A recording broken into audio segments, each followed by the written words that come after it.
Chapter 155.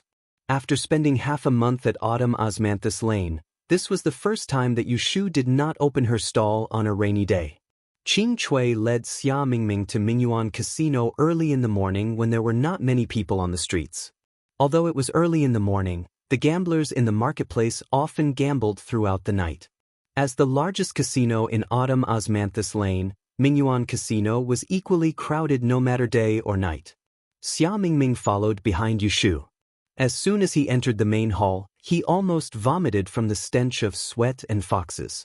She glanced at the scene in disgust and tugged at Yushu's back, whispering, "Can't we go somewhere else? I can't stand this smell."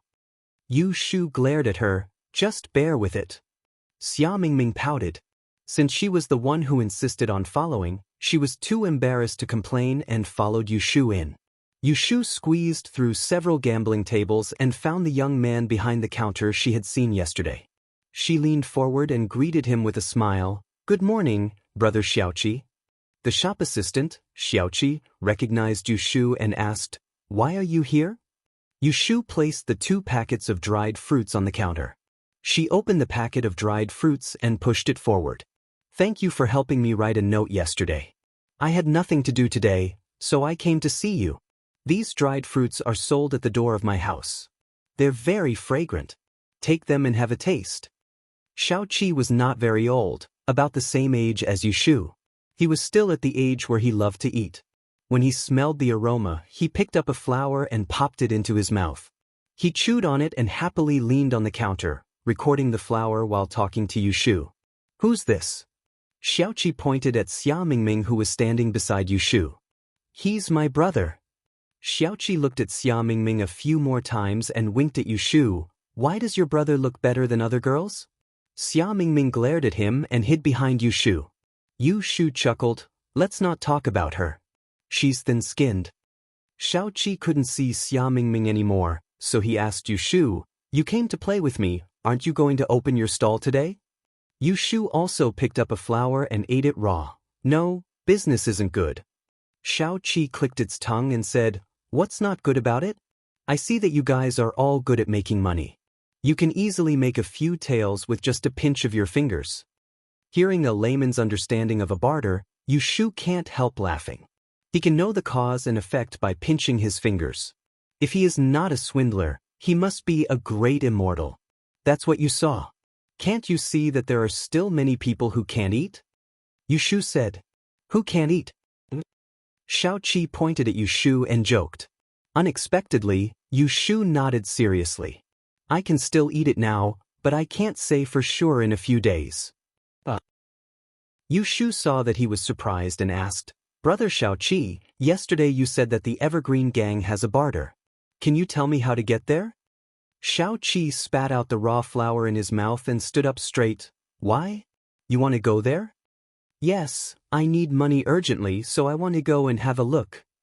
Yushu told the truth. If she wasn't in need of money, she really didn't want to cause trouble in such a place. Xiaoqi hesitated. "It's not that I can't tell you, but you have to think carefully. Gambling in Enling City is different from other places. It's common to lose 100 times. If you're unlucky and meet a few fortune tellers at the same place, you'll lose all your money." Yushu knew that he meant well and said, "Don't worry, I'm quite good at mathematics. I learned from a great fortune teller in my hometown." She was talking about Pei Jing, so it wasn't a lie. She did learn accounting from Pei Jing. When Xiaoqi heard this, he didn't try to persuade her anymore and told her how to enter the barter. It turned out that the Evergreen Gang's barter wasn't open every day. It was open on a single month and on a single day on a double month. The location wasn't fixed either. You had to come to Mingyuan Casino first and get an entry slip before you knew where to go. Therefore, if one didn't walk the streets often and knew people, it would be impossible to find a gambling place in the south of the city. Yushu had accidentally befriended Little Chi and struck up a conversation with someone. That was how she got to know Little Chi and got the directions. "Here, you can only enter with this slip." Xiaoqi rummaged under the counter and found a yellow slip the length of a finger. He said to Yushu, "But you have to pay for it." "How much?" Yushu reached for her purse without hesitation. 5 taels for one. Yu Shu's hand trembled. She cursed under her breath, but she still took out her money. She counted out half a bag of silver and placed it on the counter. She took the slip from Xiao Qi's hand and examined it. The entry slip was crudely made. On it were the words Year Ninwu, Chrysanthemum Spring Fragrance House, and so on. There was a red stamp on the back. Before Yu Shu could see what was on the red stamp, Xia Mingming stretched out his hand and asked curiously, "Let me see." Yu Shu passed the slip to him. Seeing that Xiao Qi had put away the money, she thanked him. Xiao Qi waved his hand and glanced at Xia Mingming. He reminded, "Oh right, this slip only allows one person to enter. It's only valid during the month. Don't bring others with you, or you'll be kicked out. Also, don't miss the date. We'll change the stamp in October." "Got it. Then I'll leave you to your work. I'll treat you to a drink after I win some money." Yu Shu said some polite words and left with Xia Mingming. This trip was considered a smooth one. She found out where the gambling place was. Coming out of the gambling house, standing on the street, Yu Shu and Xia Mingming took a few breaths of fresh air. "Ah Shu, do you know where this spring fragrance house is?" Xia Mingming asked with the slip in his hand. "Yes." In order to find a place to set up a stall, Yu Shu had walked around Autumn Osmanthus Lane. Seeing the name of Spring Fragrance House, it was not difficult for her to remember the sign she had seen before. She frowned. It was not a good place. It was a brothel on the street behind Autumn Osmanthus Lane. "Then shall we go now?" Xia Mingming was eager to try. "Not us. I'll go alone." Yu Shu took the slip from his hand. "Didn't you hear what he said? One slip only allows one person." Xia Mingming's face fell. "Then what about me?" "You stay at home." Not to mention that she did not have extra money to buy another ticket. Even if she had extra money, Yu Shu did not intend to take Xia Mingming with her. Xia Mingming was a troublemaker. She did not know what trouble he would cause if she really went. Xia Mingming knew that they did not have enough money, but they still wanted to stay to gamble. So, she did not ask Yu Shu to buy another slip. "Then do you have a reason to go now?" "Not now. Tomorrow." "Can't we go today?" Of course, Xia Mingming hoped to get the money as soon as possible. Only when she got the admission certificate could she be at ease. Otherwise, she would not be able to sleep at night. "I can't go today." "Why?" "Because it's September now." "What's wrong with September?" Xia Mingming asked in confusion.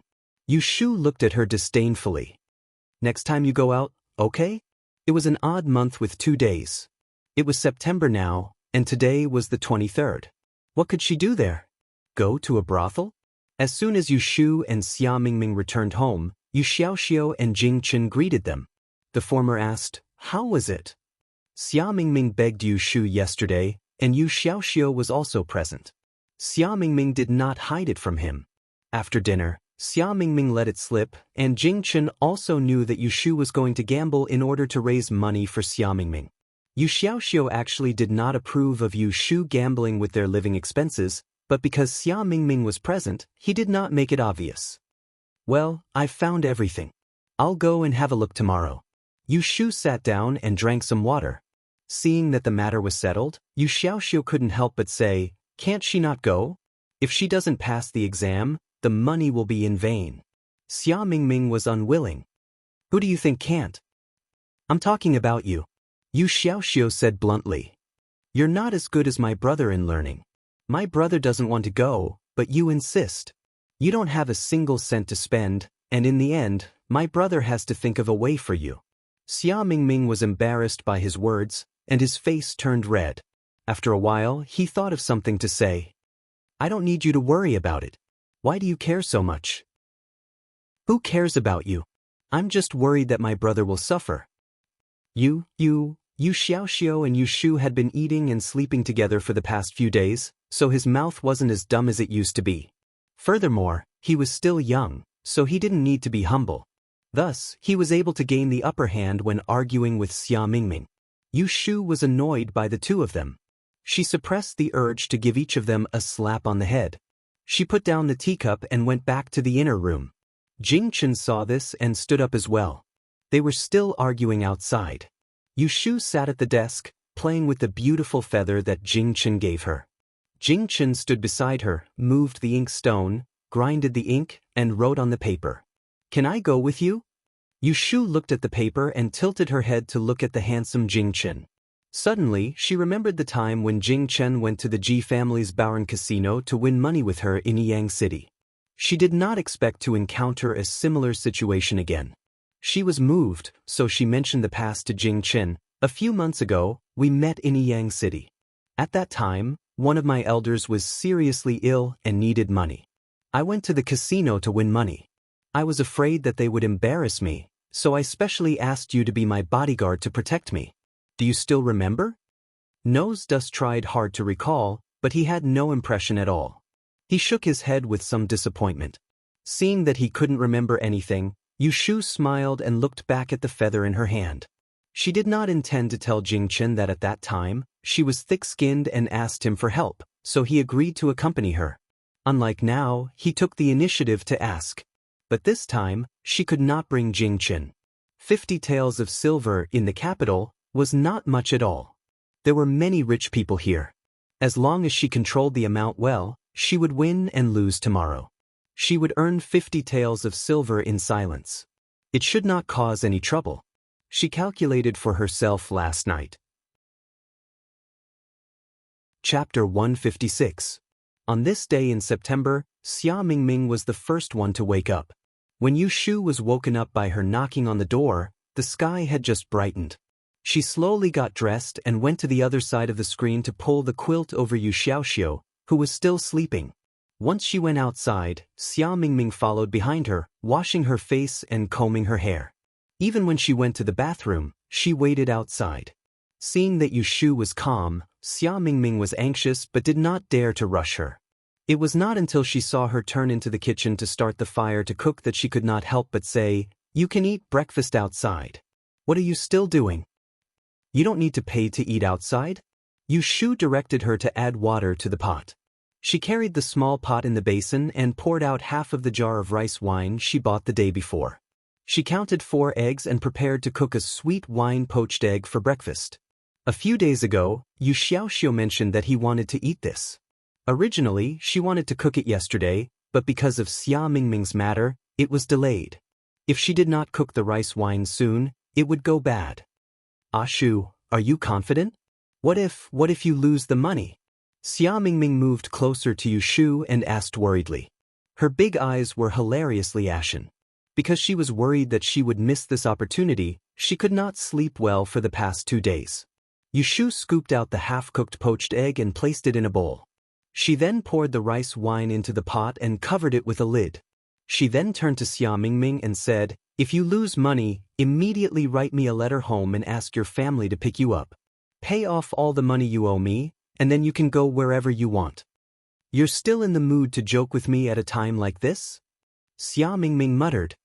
"Who's joking with you?" Yu Shu wiped her hands on her apron and went back to the house to get an abacus.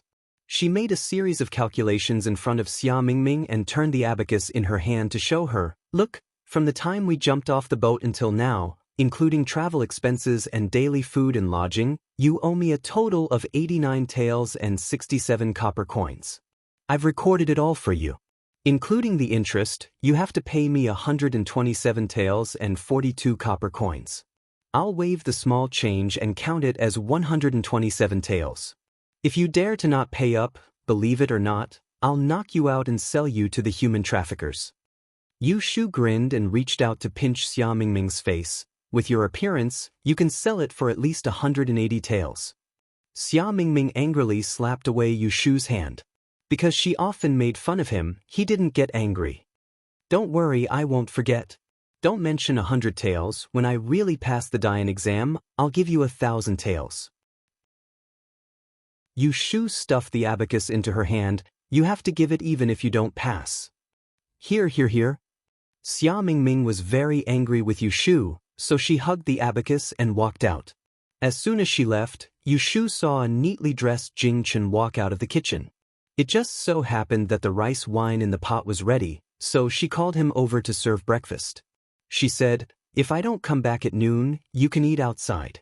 The cold noodle shop at the end of the street is very tasty. It's hot today, so it's very comfortable to eat. Remember not to let the shop owner add chili for you. Jing Chen nodded. Yushu filled 2 bowls. Originally, she wanted to take them out first, but when she touched the edge of the bowl, she retracted her hand and rubbed her earlobe. Seeing this, Jing Chen reached over her and carried the hot bowls out. Yushu saw that he wasn't afraid of the heat, so she simply left the 2 bowls for him to carry. She washed the spoon and went back to the room to wake Yu Xiaoxiu up. Before going out, Yushu once again checked her belongings. Last night, she burned 2 sticks of willow charcoal, a knife, an abacus, and 20 taels of silver. Except for the abacus, she put everything else on her body. Then, she looked in the mirror and changed into her best robe. She used the bottom of the pot to make her eyebrows look rough and blackened her sideburns, making her look more like a young man. Not letting Yu Xiaoxiu and Jing Chen follow, Yushu brought Xia Mingming out. No matter what, they were working for her, how could she let them wait at home idly? At the very least, she had to let her know that doing something wasn't easy. The 2 of them went out late. When they arrived at Autumn Osmanthus Lane, the sun was already high. Yushu turned 2 streets and found Spring Fragrance Brothel. There weren't many customers in the brothel during the day. 2 fair and clean-looking women sat in front of the brothel, eating melon seeds. In their hands were fragrant handkerchiefs, and when they saw people passing by, they would smile. Although their clothes didn't reveal their shoulders or elbows, their pink and green clothes clearly showed that they weren't from good families. Xia Mingming originally didn't know where this Spring Fragrance Brothel was, but now that he saw it, he knew where it was. He was stunned for a moment, then pulled Yushu back to the side of the road. With a red face, he lowered his voice and said in panic, "Why is it such a filthy place? What else did you think it was?" Yushu pushed her hand away and adjusted her collar. She brushed her hair and said, "Wait for me outside. If you're hungry, look for food nearby. I'll be out before dark at the latest." With that, she strode across the street. Xia Mingming didn't even have the chance to stop her. She watched helplessly as she was ushered in by a prostitute. In the blink of an eye, she disappeared. Her heart suddenly felt empty. She couldn't tell if it was because of discomfort or something else. Her nose felt stuffy, and she really wanted to rush in, pull her out, and tell her that she didn't want to take the exam. However, once she thought of the consequences, she shrank back. Clenching her fingers, she retreated a few steps with guilt. She shrank into a small alley by the side of the road and stared at the door of the brothel across the street. She gritted her teeth and said, "Ashu, I owe you. I'll repay you 10 times over in the future." As soon as Yushu entered the brothel, she showed Old Duck the slip she bought from Mingyuan Casino. Old Duck still had a smile on his face. He examined the red stamp on the slip and handed it back to her. He casually beckoned for a 12 or 13-year-old fledgling to lead Yushu through the hall to the back.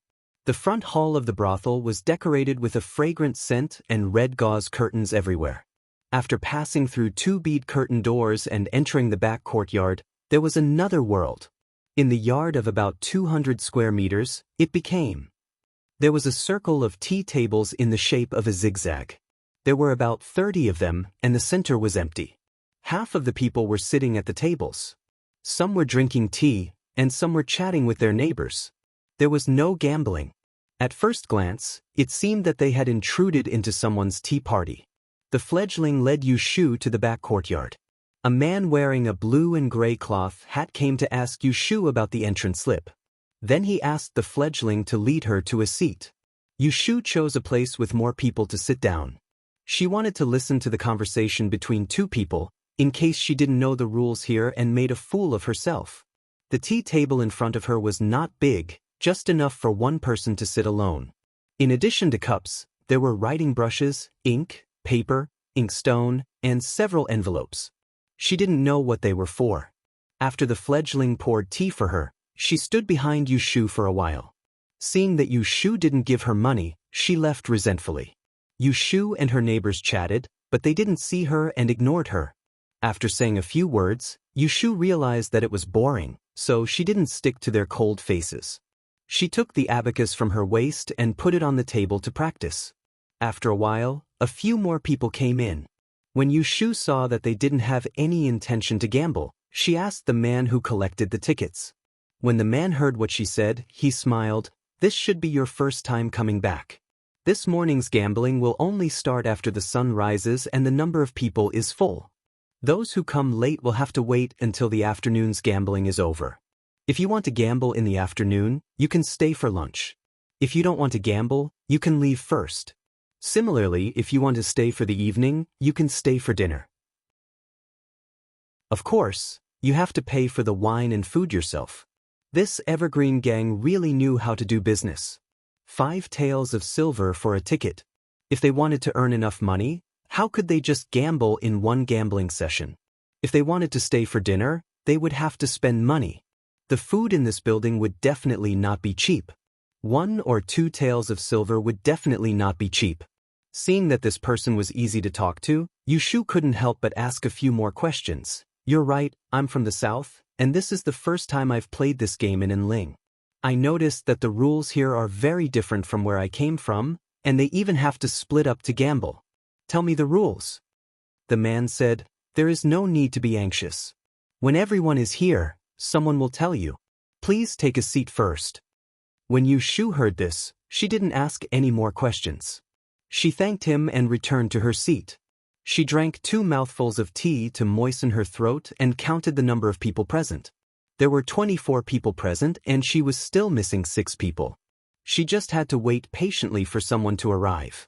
A burly man walked in from the east and stood in the middle of a circle of tea tables. He clapped his hands and the backyard quickly quietened down. The burly man's voice was loud and clear. Thank you all for your support. Gambling in my evergreen gang's territory, please be at ease. Our superiors have used our connections to ensure that no one will come to check on us and ruin everyone's gambling spirit. As soon as he finished speaking, a few voices of agreement could be heard. Gambling in the south of the city is prohibited and this is a clear prohibition. If you want to play, you have to go to the north of the city. However, the waters in the north of the city are deep and it is not a place where normal traders can afford to play. Hence, there are many people who would secretly start gambling and profit from it. However, if you want to maintain this place, you have to have some skills. The burly man looked at the crowd and continued, it is nearing Dian and there are many new faces in Enling. Today, there are a few people here who are just passing by. Let me explain the rules here. When Yushu heard that a serious person had arrived, she stretched her ears to listen. Gambling is different from place to place. 2 months ago, our evergreen gang's territory changed to the most popular form of gambling in the north of the city. It is called betting. Please take a look at the left side. There are 2 envelopes, 1 red and 1 white. Please choose your own question, 1 bet for each question. The minimum bet is 5 taels of silver per question. Place the question into the red envelope and write down the solution to the question into the white envelope. There will be a minimum of 3 questions. That is to say, before the game starts, you must have a total of 6 red and white envelopes. This burly man was tall and burly, but his speech was very methodical. Later on, I will give out 30 different numbers. Once the game starts, you can spend 5 taels of silver to pick your opponent's number and choose a question to bet on. Alternatively, you can pick your own number. Every hour is a round. If you are unable to solve the question, or if you get it wrong, you will lose the bet. You will have to pay the full amount of the bet to the person who created the question. Otherwise, the person who created the question will lose the bet to the person who solved the question. Let me say this first, if anyone wants to renege on the bet and can't afford to lose, please leave early. Don't come back later and regret it. There is no such thing. The burly man finished his last sentence with a cold expression. He then gestured towards the 2 tea tables on the southeast side. Today, we have invited Mr. Song from Hong Ren E-Shop and Mr. Liu from Dexing E-Shop as guests. If anyone is unwilling to accept their loss, we will have to trouble the 2 of you to make a decision. At the tea table, a middle-aged man and an old man cupped their hands in greeting. Many of the people present recognized these 2 famous people from Autumn Osmanthus Lane and stood up to greet them. Let's cut the nonsense. Today, we will still gamble on 3 rounds. The game will start in half an hour.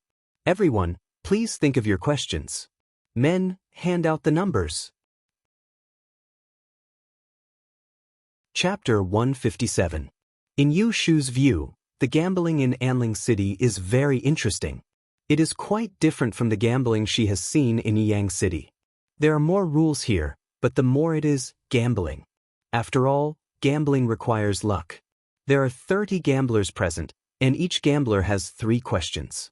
That is to say, there are at least 90 questions. Some of them are easy, and some have high stakes. When you bet on other people's questions, other people are also betting on your questions. Because you don't know the bet beforehand, you may win on one side and lose on the other. While the cards are being distributed, Yu Shu thinks about it. She now has 20 taels of silver, which means that according to the minimum bet of 5 taels of silver for one question, she can choose 4 questions. According to the bet, if she bet on 4 questions, she can also bet on the 4 questions in other people's hands. If she can only lose, she can win at least 40 taels of silver for the first round.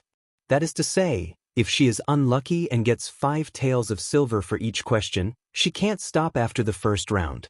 For the sake of prudence, Yu Shu doesn't want to be arrogant. She wants to bet on the lowest bet of 5 taels of silver for the 4 questions in the first round, in order to have one more chance to draw a question. The number plate was quickly given out. Yu Shu got number 19 because she would be drawing numbers according to this order later. The closer the number was to the front, the better. She didn't care what number her number was, but the people near her were secretly happy because their numbers were in the front. After getting the card, Yu Shu starts to set the questions. The business of the stall in Qiuguifang is not good these days, so she bought a copy of Arithmetical Classic from another trading store and studied it in her spare time. She has a better understanding of the mathematical level of people at this time, so she is not totally clueless when she is asked to set the questions. Trying to write neatly, Yu Shu put the questions and answers into the envelope, and marked the front of the envelope with 1, 2, 3, 4. She didn't dare to give too many questions. Only one of them was difficult, and the other 3 were average. She wanted to preserve her capital and gamble a few more rounds to make up the numbers. When the time was up, the burly man who had been explaining just now walked out again. Behind him was a fledgling holding a tray. He didn't care if there were people who hadn't come up with a question yet. He showed everyone the 30 numbers on the tray, which corresponded to the ones in everyone's hands. If there's anyone who wants to draw a question first, you can call your number now. 5 taels of silver to buy an advantage. Although they could not know who was behind the number, and whether the question was difficult or easy, everyone present was a bargainer. Since they dared to gamble, they all had some ability. It was not as if there was no one who had done some research on numbers and could see through it. Sure enough, 3 people were willing to pay to choose their opponents first. To Yu Shu's surprise, one of them called her number. Next, the burly man personally directed several fledgling to go to the tables of the 3 people whose numbers were called. He took the questions in the red envelopes on their tables and gave them to the 3 people who called their numbers. He wanted to see whether they wanted to choose 1, 2, or all of them. Soon, a fledgling came back with a tray. Yu Shu looked at the 4 red envelopes on the tray. She reached out and took a look. She didn't see the number she had just made. Obviously, the other party had picked all 4 of her questions and returned 4 of them. Yu Shu had a subtle feeling in her heart. She accepted the other's number and kept it for solving the questions later. Then she opened the envelopes one by one. She didn't look at the questions first, but looked at the bet under the questions. The bet of the first envelope made her so surprised that she clicked her tongue. The other party actually bet 100 taels of silver. Was he really that confident that others would not be able to solve it? Yu Shu was shocked as she looked at the question. Immediately, the corners of her mouth twitched. This question could be considered to be of a standard. At the very least, it was 2 levels higher than the questions in the gambling houses of Yang City. However, it was not considered difficult for her. She solved it in the time it took to drink a cup of tea. Yu Shu put down the first one and opened the second one. She shook the paper and looked at the bottom. She was stunned. 100 taels of silver. She looked at the question and knew that he could solve it. Excellent. She directly opened the remaining 2 envelopes, 100 taels of silver. All 4 questions cost 400 taels of silver. This made Yu Shu feel like a blind cat bumping into a dead mouse. She pressed down on the middle question and raised her head to look at the other side. She found the person who had chosen her question. Obviously, the other party had just read her 4 questions and was looking at her. Because there was a distance between them, they couldn't see each other's faces clearly. But Yu Shu knew the difficulty of the questions he had set. She estimated that the other party would be able to solve 2 of her questions. In this way, Yu Shu felt that she was in a dilemma. Should she solve these 4 questions or not? Should she solve one or all of them? This was 400 taels of silver. If she really won against the other party, she would definitely stand out and attract the jealousy of others. She might even become enemies with the person who lost the money. But she didn't understand. There was no reason to reject the meat that was delivered to her. Yu Shu touched her chin and picked up the teacup to take 2 sips. Finally, she decided to solve 2 of his questions and leave 2 empty. At least she could save face and there was no hatred between them. She didn't want to let the other party lose too badly. She took out her charcoal stick, touched the paper, and compared the 4 questions. She picked out 2 that she was interested in and solved them. At this time, the other guests in the game had chosen their opponents according to the card number. The strong man who presided over the game put a water bottle on the table in the middle so that everyone could see it. It was an hour for a round. After the time it took to drink a cup of tea, someone solved the first question. Yu Shu looked over and saw the strong man personally take the solution and the card number from that person's table. He took it to the table of the person who set the question and opened the white envelope to answer. He then handed the question and the solution to the person who set the question. After the other party confirmed it, he raised the card in his hand and announced loudly, "Number 9, bet on question number 16, 10 taels of silver." There were a few whispers in the quiet room. The person who lost the bet put the money on the tray, and the strong man pointed to a young man to take it to the person who won the bet. This was the round. After watching the excitement, Yu Shu no longer paid attention to the following developments. She skillfully solved the first question. Less than half of the time had passed, and during this time, a few more people had won, but the highest bet was only 20 taels. There was also the man who had spent 5 taels of silver to bet with her, and he had also solved one of her questions. Yu Shu very readily paid the money. After all, she had more money to win from him later. She was not in a hurry to call the burly man over to verify it. Instead, she continued to solve the next question. After solving it, she saw that there was still plenty of time, so she rechecked the 2 questions that she had already calculated, just in case she was careless. After that, the strong man came to her table twice, and Yu Shu obediently paid the money. It was a total of 15 taels of silver, and she still had 5 taels of silver in her hand. When there was almost the time to drink a cup of tea left, she stopped and scribbled on a few pieces of paper with charcoal. Looking at the gamblers who were either happy, dejected, or working hard, she waved to the strong man. "This way." The strong man came over. He first picked up the number on her table and looked at it. Then he took the 2 questions she handed to him and took the number to find the person who solved the questions. Yu Shu looked over there, rubbing her hands, waiting to hear the sweet sound of winning the bet. However, she didn't hear the announcement. From her point of view, the strong man stood in front of the table with his back facing her, blocking her view. She couldn't see what the 2 people were talking about. She had a bad feeling. When she was about to stand up, she saw the strong man turn around, raised the number in his hand, and said in a muffled voice, "Number 19, lose the 2 questions on number 7, 200 taels of silver." Yu Shu's expression suddenly changed. She pressed the table and stood up. She lost the bet. How could it be possible? After the strong man finished his announcement, he walked towards her and asked the young chick behind him to come forward. He expressionlessly asked her to put the money on the tray. However, Yu Shu didn't take the money. Instead, she said with a straight face, "I want to see his solution first." She wasn't boasting. She was very confident in herself. Unless it was a precise calculation, the probability of her making a mistake after checking twice was only 1 in 10,000. It was completely negligible. If she didn't make a mistake, then there must be a problem with the person who solved the questions. The burly man didn't say anything more and turned around to take the solution from that person. Yushu took a look at it and sneered inwardly. That person's solution was far from the correct solution, so how could it be correct? She shook the 2 pieces of paper in her hand and turned her head to the 2 gentlemen who were invited by the Evergreen Gang and said, "He made a mistake. May I ask Mr. Song and Mr. Liu to help me verify it?" This was 200 taels of silver. Not to mention that she didn't have it. Even if she did, she wouldn't let it slip away like this. The 2 people looked at each other.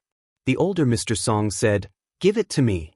Yushu took the question and solution from the person who set the question and her solution for the 2 people to review. She thought that since they were invited here to hold the fort, they must have the ability to see mistakes.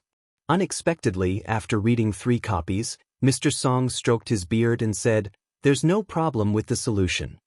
There's no problem with the solution. You lost the bet." Yushu frowned and said politely, "Did the 2 of you see wrongly? I can solve the question for you right now. Please take a closer look and see if it's right or wrong." Mr. Song snorted unhappily and threw the 3 copies on the table. He picked up his teacup and turned away, ignoring Yushu. Yushu's heart sank when she saw that the 2 of them weren't willing to make a decision. She then heard the strong man say coldly, "You lost the bet. Are you trying to pester us endlessly? What kind of place do you think the Evergreen Gang is, huh?" She turned her head and saw that the strong man's face suddenly became fierce. He walked over with 2 thugs, looking as if he wouldn't treat her politely if she didn't take out the money immediately. Yushu knew that something was wrong and cursed. She took 2 steps back and thought quickly. Just as she was thinking of a solution, she heard a commotion in the building in front of her and a few girls screamed. Not long after, she saw the 2 thugs guarding the door from the backyard to the front hall being kicked out. In a blink of an eye, a group of soldiers wearing sandalwood robes and black crowns rushed in. There were 20 to 30 of them, and each of them held a 3-chi-long sword in their hands. They looked fierce, and the leader of the group pointed at the courtyard and shouted, "How dare you gather people to gamble in the south of the city?" A month ago, the Imperial Court issued a decree to strictly investigate private gambling. Have you eaten the guts of a leopard? Faced with this sudden situation, the people in the courtyard turned pale. Many of them immediately squatted down while trembling. Even the 2 masters behind Yushu stood up in fear. Yushu was probably the only one present who was happy to see this group of soldiers. The strong man was bold and walked forward with 2 men. He raised his eyebrows and asked in a hoarse voice, "Which lord do you work for? Do you know that our Evergreen Gang has an article specially approved by Lord Su of the Ministry of Rights that allows us to gather and have fun? How dare you come here? Aren't you afraid of Lord Su's reprimand?" Hearing that the strong man had brought out his men, the leader of the soldiers was not afraid at all. He snorted coldly at the strong man and held his long sword in a reverse grip. He turned around and cupped his hands towards the curtain door. "Lord Shui." As soon as he said that, a low laugh was heard. Everyone looked back and saw a handsome young man slowly walking out from under the curtain. He was dressed in a vermilion robe and had a black crown on his head. He wore leather shoes and had a hint of a smile on his face. Song Sixian of the Ministry of Rights has been dismissed from his post in the Imperial Court this morning. If you want to find him, I'm afraid you'll have to go to prison. Yushu's eyes widened. Before she could lower her head to avoid the gaze, she saw that Lord Shui had turned around to look at her. Coincidentally, his gaze swept past her and turned back. When he saw that it was her, his eyes were slightly startled. In the next moment, Yushu clearly saw him glare at her. Chapter 158. Anling City was huge, so huge that the entire Yang City was only a corner of it. However, in such a huge capital city, Yushu was able to bump into the same person twice when she was unlucky. Moreover, the person was the person she didn't want to bump into the most. She couldn't help but suspect that there was something going on between her and this person with the surname Shui. When he glared at her just now, Yushu couldn't lie to herself that he didn't recognize her anymore. She awkwardly looked away. Shui Rei took a few glances at Yushu before retracting his gaze. He put on a stern face and waved his hand at his subordinates who were waiting for his orders. "Arrest them all." The The group of officers and soldiers swarmed forward to capture the members of the Evergreen Association. The group of gamblers were trembling with fear as they hid by the wall. Yu Shu was no exception when she saw the fight. She picked a safe place to stand, and every now and then, she would sneak a glance at Shui Rui. Her heart was beating like a drum. This private gambling incident seemed to be more serious than she had imagined. Even the backer of the Evergreen gang, Lord Song, was removed from his position and investigated. Recently, there should be a strict crackdown. She just didn't know how the authorities would deal with the gamblers. After the soldiers subdued the thugs in the courtyard, the scene calmed down. The two Master Yi who were invited to take charge hesitantly stepped forward and bowed to Shui Rui. They said respectfully, "This is Lord Shui." Shui Rui placed his hands behind his back and glanced at the two of them. The Master Yi who ignored Yu Shu's request to examine the questions smiled apologetically. "The two of us are Master Yi from Autumn Osmanthus Lane. We were invited by the Evergreen gang as guests today. We don't know much about this gambling incident. Lord, do you think you can let us go back first? What do you think?" Shui Rui asked with a fake smile. He suddenly pulled a long face and ordered the soldiers who were on standby at the side, "Bring them all back and detain them first." There was a sudden commotion in the backyard. The soldiers came up to chase them away and gathered the 30 people together. After a head count, they formed two lines with soldiers in the middle and the front. Yu Shu was in the middle of the line and followed them to Spring Fragrance Brothel gloomily. As soon as she was outside, she saw his figure again. She saw that he was riding a scarlet horse, waiting outside the door. Seeing that everyone had come out, he slowly led the way to the west of the street. There were many passers-by gathered in front of Spring Fragrance Brothel. They all stopped to watch the commotion. They didn't dare to block the way when they saw the officials. They just stood at a distance and pointed. Yu Shu turned her head and looked around for Xia Mingming. She was afraid that she had gone somewhere else to look for food. She couldn't even pass a message to her. However, she was worried for nothing. Xia Mingming had been waiting by the side of the road ever since Yu Shu entered Spring Fragrance Brothel. When he saw the soldiers barging in to arrest her, he waited outside in fear. When he saw the people coming out, he didn't see Yu Shu. He hurriedly squeezed in front of the passers-by and shouted, "Ah Shu, Ah Shu." Hearing these shouts, Shui Rui, who was walking at the very front, moved his neck a little. He turned around and searched among the crowd behind him, then he saw Yu Shu's figure. He saw her standing on her tiptoes and waving at the side of the road. Then, a young man tumbled out from the side of the road and ran after her to talk to her. Shui Rui could not help but prick up his ears to listen. "Ah Shu, what's going on?" Xia Mingming panicked and asked. Yu Shu didn't have the mood to comfort her. She tried to be concise and said, "The officials are investigating the gambling in the south of the city and arrested us." Xia Mingming cried, "It's all my fault. If it wasn't for me, you wouldn't have been arrested. Ah Shu, what should I do? What should I do?" As soon as Yu Shu heard her crying, she was so upset that she wanted to give her a slap on the face. However, doing so would attract the attention of the soldiers in front of her, so she refrained from hitting her. Instead, she warned her, "Listen to me, go back to Huaxing Street first, don't go home. If you don't see me at night, then tell Jing Chen and Xiao Xiu to go to the Yamen tomorrow morning to ask about the situation. If they see that I'm locked up in prison, then they can think of a way to see me." Finished speaking, he fished out the money pouch from his pocket, and while the officer was not paying attention, he stretched out his hand and gave it to her. He had just stretched out his hand when the officer in front stopped and shouted. Pointing to Yu Shu and another gambler who was trying to slip away, he said, "What are you doing? You, and you, why aren't you leaving? Stop following me." Yu Shu scolded Xia Mingming in a low voice and jogged forward. Shui Rui turned his head thoughtfully and beckoned his subordinate to come forward. He lowered his head and whispered a few words to him. The group of people who were gambling at Spring Fragrance Brothel were brought to the magistrate's office in the southern part of the city. Before they could go through the court, they were thrown into jail. Everyone lined up to enter the jail.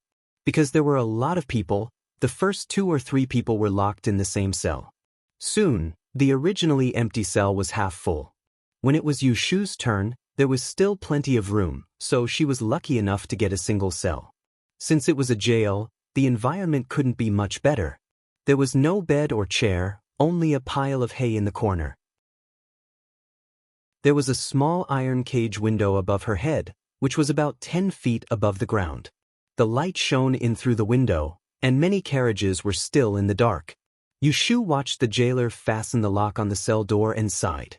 She paced back and forth in the small space twice and sat down on the pile of hay, listening to the other people in the next cell beating their chests and stamping their feet in regret. Alas, her law of time of calamity was good at everything, but it couldn't predict her. Although the 6 lines were accurate, she had to ask before she could answer. How could she have thought that she would be in jail? Now, not only did she not win a single cent, but she was also disgraced. She really suffered a double loss. Yushu hugged her knees and buried her face. As she thought about it, she remembered that Shuegai glared at her at Spring Fragrance Brothel. She couldn't help thinking about the meaning of that look. Ever since the marriage between the Ji family and the Shui family was ruined and she was kicked out of the Ji family, she never thought that she would meet him again. On her way to the capital, it wasn't that she couldn't remember him, but that she didn't want to. She remembered that when he was still Chao Zixin, their relationship was so good that they could call each other brother and sister. That kind of relationship later became strangers, which made her unhappy when she thought about it. She still clearly remembered that day at the Shui family's guest house. He deliberately bullied her, and she smashed his head with a cup. That was the last time they met, and it was also the reason why she couldn't get over him. She didn't like to owe people favors. Once she owed someone, she had to pay them back to feel comfortable. Otherwise, there would always be a lump in her heart. It was fine if she didn't remember it, but once she did, she would feel uncomfortable all over. From the time she came here to the 500 years later, after all these years, the only person she really owed was Chao Zixin. When she first came here and was poor, he was the one who gave her her first job. When she was kicked out and homeless, he was the one who picked her up. When she was in jail and needed to protect herself, he was the one who helped her out. Regardless of whether she was willing to accept these personal favors, she still accepted them, and it wasn't just once. However, she had nothing to return to him, so she could only forcefully owe him. She owed him so much before, and now she was in jail. After the incident at the guest house, she wasn't sure if he would help her again after such a long time. She was afraid that he would help her again. If she still owed him favors, she would rather be beaten a few times, or stay in jail for a few days. Just as she was thinking like this, the sky outside quickly turned dark. She missed a meal in the middle of it, and Yushu's stomach was growling. She sat up from the ground, stretched her numb legs, and turned around to look at the sky outside the window. She secretly frowned. She didn't know if Xia Mingming went home or if he did as she said.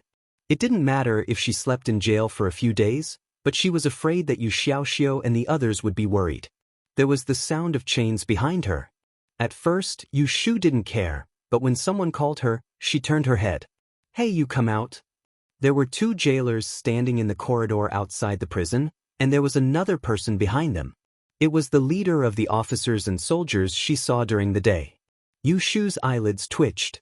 She didn't walk forward, but instead took a step back. She pretended to be ignorant and asked, "What's wrong? Are you going to let us out? If I tell you to come out, then come out. Why are you talking so much nonsense?" The jailer who opened the door said impatiently. The leader of the officers and soldiers patted his shoulder and said to Yu Shu, "I'm not letting you go. I'm here to interrogate you. Come out." Needless to say, this lord was Shuiru. When Yu Shu heard this, she was even more unwilling to go out. If she really came face to face with him, it would be very awkward. Compared to that, this prison cell was still more comfortable. She rolled her eyes and revealed a bitter smile. She cupped her hands and said, "If you want to interrogate me, then you're looking for the wrong person. This is my first time going to that kind of place. I really don't know anything. If I can't get an answer, then I will be punished. I beg you, please don't let me suffer." The leader of the officers and soldiers was sent by Shui Rei to take Yu Shu away. Seeing that Yu Shu was unwilling to come out, he thought that she was afraid of being interrogated, so he tried to appease her. But no matter what he said, Yushu was still unwilling to come out. Because Shuirui had told him before, he didn't dare to forcefully pull her away for fear of hurting her. He could only ask the jailer to lock the cell door and go back to report. As soon as the person left, Yushu let out a sigh of relief. She returned to the haystack and sat down. She leaned her back against the wall. She was so hungry that her stomach stopped grumbling. Not long after, she began to feel sleepy. She curled up on the haystack and dozed off. When she was half asleep, she heard the sound of the cell's chains. She tiredly opened her eyes. Her vision was blurry for a moment. She saw a pair of clean white boots swaying in front of her. A figure squatted down in front of her. He looked at her for a moment, then his hand brushed her head and picked up a piece of dried grass. He whispered with a smile, "You're quite arrogant. You want me to personally invite you out." Chapter 159. You are so arrogant that you even want me to personally invite you out. Yushu never thought that Shuirui would personally come to the prison. A few months ago, the two of them parted on bad terms in Yang City. Although it was not to say that they had broken off their relationship, it was not far from being strangers. Even if he helped her out of consideration for the past, it would be enough if he found a reason to let her out of the prison. There was no reason for him to get close to her. But now that he was in front of her, it was not up to her whether she believed him or not. Shuirui's eyesight was good. With the help of the light from the torches in the corridor of the prison, he could clearly see the confusion and bewilderment on Yushu's face. He laughed to himself. This little girl was usually shrewd and sly. It was not an easy thing to see her silly look. "Why are you still lying down? Hurry up and get up. Do you want to spend the night in prison?" Shuirui stood up and teased. He took 2 steps back and walked to the outside of the prison door. He waved at her. It was already like this. If she continued to stay, it would be pretentious. Yushu muttered and got up from the ground. She patted the dust off her body and followed behind him. They didn't speak a single word all along the way. After exiting the prison cell, they passed through 2 prison doors and left the prison unobstructed. Yushu heard a few jailers respectfully addressing Shuirui as Sir, and she wondered what official position he held now. He had such an imposing manner in the spring fragrance brothel during the day. The imperial court examination was in February. At that time, he was still in Yang City. It seemed that this official position was not a normal one. It was because of his family's influence. It was said that the Shui family had a very high status in Anling City. Otherwise, when a housekeeper came to Yang City, the masters of the Ji family would not have to personally pay their respects and bow to him. Yushu looked at the back of Shuirui's head and secretly curled her lips. Other people were the children of officials. She did not know which generation this brat was. After all, the prison door was a place where prisoners were locked up. There was a remote street outside the door, and it was very deserted. A single carriage was parked at the side of the road, and the jailer sent them to the door before asking for permission to return. Yushu watched Shuirui get on the carriage, and she hesitated as she didn't know how to speak and bid farewell to him. Although this would be suspected of burning the bridge after crossing it, she really did not want to coexist with him. As soon as Shuirui got into the car, he opened the window and looked at Yushu, who was standing there motionlessly. He knew exactly what she was thinking. His finger tapped on the windowsill. Without waiting for her to say anything, he said, "Come on up. It's late. I'll send you back first." It was so dark that Yushu really wanted to go home alone. She might get lost, but she heard him say that he wanted to take her home instead of somewhere else. He heaved a sigh of relief, got on the carriage, and told the coachman the name of a place. But as soon as the carriage started moving, she regretted it. "Tell me, why did you come to Anling?" Shuirui crossed his long legs and looked at Yushu calmly. He said that he wanted to send her to the hospital, but he didn't say that he wouldn't chat with her for a while in the car. Shuirui waited for a long time, but Yushu did not reply. She lowered her head and played with her fingers as if she did not hear his question. In reality, she was pretending to be mute. If it was any other time, he would patiently wait for her to speak. But not today. The road was so long. After sending her there, he had other things to do at night. "All right, Let's not ask about this. Let's talk about what happened today. Shui Rui changed the topic. There was a hint of mockery in his tone. I thought you were smarter than anyone. Today, I know that there are times when you are dumber than others. You went to the Evergreen Gang's territory to gamble. Do you know how much you are worth? You don't even know when you are being sold. Hearing this, Yushu raised her head and looked at him with a frown. She felt that something was amiss, so she didn't mind his teasing. She turned her head back and thought back to this morning at the Spring Fragrance Brothels casino. Just by thinking about it for a moment, she felt that something was amiss. There were 30 people gambling together. Why did the person who spent money to pick the numbers choose her? He bet 400 taels on 4 questions. It was not because he was confident in the questions, but because he thought she was a weakling. Even if the gambler who came up with the question wasn't a member of the Evergreen Gang, he was definitely related to the Evergreen Gang. He probably planned to pick a newbie to scam, so he tampered with the card selection part. She had thought that she was just a blind cat bumping into a dead mouse. She wanted to win their money, but it turned out that she had already been cheated by them. No wonder the 2 judges were not willing to help her solve the problem. This group of people were all in cahoots. She just didn't know how many of the 30 people had been cheated like her. Shui Rui looked at the annoyed expression on her face and said, 9 out of 10 gambles are scams. As long as the word gamble is involved, there is no such thing as a scam. Why do you think gambling is banned in the south of the city? Gambling was originally a game for traders to compete with each other in their free time. Occasionally, there would be some bets, and later, it was used for profit. Anling is the capital of the world. People from all walks of life come here. Since they can't go to the north of the city, they gather in the south.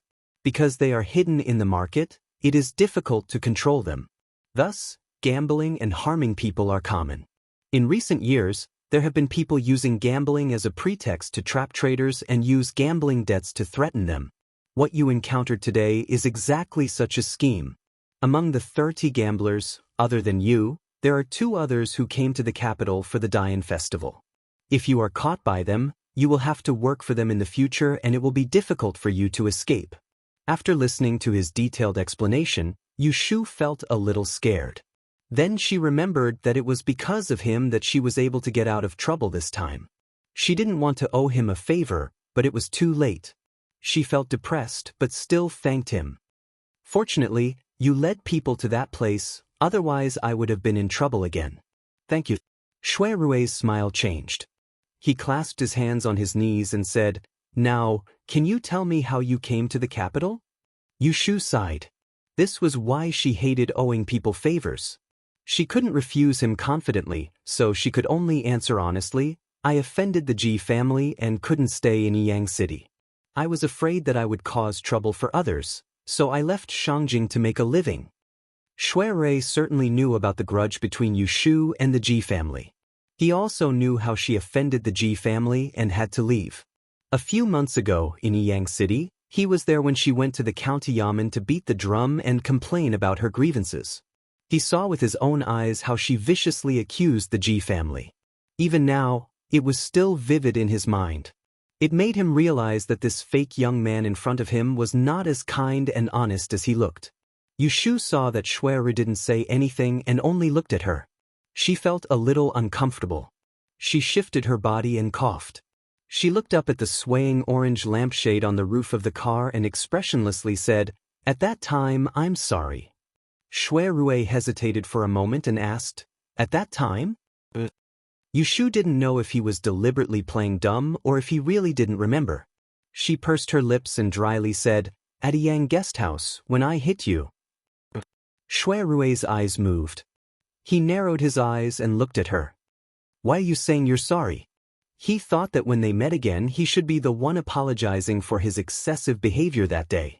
He didn't think that they would meet again after that, so he didn't expect such a scene. He should be happy that she pointed it out first. At least she didn't misunderstand his intentions at that time. But when he heard her say it so directly, without the shyness and fuss of a normal girl, he felt a little strange. Yushu thought that he was pretending to be confused. She snorted and touched her ear. She said a little awkwardly, That day, You deliberately said those strange things to provoke me. You even cough. I didn't see it at that time. I thought you really wanted me to be your concubine. I even accidentally hit your head. I'm sorry. Honestly speaking, when he said, "Follow me," it really scared her. That serious talk about wanting her to be his concubine caused her to misunderstand. Otherwise, she wouldn't have been unable to see that he was putting on an act. She angrily gave him a hard slap. After Shui Rui heard what she said, he knew what was strange. When he saw her apologizing in all seriousness and didn't take his words seriously in the slightest, he didn't know whether he should cry or laugh. He held his forehead with one hand and couldn't help but laugh out loud. Ha ha ha. What he said and did that day was indeed to provoke her. But this didn't mean that he was lying. This girl, when she was smart, she could kill him. When she was stupid, how could she be so stupid? He bumped into her on the street the day before yesterday. Because he was worried that she would avoid him, he didn't dare to pretend to be her. It turned out that she didn't take his words seriously. When Yu Shu saw him laughing for no reason, she didn't think that what she said was funny. She was puzzled and asked, "What are you laughing at?" Shui Rui put down his hand and gently shook his head. He held back the smile on his lips and raised his dark eyes to look at her. "It's nothing. It's good that you don't hate me." When Yu Shu heard this, seeing that he didn't care, her heart was a little happy. Her words and actions became a little more relaxed. She raised her eyebrows and said, "It's not like I don't know what's right and wrong. What's there to hate? You think too much of me." Shui Rui looked at her with a smile that wasn't a smile. "I don't know who it was. Because I teased her for being slippery, she secretly drew a turtle on the back of my account book and wrote my name on the shell." When these words came out, Yu Shu choked on her saliva. She was thinking about how to reply when she suddenly froze. This matter was referring to the time when she was still working at Mianzhai and he was still shopkeeper Chao. In Yang, he had never personally admitted that he was Chao Zixin. But now he suddenly mentioned the past. Was it a slip of the tongue, or?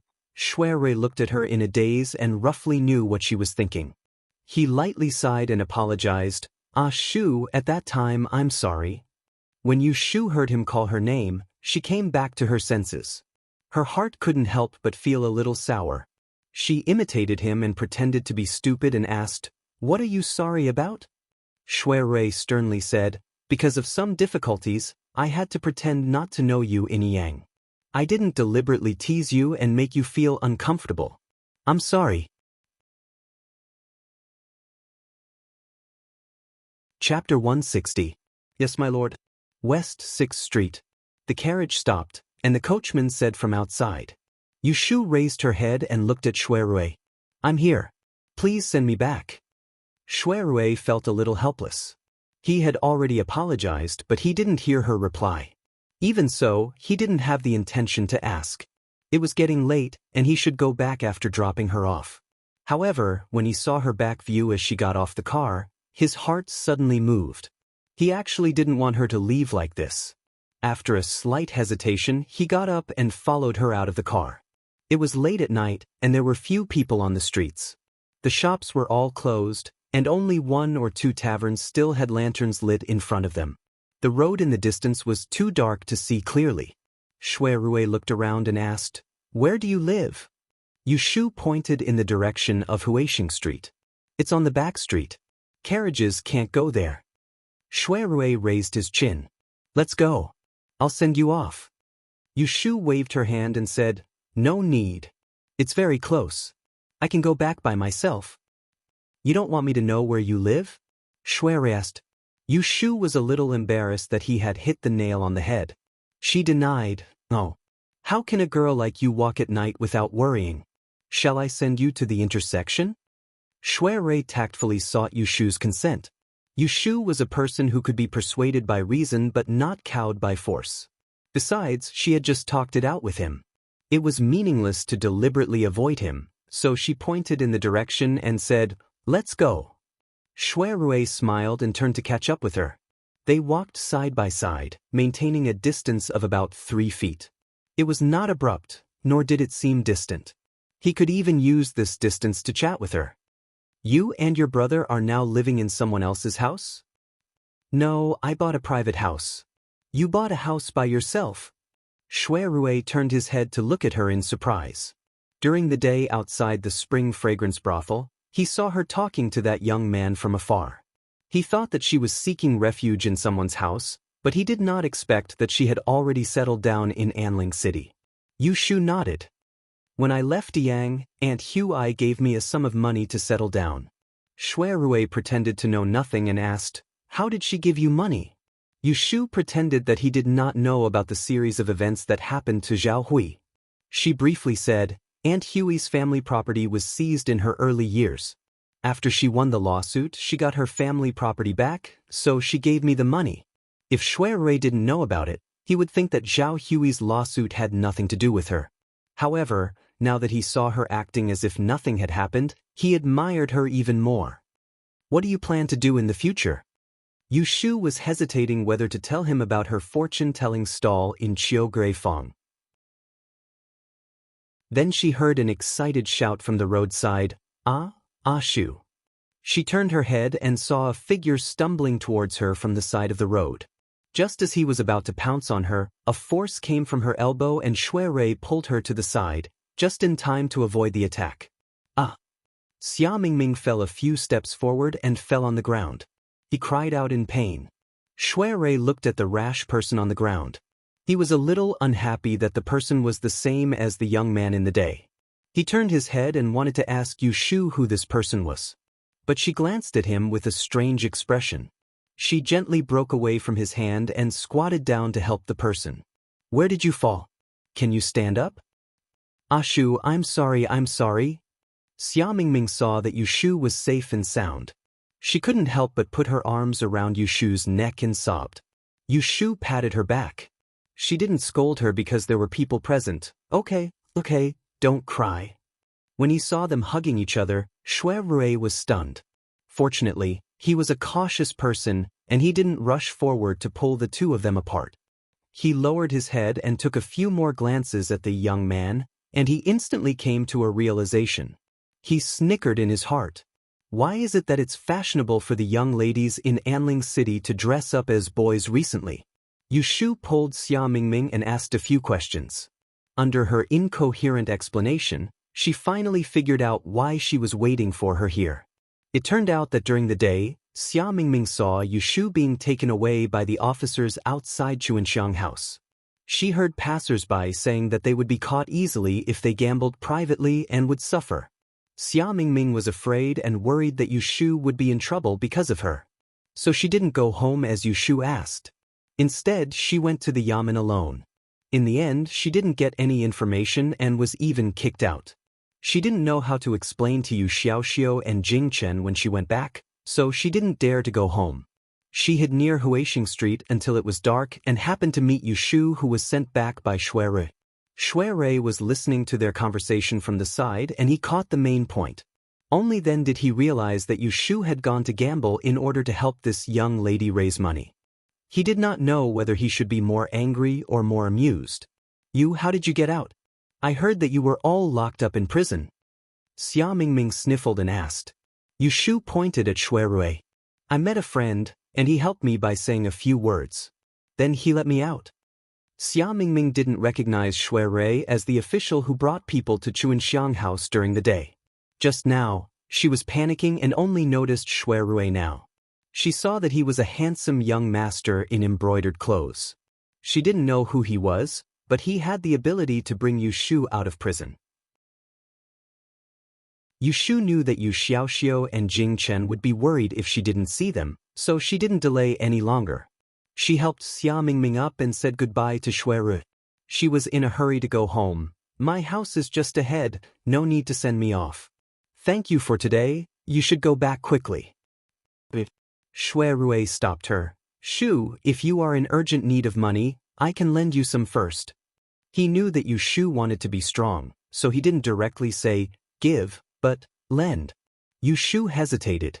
Although she didn't want to owe Shui Rui a favor, but the most important thing was to help Xia Mingming raise money to enter the exam. She couldn't let her hope fail just because of her own face, otherwise, wouldn't her efforts today be in vain? Thinking of this, she was about to agree to Shui Rui, but Xia Mingming shook her hand first. Ah Shu, no need. Yu Shu tilted her head. Why not? Xia Mingming bit her lips, hugged her arm tightly, and whispered, I don't want to take the exam. After such a fright today, she regretted it so much that her intestines turned green. She didn't have the face to ask Yu Shu to help her borrow money from a strange man. It was easy to guess what was on Xia Mingming's mind. In fact, Yu Shu really didn't care that much about whether she would take the Dian exam or not. Previously, she helped her think of a way because she was desperate to take the exam. Now that she was discouraged and wanted her to cheer her up, it didn't matter if she didn't take the exam. No, you should go back. Yu Shu shook her head at Shui Rui and pulled Xia Mingming to the alley ahead. This time, Shui Rui didn't call out to her again. He watched her disappear before he turned around and walked back. As he walked, he recalled the few months he spent in Yang City. Sometimes he laughed, sometimes he shook his head. His expression was relaxed, and his mood had never been so good since he returned to the capital. He only restrained his expression when he arrived at the place where the carriage stopped. Master, where are we going now? The carriage driver lifted the curtain. Hengwu Hall. So the carriage drove to the prosperous north of the city, where the night was full of singing and dancing. As for Jing Chen and Yu Xiaoxiu, when they didn't see Yu Shu and Xia Mingming come back in the evening, they began to feel nervous. They wanted to go out to find them, but they were afraid that they would come back halfway, so they had to wait anxiously at home. Poor Kim Bao was hungry from noon to night, but no one paid attention to it. It was so depressed that it kept scratching the wall. When they were about to go out to find them, the door rang. Xiaoxiu, open the door, we're back. Yu Xiaoxiu rushed to the door, and Jing Chen followed behind him. When he opened the door and saw them, Yu Xiaoxiu was relieved and couldn't help raising his voice. Why did you come back so late? Although Jing Chen couldn't speak, the concern in his eyes was obvious. Let's go in first. Yu Shu pushed Yu Xiaoxiu into the yard and asked Jing Chen to close the door. When the four of them returned to the house, Yu Xiaoxiu sat next to Yu Shu and asked, Did something happen? Yu Shu glanced at Xia Mingming. They didn't say anything on the way back, but what happened today would definitely make them worried, and Yu Xiaoxiu would inevitably blame Xia Mingming. It's all my fault. Xia Mingming didn't wait for Yu Shu to help her lie, but lowered her head and said. He gave a rough account of what had happened today. Sure enough, when Yu Xiaoxiu heard that Yu Shu was put in prison, he was shocked and angry, and forgot to ask who saved her. He first glared at Xia Mingming and said, Fortunately, my sister and brother are fine, or I won't let you go. It was rare that Xia Mingming didn't talk back to Yu Xiaoxiu. She grabbed the tablecloth, and her eyes were red. She knew that it was all because of her, and she didn't need Yu Xiaoxiu to argue with her. She was ashamed to death. Jing Chen looked at Yu Shu thoughtfully, didn't notice Yu Xiaoxiu's slip of the tongue, and didn't join in the scolding of Xia Mingming. Instead, he quietly got up and went outside. Yu Shu didn't want Yu Xiaoxiu to hold a grudge against Xia Mingming because of this, so she slapped Yu Xiaoxiu's back and scolded him with a smile. Who are you going to fight with? I did it myself, and I'm useless. Don't blame her. You're a boy, and you quarrel with a girl. It's shameful. Yu Xiaoxiu said angrily, You're protecting her, and you don't know who is your brother. Nonsense again. You're my only brother. Hearing Yu Shu's words, Yu Xiaoxiu felt comfortable, but Xia Mingming didn't feel good. Seeing the brother and sister getting along well, she felt like an outsider, and forgot that she was an outsider. Seeing Yu Xiaoxiu calm down, Yu Shu patted him on the shoulder and said, Go make the bed, and I'll go to the kitchen to find something to eat. After that, she left him and Xia Mingming staring at each other in the room. When Yu Shu came to the kitchen, she found that someone was already there. There was a pot on the stove, and Jing Chen was bending over to add firewood to the stove. His movements were not very skilled. Seeing the sparks jumping to his hands, Yu Shu hurried forward and said, Let me do it, let me do it. Chapter 161. Yu Shu didn't go to Qiuguifang the next day. Yesterday, the soldiers arrested dozens of people, including 2 Yishur, and they were also put in jail without mercy. She was the only one who was released in advance. Although Shui Rui didn't give her any special instructions, she knew she had to lie low for a while. After this sudden incident, Yushu felt a sense of crisis again. In the past 2 days, she had calculated Yu Xiaoxiu's and Xia Mingming's dates of birth using the law of the time of calamity. She made a list of all the big and small events that she had to prevent in the next month. After that, she would take care of her relatives and friends in Yang, such as Zhao Hui, Pei Jing, and her cheap mother. Although they were separated by the north and the south and could not be of much use, at least she knew what to do. After finishing these things, Yushu felt it was time to go to Qiuguifang to inquire about the situation. When the matter was over, she would come out to set up the stall again. Xia Mingming didn't need to take the Dian exam, but they still had to live and spend money. Xia Mingming was in low spirits these days and stayed in his room all day. Yushu didn't ask her to write a letter to her family at the medical center. At dinner, Yushu mentioned that she was going out the next day. Yu Xiaoxiu's first request was, "I'll go with you." Yushu knew that if she didn't bring him along, he would definitely make trouble, so she agreed. Anyway, she wasn't going out to set up a stall and could rush back to cook at noon.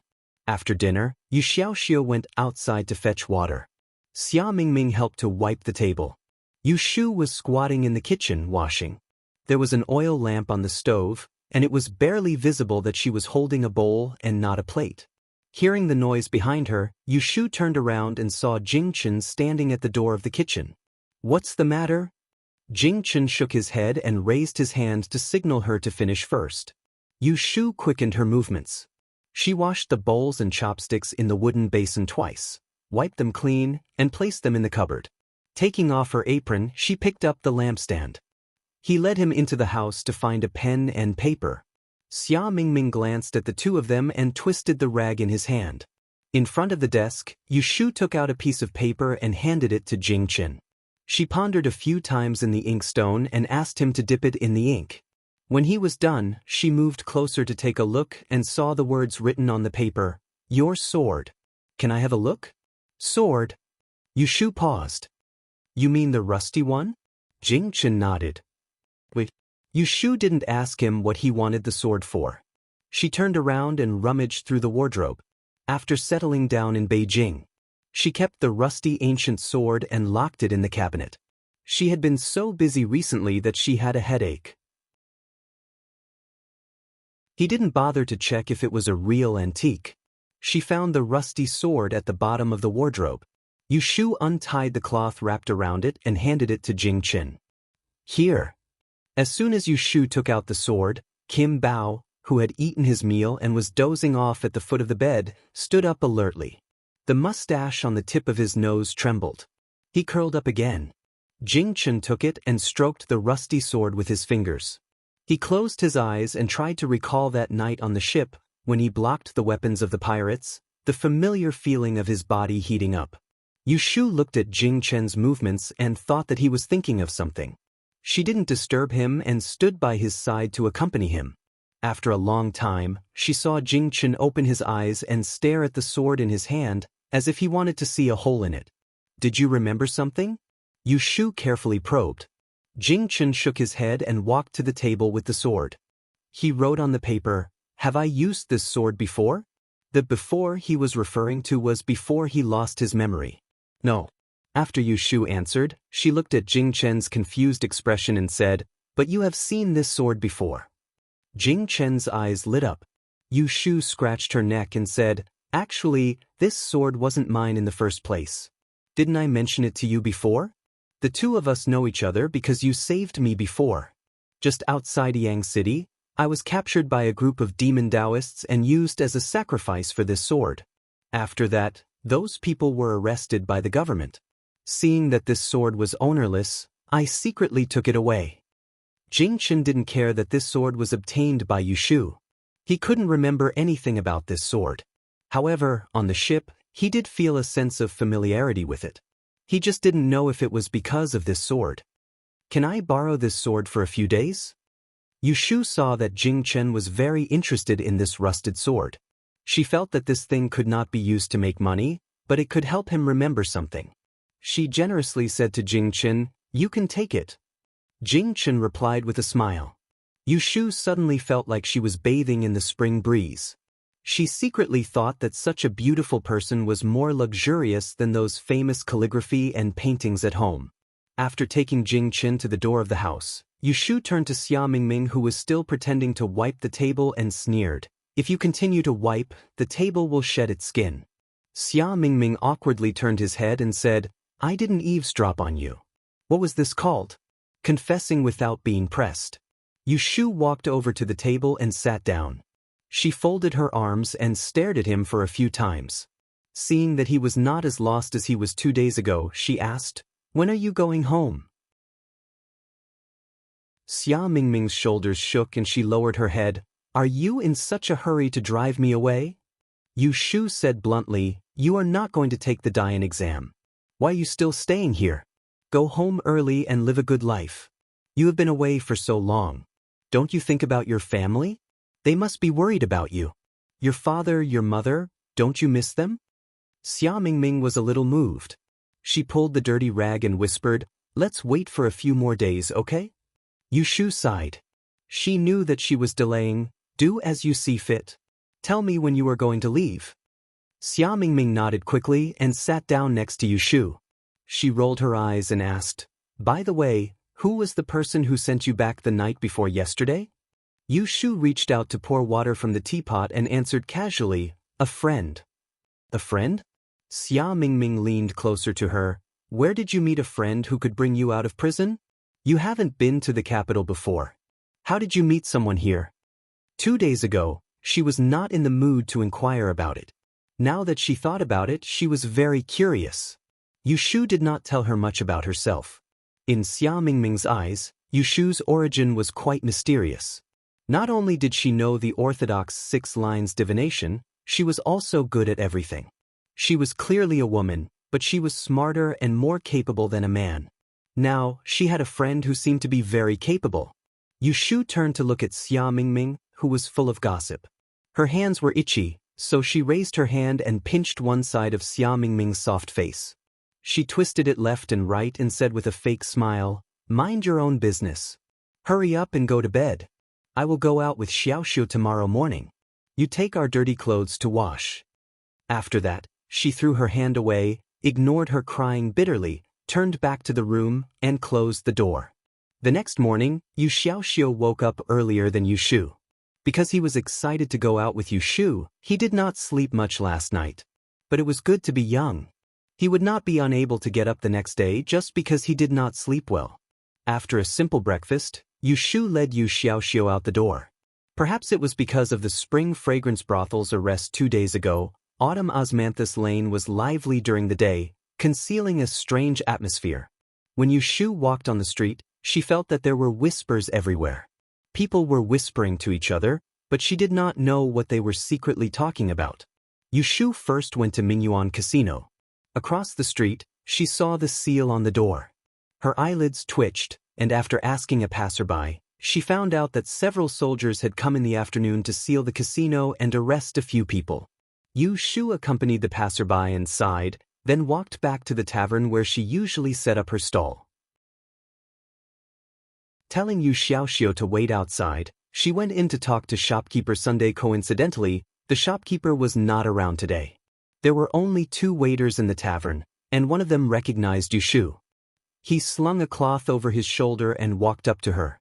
"Isn't this Yushu? Shopkeeper was just talking about you yesterday. I haven't seen you set up your stall in a few days. Did you see that business is not good and decided to give up?" Yushu smiled. "How could that be? I was busy 2 days ago, so I couldn't come. Today, I'm here to take a look. I heard that there was an incident in the market. Brother waiter, have you heard of it?" The waiter turned his head to look at the 2 customers drinking by the window. He waved at Yushu and led her to the counter. "Isn't that right? Let me tell you, it's good that you haven't been here for the past 2 days. The streets are full of people being arrested. It's said that the Evergreen gangs secretly gathered people to gamble, and they've been investigated by the government. The notice board at the end of the street only posted the announcement yesterday afternoon. I'm sure you haven't seen it yet. I heard from the shopkeeper that the government has issued an order to strictly crack down on gambling in the south of the city. Anyone who participates in gambling will be arrested and locked up for a few days. If it's serious, they'll have to leave a criminal record with the government and will never be allowed to take part in any examinations. Yushu took a deep breath. It's that serious? Isn't it? The waiter secretly curled his lips and said in a low voice, "It's fine to gamble in the north of the city, but we're not allowed to gamble in the south of the city. Why are the people in the south of the city so inferior? Don't they learn to gamble?" Yushu didn't respond.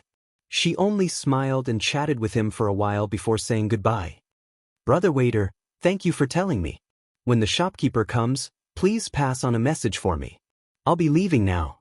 "You're not staying for a drink?" "Maybe another day." Yushu was short on money, so how could she waste it on wine? The waiter was about to go back to work when he touched his head and remembered something. He called out to Yushu, who was walking to the door. "Hey, Jingwei." Yushu turned around. "What's wrong?" The waiter stepped forward and said, "I almost forgot. In the 2 days that you weren't here, someone was looking for you. He came to our tavern and asked about you twice." Hearing this, the first person Yushu thought of was Chao Zixin. Just as she was about to ask him in detail, the waiter pointed behind her and said, "He's here. Look, Yusheng, this is the person who was looking for you." Yushu was stunned. She turned her head and saw an excited man standing at the door. There was a bean-sized mole on the corner of his mouth. He looked a little familiar, but not the person she thought he was. "Mr. Yu, I found you." Yushu saw hundreds of faces a day on the streets of Autumn Osmanthus Lane. She couldn't remember who this person was, so she asked suspiciously, "You are?" "It's me. Mr. Yu, have you forgotten? That day you showed me the way to money and tied a red rope for me," the strong man at the door said as he stretched out his left hand and rolled up his sleeve, revealing the faded red rope on his wrist. Yushu suddenly remembered and pointed at him. "It's you."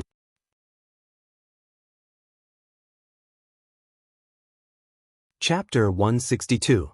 In the Sunji Tavern, there were a few refreshing dishes and a pot of good wine on the table. Yushu was listening to Zhao Qinghui with great interest. He was the first customer of her divination stall on the day it opened. He told his story.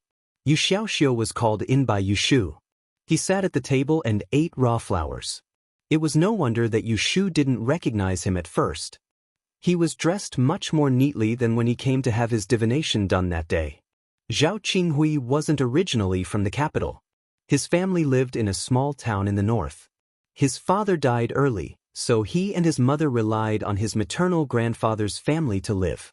His maternal grandfather's family ran an escort agency for 3 generations. At that time, he was full of youthful vigor. Because of the death of his father and mother, he was treated with disdain. He left home to learn martial arts. After 5 years, he was finally able to return home. Who would have thought that when he arrived at the village, he would not see his mother and maternal grandfather's family? After asking around, he found out that the year before last, there was a drought in the north. The villagers were worried about starvation and the escort agency's business was cold. His maternal grandfather's family moved elsewhere to make a living. He asked around 3 times, but he didn't know where they moved to. Left alone, he could only wander around. A year ago, he arrived at the capital. With his martial arts skills, he worked as a guard for a large family to support himself. Because he liked to drink a few mouthfuls of wine, his days were occasionally tight. That day, his master sent him to Autumn Osmanthus Lane to handle some business. After finishing his business, he wandered around Autumn Osmanthus Lane and found Yushu's stall.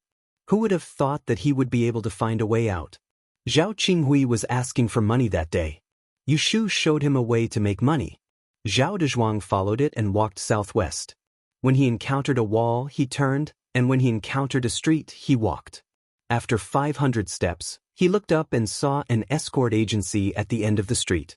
The sign hanging on the sign was his maternal grandfather's family's name. How could I have expected that they would move to the capital? I've never been to that street before. If it weren't for Sir Yu's clever foresight, I don't know how many times I would have missed them. Zhao Qinghui took a sip of wine and said with a ruddy face, "My mother's health is still fine. My uncle has always been strict and when he saw me, he shed tears. Although he scolded me, he is still my closest relative. My uncle has no children and has grown old over the years. He has the intention of entrusting the escort agency to me in the future. Coincidentally, he received a big business the other day and was going to deliver goods to Shenzhou. I left in a hurry with the escort team and didn't have the time to thank Master Yu. I came back 2 days ago and only came to thank you later. As he said that, he took out a banknote from his bosom, placed it on the table, and pushed it toward Yu Shu. Embarrassed, he said, I thought I might run into you today, so I brought it with me. It's the money I owe you that day, and the red packet Mr. Feng gave me. Yu Shu took it and looked at it. She secretly clicked her tongue. There were more than 20 taels stamped on the banknote. Her living expenses for the next month would be settled. She laughed inwardly. Was this considered waiting for the clouds to disperse and the moon to see the light? 20 taels was far from being a lot in a proper trading house, but for a trader like Yu Shu who hung a flag outside, it was a very generous reward. In fact, this time it was a coincidence. The 8 ways of making money were based on karma. If one did not have the fortune to make money, they could at most guarantee that they would not lose it. If one had the fortune to make money, then they would be able to get help. This Zhao Qinghui's luck was about to change. He was just missing a chance, but Yu Shu pointed it out. Zhao Qinghui had been in the Jianghu for a few years and knew that a person could not be judged by their appearance. Although Yu Shu was young, she had previous experiences as a witness and knew of her abilities. He trusted her very much, so he gave her a generous red packet in preparation for the future. Mr. Yu, my uncle heard of you and wanted to meet you. Zhao Qinghui asked, when do you think you have time to go with me? Hearing this, Yu Shu didn't know what to say, so she didn't rush to answer. Instead, she took out a few Yao coins that she often used and threw them on the table. She lined up the coins one by one and calculated 3 times. Seeing that the divination was auspicious and that her children's eyes were peaceful, she felt relieved and said, I have time today, I'll go with you. Zhao Qinghui saw that she used copper coins to ask for divination. Although he didn't understand it, it looked profound and he thought highly of Yu Shu. He immediately clapped his hands and said, Great, then we'll leave after drinking this pot of wine. Yu Shu nodded. She saw Yu Xiaoxiu straighten his eyes and looked at the banknote next to her hand. She smiled and gave it to him. Take it? Yu Xiaoxiu finally saw the number on the banknote. He stared at it for a moment, then he grinned and looked at Yu Shu with admiration. He folded the banknote in half and carefully put it into his bosom. It should be Yu Shu Lu Yun. She asked Yu Xiaoxiu to wait for her in the tavern. She followed Zhao Qinghui to the Fu and escort agency and met her uncle, Boss Zhou. After a brief conversation, they learned about each other's background. Then she was taken around the escort agency. It was said that Boss Zhou was asking her to give advice on the feng shui of the house, but in fact, it was to test her ability. Because Yu Shu had bought a haunted house before, she had specially sorted out the house studies taught by Qing Zheng in the past few days. Although she lacked experience, she had a unique vision and was bold and careful. The second time she looked at the house, perhaps because she was thick-skinned enough, she did not have stage fright at all. As she walked, she pointed at a few mysteries in the courtyard. When Boss Zhou's expression changed, she pointed out something wrong at the right time. When I entered the door just now, I noticed that there are many tripod seats under the wall of this courtyard. They were originally meant to calm down, but they backfired and became a hindrance. Boss Zhou's expression changed. Mr. Yu, please speak. Yu Shu pointed to the bare walls of the courtyard and asked, were there trees originally planted here? Boss Zhou said, there were originally 2 trees. Later, there were always moths, so one tree was cut down. The other tree died a few months ago for some reason. Yu Shu recalled what she had learned and asked, have the people living in the escort agency been quarreling recently? Perhaps they've even gotten into a fight and injured someone. Boss Zhou said in surprise, indeed, there were 2 escorts fighting the day before yesterday, and one of them broke his head. How did you know, sir? As he spoke, he turned his head to look at his nephew, asking him with his eyes if he had told Yu Shu. Zhao Qinghui quickly shook his head, indicating that he had not. Yu Shu caught a glimpse of their movements and smiled. She pointed to the wall and explained, In the layout of the house, it is appropriate to make up for the deficiencies, and the best strategy is to be comprehensive. This place is flourishing, and when the metal is flourishing, it will suppress the wood energy. According to the 5 elements, metal gives birth to water, water gives birth to wood, and wood gives birth to fire. I have just seen that there is a kitchen that makes a fire to cook in your courtyard, and there is a well that fetches water for drinking. However, there is a leakage of wood energy. It should only be suppressed, not born. Sooner or later, it will be blocked. At first, there will be quarrels, but after a period of time, I'm afraid there will be blood. Hearing that Yushu's words were reasonable, Boss Zhou had already believed most of it. His expression changed slightly. There is such a relationship. May I ask, sir, is there a way to resolve it? There is a way. Yushu was not in a hurry to answer. Instead, she changed the topic and said, "It's just that this house has been seen by someone before. If I casually change it, it will inevitably be suspected of smashing someone's reputation. If that person comes to the house again in the future, it will be embarrassing. If there is a gap between him and Boss Zhou, it will be my fault." Every line of business was indispensable. Yushu had heard a lot about it in Autumn Osmanthus Square. For example, the geomancy of this house was often only invited by one master.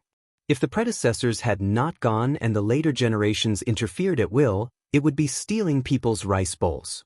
If the news spread, it would be a loss of reputation. Yushu's words were pleasant to hear. She was thinking for Boss Zhou's sake, but in fact, she was hinting to him that there was a problem with this house. It would be best for him to find the person who had seen the geomancy for him in the past to repair it. Don't ask her to change it. It was not that she could not change it, but it was not convenient to change it. Boss Zhou was a sensible person. When he heard this, he knew what Yushu was hinting at. He waved his hand to let the 2 escorts behind him leave. Then, he took Yushu and Zhao Qinghui to the guest room in the west room and sat down. To tell you the truth, when my escort agency was first set up, I specially invited a Master E to give me pointers. Later, I invited him to be a regular at my door. No matter if there is anything, he will give me a red packet every month. Who would have thought that in July, that Master E would offend someone in the north of the city? After leaving a few words, he left the capital and returned home, never to return. Therefore, I heard from Qinghui that you are talented, so I brought you here to take a look. Now, it seems that Mr. Yu is young, but there is no harm in having real knowledge. I would like to invite you to be a regular at our escort agency and give me a few pointers. What do you think? Yushu thought that the term regular here was more or less equivalent to a consultant. She would only be needed if there was something, and if there was nothing, she would also be paid. This job was not bad. Jing Chen's medicine was almost finished, and the weather was getting cold soon. He needed to add more clothes. Therefore, when Yushu received Boss Zhou's invitation, she did not hesitate. She cupped her hands and said, "Then in the future, Boss Zhou, please give me more pointers." Boss Zhou laughed and stood up to return the greeting. "It should be me asking Mr. Yu to give me pointers." Seeing that the matter was settled, Zhao Qinghui said happily, "Uncle, it's almost noon. Why don't we go to the restaurant and have a seat?" Boss Zhou was more thoughtful than him. He first asked Yushu, "Are you free?" Another day, Yushu said, "I need to go back and prepare a few things. I'll come back tomorrow. After I fix the feng shui of this house, it won't be too late for Boss Zhou to be the host." Boss Zhou was happy and did not force her. He asked Zhao Qinghui to accompany Yushu to drink the remaining half a cup of tea and went outside to give orders. After a while, a servant entered with a wooden tray. On it were 3 chains of silver, which was immediately given to Yushu by Boss Zhou. Yushu could not refuse, so she had no choice but to accept it.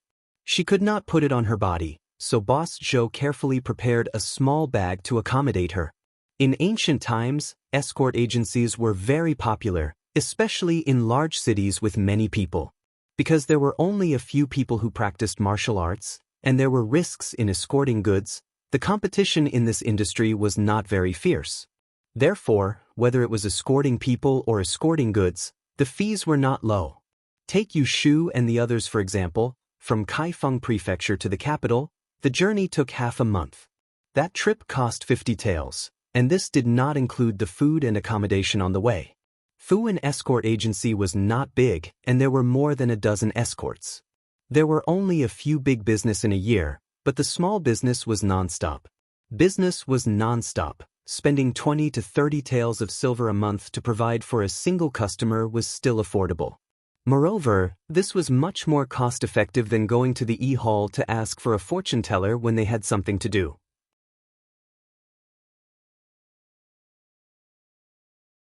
Chapter 163.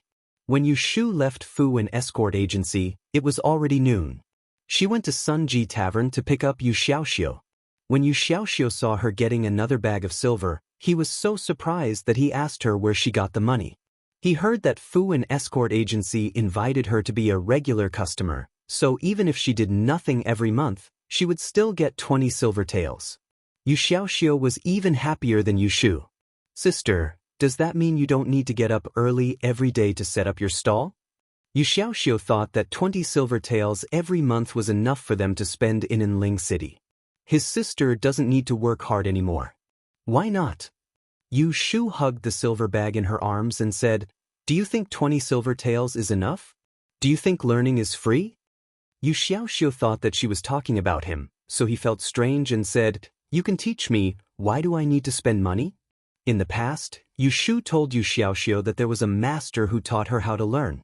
At that time, Yu Xiaoxiu thought that she was lying to him. But after a series of accidents, he believed that it was true. He felt that with his sister's ability, she was more than enough to teach him. Yu Shu shook her head. "Most of the things that I know, you can't learn. You have to start from the proper books. To be honest, your sister is only a dabbler. I'm still far from being a master. Didn't we agree that in the future, we will open a DE store, make a lot of money, live in a big house, and be respected by people? We can't delay learning. You want to learn, and I want to master. How can we cook without rice and learn without a teacher? We have to go to the DE store to buy books. In the future, we also have to visit the master's house to ask for advice. A book costs more than 10 silver taels. Don't you need money for the gifts? Do you think 20 silver taels is enough?" Yu Xiaoxiu scratched his head, "But you can't earn much money by setting up a stall. It's so tiring." "Who said you can't make money? What's this?" Yu Shu stuffed the money bag in her hand into Yu Xiaoxiu's arms. "Now that we have a business, it will only get better in the future. It doesn't matter if we are tired. If we want to live a good life, how can we wait for money to fall from the sky? Don't you agree?" Yu Xiaoxiu held the silver in his arms and curled his lips. "You're the only one who's tired. I haven't done anything yet." Yu Shu rubbed his head. She laughed heartily and said, "Because I'm the older sister." In her previous life, she had done a lot of stupid things that she couldn't bear to look back on. However, there was one thing that she was still proud of 500 years ago. She was a good sister from beginning to end. Yu Xiaoxiu suddenly felt a lump in his throat. He raised his hand to rub his eyes and put it down. He secretly tugged on Yu Shu's sleeve and followed her steps. He always felt that no matter how far the road was, it wouldn't be difficult to walk. With money in hand, Yu Shu was on the way home. She turned a corner and went to the medicine shop. She told the doctor the prescription that Jing Chen took. She bought 10 days' worth of medicine and a few pieces of ointment that were said to be very effective in removing scars. The wound on Jing Chen's abdomen had already healed, but there was a bumpy scar left. Yu Shu didn't see it with her own eyes, but she heard Yu Xiaoxiu talk about it. When they arrived at the door, Yu Shu was carrying some things in her hands. Yu Xiaoxiu walked in front of her to open the door. The bolt was not on, so it opened with a push. Yu Xiaoxiu took a step forward and was stunned. Yu Shu saw that he was blocking the door, so she used her elbow to push him. Yu Xiaoxiu suddenly turned his head. Pointing at the door, he stammered, "Jing, what scenery?" Yu Shu heard the rustling sounds in the yard and pushed Yu Xiaoxiu aside. She entered the door and froze. He saw that in the small courtyard of the Sihyuan. His vision was filled with a white silhouette, a long sword with green light floating around it, hissing as it cut through the wind. His footsteps were as light as a swallow's, sometimes advancing and sometimes retreating. His movements were just right. He pointed the sword and drew the sword, like a flood dragon. The person wielding the sword had his hair draped over his shoulders and his expression was solemn. One moment, one could see him clearly, the next moment, it was hard to see him clearly. As he walked sideways, the ends of his hair brushed against the tips of his eyebrows. He was born with a righteous aura that was ferocious and evil. His clear eyes seemed to be able to reflect all the impure things in the world. The last ray of green light was drawn out from the sword. He turned his wrist and retracted it behind his back. He stood tall and closed his eyes. Everything was quiet, only the sound of his long breath could be heard. Yu Shu and Yu Xiaoxiu stood at the door, while Xia Mingming squatted at the door. At this point, the three of them were dumbfounded. It was Yu Shu who reacted first. She carried her bags and ran forward, excitedly shouting, "Jing Chen, did you remember?" Hearing this shout, Jing Chen came back to his senses. He looked down and saw the person in front of him. Out of habit, he wanted to smile at her. However, before the corners of his mouth could rise, he felt a burning pain in his chest. He coughed violently and there was a fishy taste in his mouth. He raised his hand to cover his mouth, wanting to cover it up, but it was too late. He saw panic in Yu Shu's eyes. "What's wrong? Quick, go inside and lie down." Yu Shu saw Jing Chen vomit blood. She hurriedly dropped the bags in her hands and supported him. She directed Yu Xiaoxiu to close the door while Xia Mingming went to the kitchen to get some water. Yu Shu and Yu Xiaoxiu supported the unsteady Jing Chen to lie down on the bed. They pulled his hand away from his mouth and saw that his eyes were closed. His mouth was scarlet. Xia Mingming went to the kitchen to get some water. That night, they had jumped off the ship to escape. Because he had blocked that sword strike, Jing Chen had been seriously injured. However, at her request, he had carried Xia Mingming on his back and insisted on accompanying her for a long distance. At that time, in the cave, she had started a fire, and the first thing she had seen was Jing Chen leaning against the mountain wall with his head lowered. The image of him covered in blood had lingered in her mind for a long time. She was not a person who was easily soft-hearted. When it was time to be cruel, she could be said to have a heart of stone. However, towards Jing Chen, she had a rare compassion. It was different from how she treated Zhao Hui and Xia Mingming. She treated Zhao Hui well because she wanted to repay her kindness. She was tolerant towards Xia Mingming because she wanted to benefit from him in the future. However, towards Jing Chen, her compassion was playing tricks on her. She knew that this was a big trouble, but she still accepted him. She didn't even know where that compassion came from.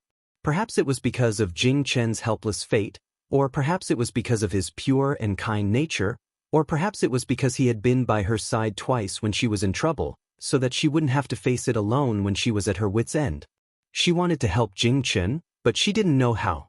She didn't have the ability to help him find the person who broke his fate, and she didn't have the guts to take the risk to bring him back to Dragon Tiger Mountain. She could only keep him by her side, pretending that she didn't see how much he wanted to recover his memory, pretending that she didn't know about his helplessness and helplessness. Yu Shu laughed at herself. She took a handkerchief and wiped the blood and sweat on Jing Chen's face. Then she broke his blood-stained fingers and carefully wiped them one by one. Jing Chen slightly opened his eyes. When he saw Yu Shu, he was relieved and closed them again. His chest rose and fell, and his whole body was weak. After a while, he fell asleep. While Jing Chen was unconscious, Yu Shu went out to find a doctor. Because of the previous example, she specially found a doctor who knew how to diagnose internal injuries. The diagnosis was not far from what she guessed. Jing Chen's previous internal injury hadn't healed yet, so he used his internal force recklessly. His meridians couldn't bear the weight, and his 5 internal organs were injured, so he vomited blood. After asking Yu Xiaoxiu to send the doctor away, Yu Shu tucked Jing Chen in and called Xia Mingming outside the room to talk. "What happened?" Xia Mingming smiled bitterly and said, "I don't know. I was lying in the room at that time. I heard the noise outside, so I went out to have a look. He was practicing swordsmanship, and then he followed you back." Yu Shu knew that she wouldn't lie, so she gave her a string of money and sent her to buy food on the street. Then, she turned around and went back to the room to take care of Jingchen. She had to wait for him to wake up before she could ask him if he recovered his memory or only remembered martial arts. The three of them ate lunch in the afternoon. Yushu squatted in the courtyard and brewed medicine. Kim Bao was originally basking in the sun at her feet, but when he smelled the medicine, he moved away a little. This little blondie had been eating and drinking, and he didn't move much. He had grown fat, and when he was lying down, he looked like a hairy ball. Jingchen gave Yushu a lot of ink paintings. Among them, Kim Bao took up most of the space. There were all kinds of interesting and lively poses. Yushu didn't think it was strange at that time, but now that she thought about it, she realized that Jingchen had put in a lot of effort. One must know that Kim Bao was sleeping most of the time, so it wasn't easy to capture his movements to paint. Jingchen only woke up at night. Yushu was sitting by his bed reading a book. The dim light was enough for him to see her face clearly. When she was quiet, she was very different from when she was talking. She didn't have those lively gestures, and the emotions that she inadvertently revealed made him feel more real. When he saw the tiredness in the corner of her eyes, he felt a little sad. He didn't know why. He lifted his hand. As soon as he moved, Yushu turned her head. When she saw that he had woken up, her face lit up with joy. She put the book aside and moved to the head of the bed. She asked with concern, "You're awake. Do you feel uncomfortable anywhere?" Jingchen shook his head. Yushu put on a serious face. "Don't lie to me." Jingchen hesitated for a moment, then raised his hand and put it on his heart. "Is it only here?" Yushu asked to confirm. Jingchen nodded. Yushu let out a sigh of relief. "It's okay. It should be a blood clot. Let me rub it for you." Before Jingchen could react, she stretched out her hand, pushed his hand away, and pressed it on his chest. Because his outer shirt was stained with blood, he only had a thin shirt on his upper body. Her warm palm rubbed on his chest through a layer of cloth. He didn't know why, but it didn't make him feel better. Instead, it made him more flustered. Jingchen subconsciously pressed the back of Yushu's hand, not letting her move again. When Yushu's hand was suddenly grabbed by him, the sound of someone's heartbeat more or less called back her feminine consciousness. Her face slightly blushed. But when she thought that Jingchen thought she was a man, she put aside the uneasiness and asked, "What's wrong? Does it hurt?" Jingchen shook his head. He took her hand away from his chest and put it on the edge of the bed. His fingers moved a little, but he didn't let go. He just held her hand, which was much smaller than his, in case she would rub his chest again.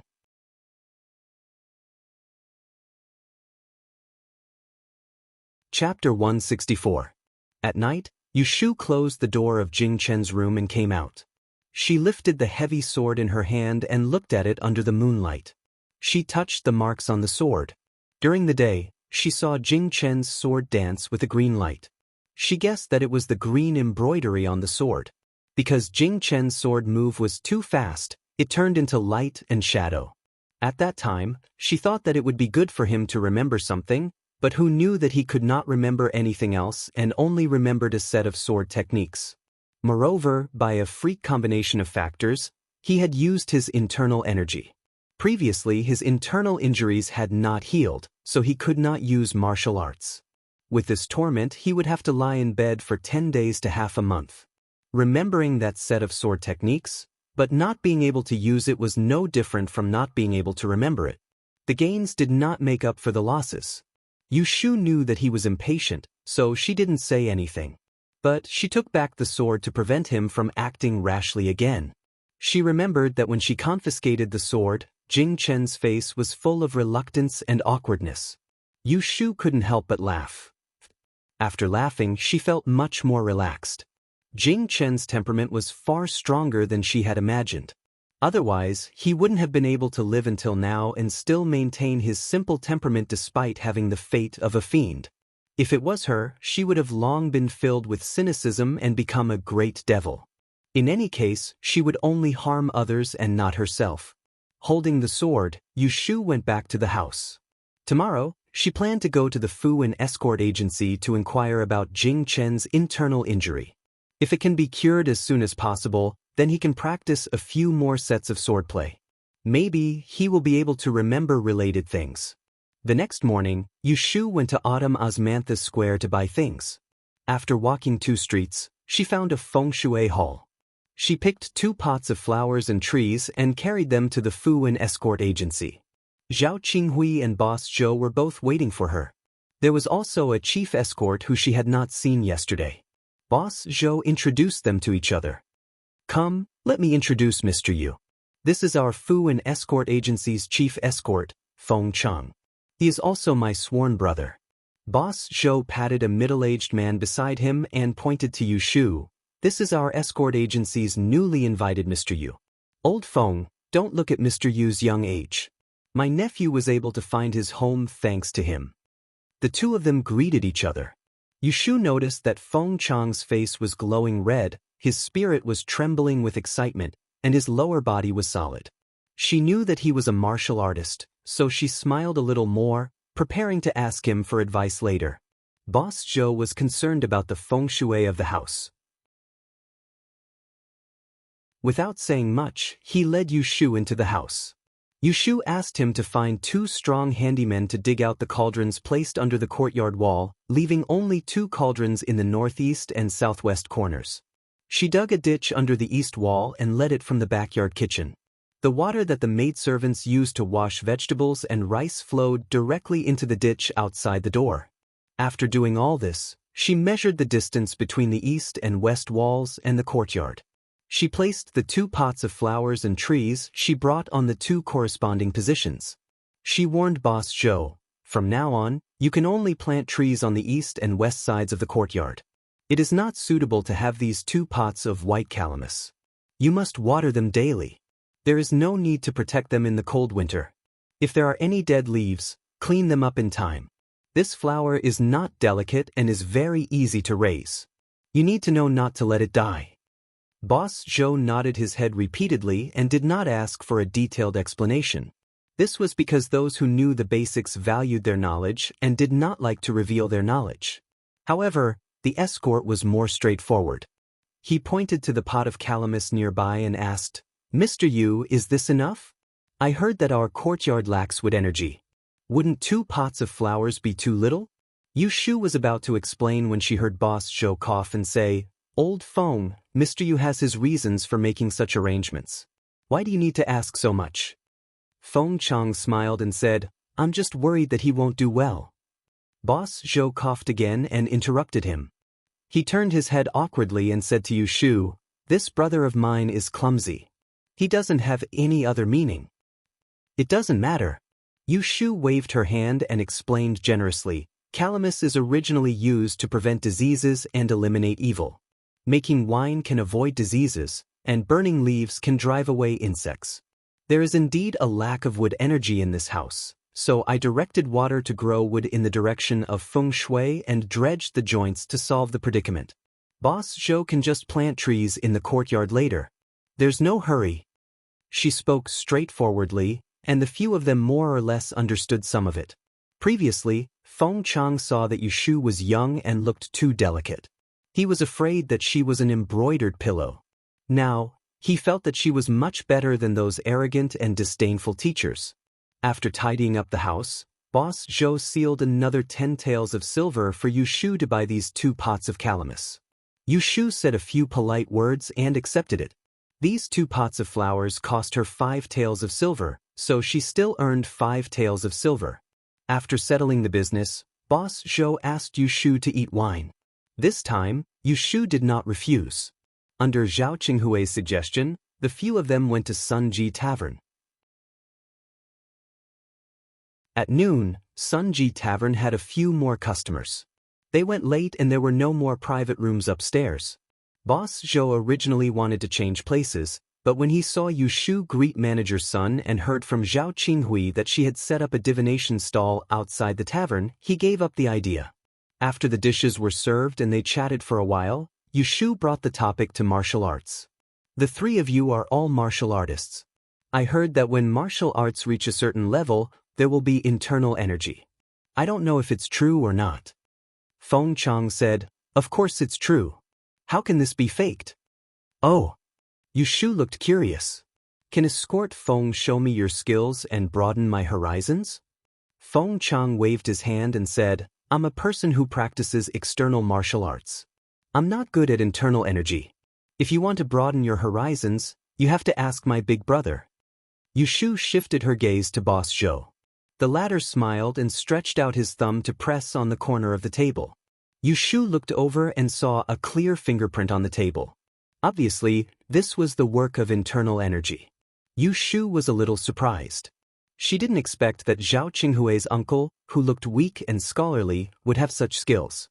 No wonder he could manage an escort agency and open it in the capital. Knowing what was going on, Yushu showed a hesitant expression. Boss Zhou saw this and took the initiative to ask, Mr. Yu, what's wrong? If you have something to say, you can say it. Yushu sighed first and then said straightforwardly, It's like this. I met a friend a month ago. He was injured and looked for a doctor to treat him. He said that he had internal injuries. He has no relatives in the capital and is only close to me. I want to find a way to treat him. Because I don't know martial arts, I can't get the gist of it. I want to ask Boss Zhou if there's a way.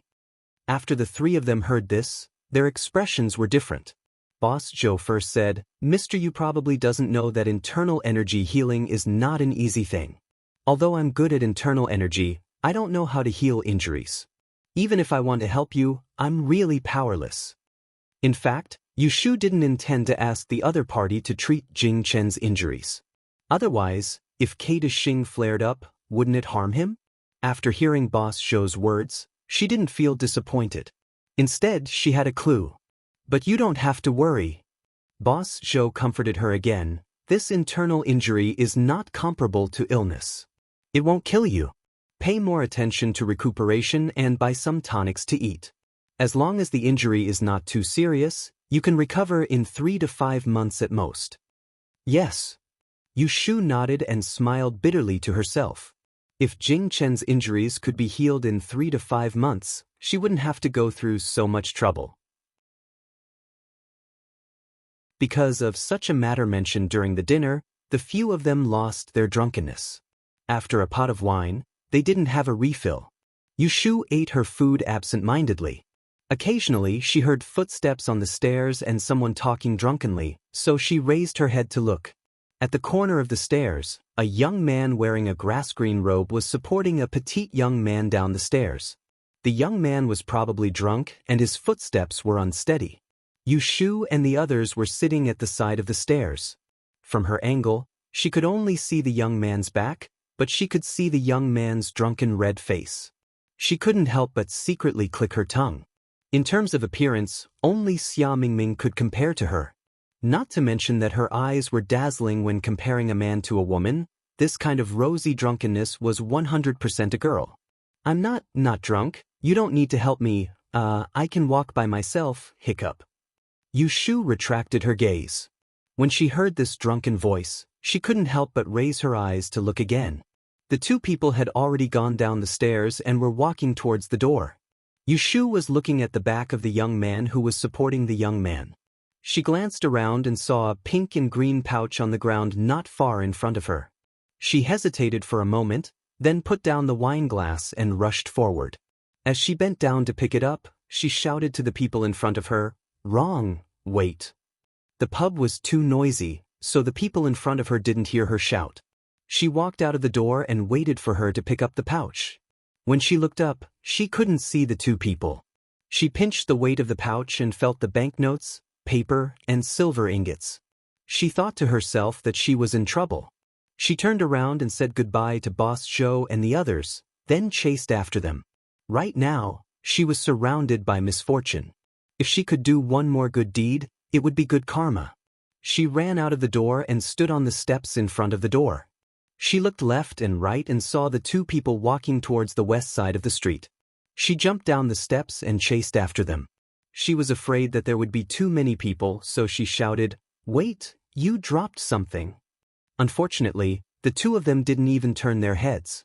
When they reached the end of the street, a carriage drove over. Yushu watched as the two of them got on the carriage like they were deaf, wasting her breath. She was unhappy, but seeing that she couldn't catch up, she weighed the pouch in her hand to test its weight. Squinting her eyes, she jumped up on her tiptoes and looked at the carriage's window. With all her strength, she threw the pouch out. With a whoosh sound, the pouch with the silver ingots flew right into the window. This was the accuracy Yushu had honed from hunting sparrows in the forest. The next moment, she saw the window open and someone holding his forehead looked out. Yushu was about to clap her hands and leave, but she suddenly saw the face that appeared by the window. Her mouth slightly opened, and she was stunned for a moment. She raised her sleeve to cover her face, turned around and walked back. She silently comforted herself that the person didn't see her. On the carriage, Shuirei clearly saw Yushu's figure and also saw her dodging. He didn't know whether to laugh or cry. He rubbed his forehead and thought of the first time they met in Yang City a few months ago. His heart moved, and he put the pouch in his hand next to the drunk teenager in the carriage. He lifted the curtain and jumped out of the carriage. He gave the driver a few words and then chased in the direction where Yushu disappeared.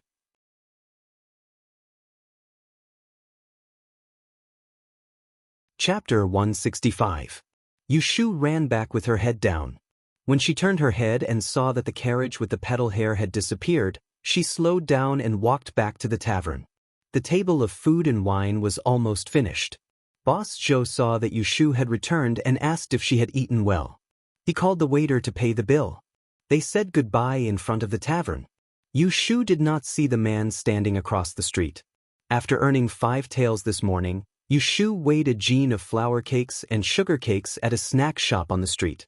Shuirei followed behind Yushu at a distance and watched Yushu enter the snack shop. After a while, she came out with a few bags in her hand and a piece in her hand. She ate as she walked. This kind of behavior that used to be a bad habit to him, when done by her, seemed to be very natural. He still remembered that time when they went to the 3 Purities gathering together and bought breakfast on the street. That was the first time he ate on the street with people coming and going. Now that he thought about it, that feeling of acting as if there was no one else around was not bad.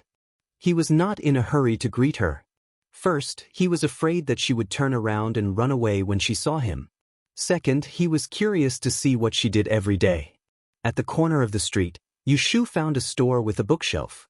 Unlike the stores in Yang City, where one had to use a bookplate to enter, this store was just like any other ordinary bookstore. However, there was no place for copying books.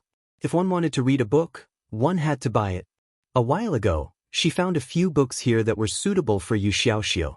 At that time, money was tight, so she didn't buy them. Today, she wanted to see if they were sold. Shuirei followed Yushu into the shop. Seeing her enter the back room, he pretended to wander around the hall. After waiting for a while, he did not see her come out. After hesitating for a moment, he went in. The bookshop at the back of the shop was not big. The bookshelf behind the e-shop was not big. There were 4 to 5 rows of bookshelves, and there were a few customers inside. Shuirei walked a few steps along the side of the bookshelf and saw Yushu, who was squatting down and rummaging under a bookshelf. He did not approach her but retreated to the back of another row of bookshelves. He randomly picked up a book and flipped through it. Occasionally, he would turn his head and glance at her across the shelf, waiting for her to make her choice. Shuirei was not unfamiliar with such a scene. He lowered his head and smiled. Back then, he did something to kill time. Who would have thought that he would still remember it so clearly after such a long time? Should he blame his good memory, or should he blame her for being too unforgettable? After searching for a while, Yushu found the 2 books that she liked before. She happily patted the dust on her head and took them out to count the money. She did not notice the person who had been standing with her for a long time on the other side of the bookshelf. After leaving Autumn Osmanthus Lane, there were fewer people on the road. As long as Yushu turned her head, she could see Shuirei walking not far behind her. However, she was busy at the moment. She was holding a bag of snacks under her arm, flipping through a book and holding a piece of cake in her mouth. She did not have the time to look back, let alone look back. Seeing that there were fewer people around, Shuirei was not afraid that she would disappear into the crowd and was about to go forward to greet her.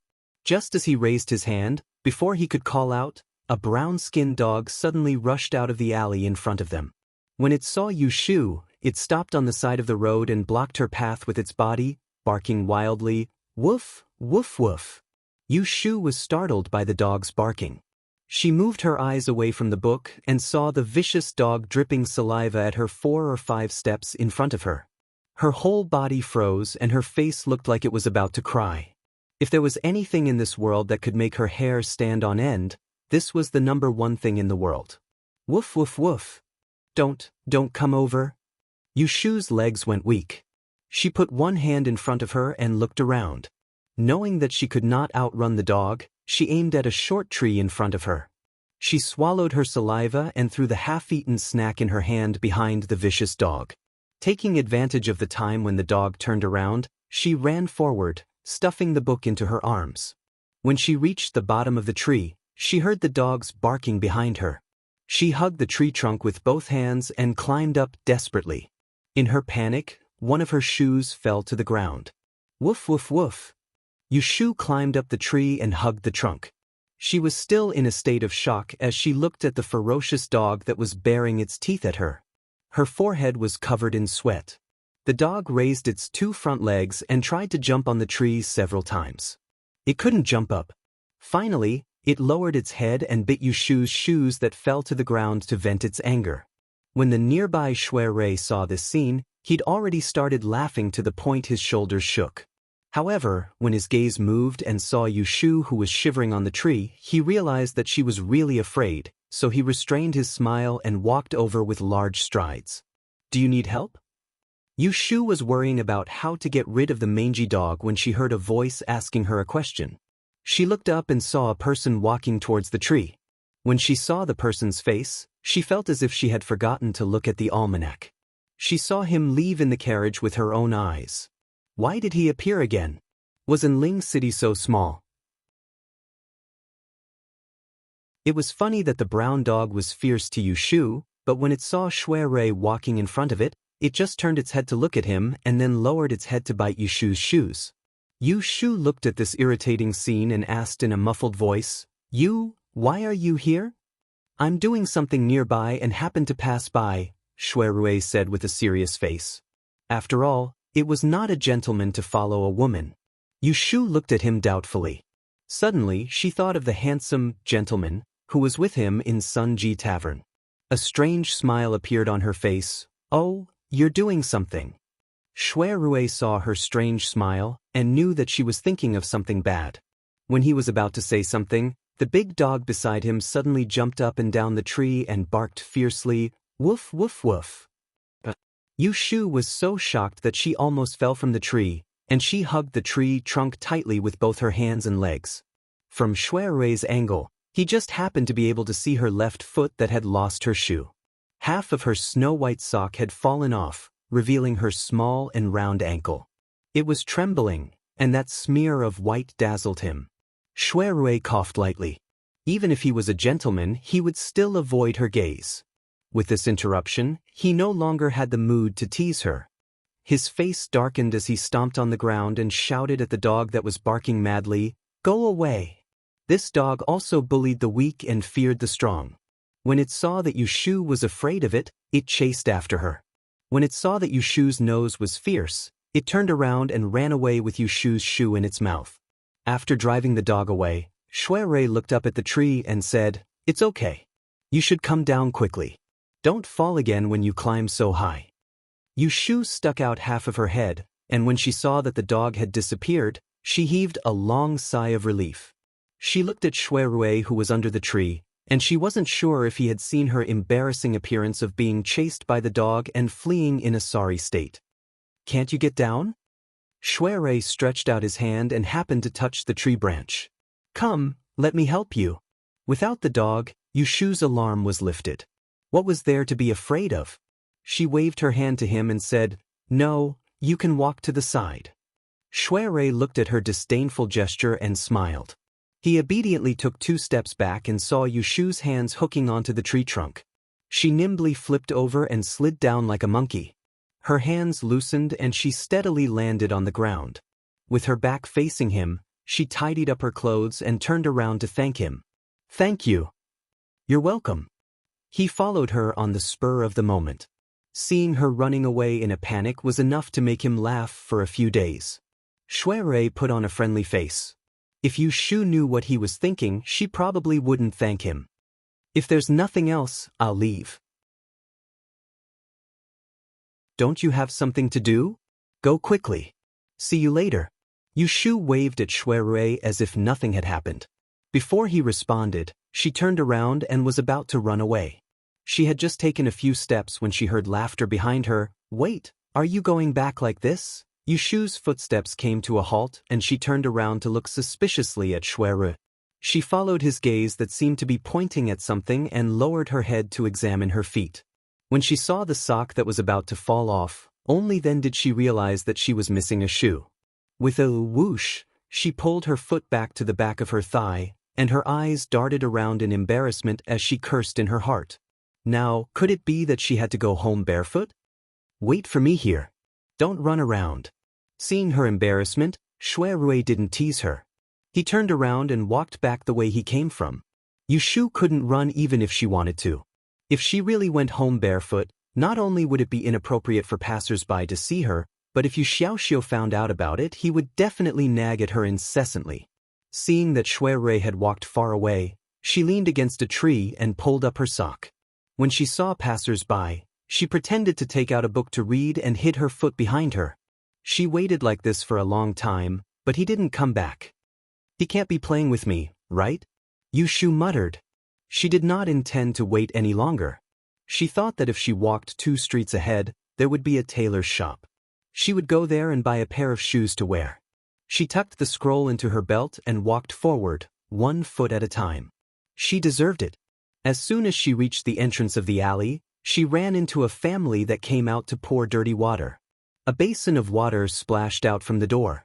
She couldn't react in time and jumped back 2 steps. Just as she was about to fall to the ground, someone caught up with her from behind and stretched out a hand to steady her shoulder.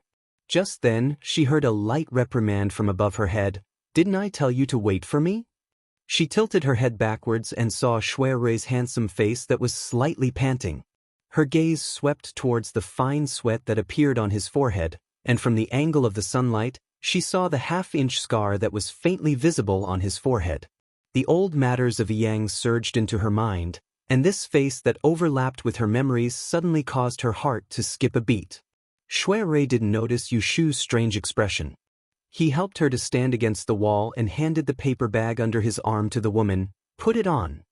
When he found the tailor's shop, he realized that he didn't have any money with him. He was afraid that she would be anxious, so he ran to the pawnshop in Autumn Osmanthus Lane to buy a jade pendant to exchange for money.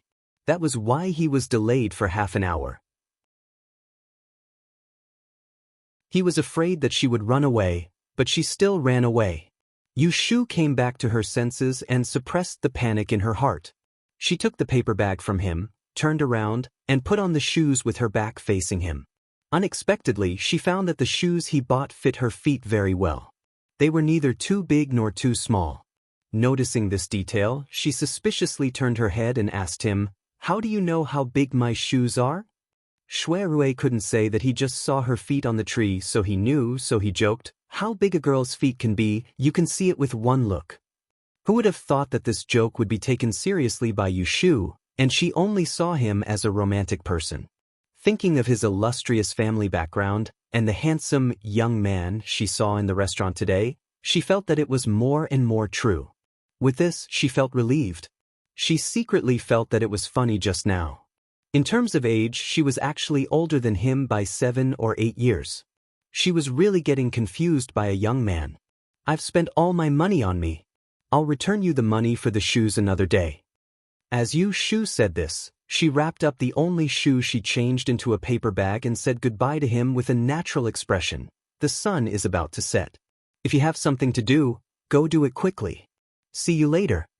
When Shui saw that her expression was natural and that she was no longer evading him like before, he vaguely felt that something was amiss. However, he could tell that it was really late at night, so he didn't look into it in detail and nodded at her. The two of them walked with their backs to each other, one to the east and the other to the west. After walking for more than 10 steps, Shui Rui suddenly turned around and shouted at Yushu's back. "Ah Shu, don't hit my head with the money pouch next time." Not far ahead, Yushu stumbled. Her steady steps suddenly turned into a jog, and she disappeared in a flash.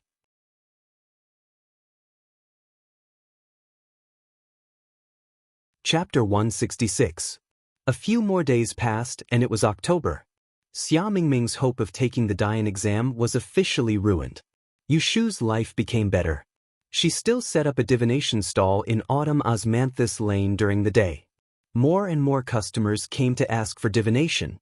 It was common for her to charge 100 or so coins.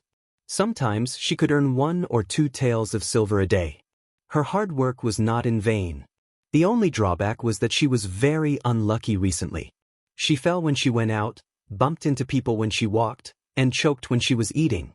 She suspected that Jing Chen's Kata star was about to break out. She was worried all day long. Every time she went out, she would use the 6 lines to calculate a complete divination for herself to avoid being hit. Recently, Yushu saved some money and planned to go to the north of the city to visit several famous De stores. She wanted to try her luck and see if she could get a few good cheap books to read. She had been relying on her old books and didn't learn anything new, so she made little progress. E-study was different from other subjects. Each subject was related to each other. The more comprehensive it was, the more exquisite it was.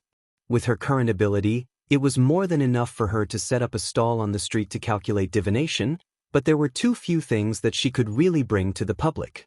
Early in the morning, she decocted Jing Chen's medicine and watched him drink it. Then, Yushu dragged the listless Xia Mingming out of the door. She had 2 things to do today. "Why did you drag me out?" "I don't want to go to the street." Yushu ignored his complaints. She hired a donkey cart from Shiliu Street and asked someone to send it to Qianyuan Street. It was diagonally across half of Anling City. If they didn't take the cart and just walked, it would be dark by the time they walked back and forth. Even so, they didn't arrive at the central city until after a nap. After getting off the cart, Yushu gave the coachman her hard-earned money. After asking for directions, she pulled Xia Mingming and walked for 100 steps to the north. Not far away, there was a broad road that ran from east to west. At the end of the street, there was a tall archway made of gray stone. The 4 pillars were straight and there were no words on them. One side was painted with a blue sky and a white sun, and the other side was painted with a bright moon and a tide. You had to crane your neck to see the whole picture. People who passed the archway, including carriages and horses, took a detour. There were 2 or 3 constables in neat dark green uniforms, hairpin hats, and short weapons on their waists. They were patrolling around solemnly. This was a market on Qianyuan Street. As long as they passed the street, they would arrive at the north of the city. Yushu once heard from a waiter in Mingyuan Casino that a Qianyuan Street is divided into the north and south. The 3 religions and 9 streams converge in the south of the city. Glory, splendor, and wealth gather in the north of the city. Now that she saw this street, it didn't lose to the capital 500 years later. It even had the aura of an ancient dynasty. "Brother, may I know how to get to the nearby post house?" Yushu stopped a passerby who was walking towards them and asked. Xia Mingming didn't pay much attention to it when he heard that she was talking about the trading house. He looked around the market. When Yushu led him to the entrance of a post house, her expression changed when she saw the fodder for the horses in the enclosure. "Why did you bring me here?" Xia Mingming looked at Yushu with a guarded expression and wanted to break free from her hand. Yushu grabbed her tightly and pushed her into the post house. She said, "What else can I do? I want you to write a letter home." Xia Mingming shook her head like a rattledrum. I still haven't thought about how to tell my family. Give me a few more days, okay? I might as well let you stay for the new year." Yushu sneered and mercilessly pushed her inside. Xia Mingming wasn't as strong as Yushu. She was pushed inside by her. She squeezed a path through the crowded restaurant and rushed to the counter. She asked the waiter for a pen, paper, and envelope.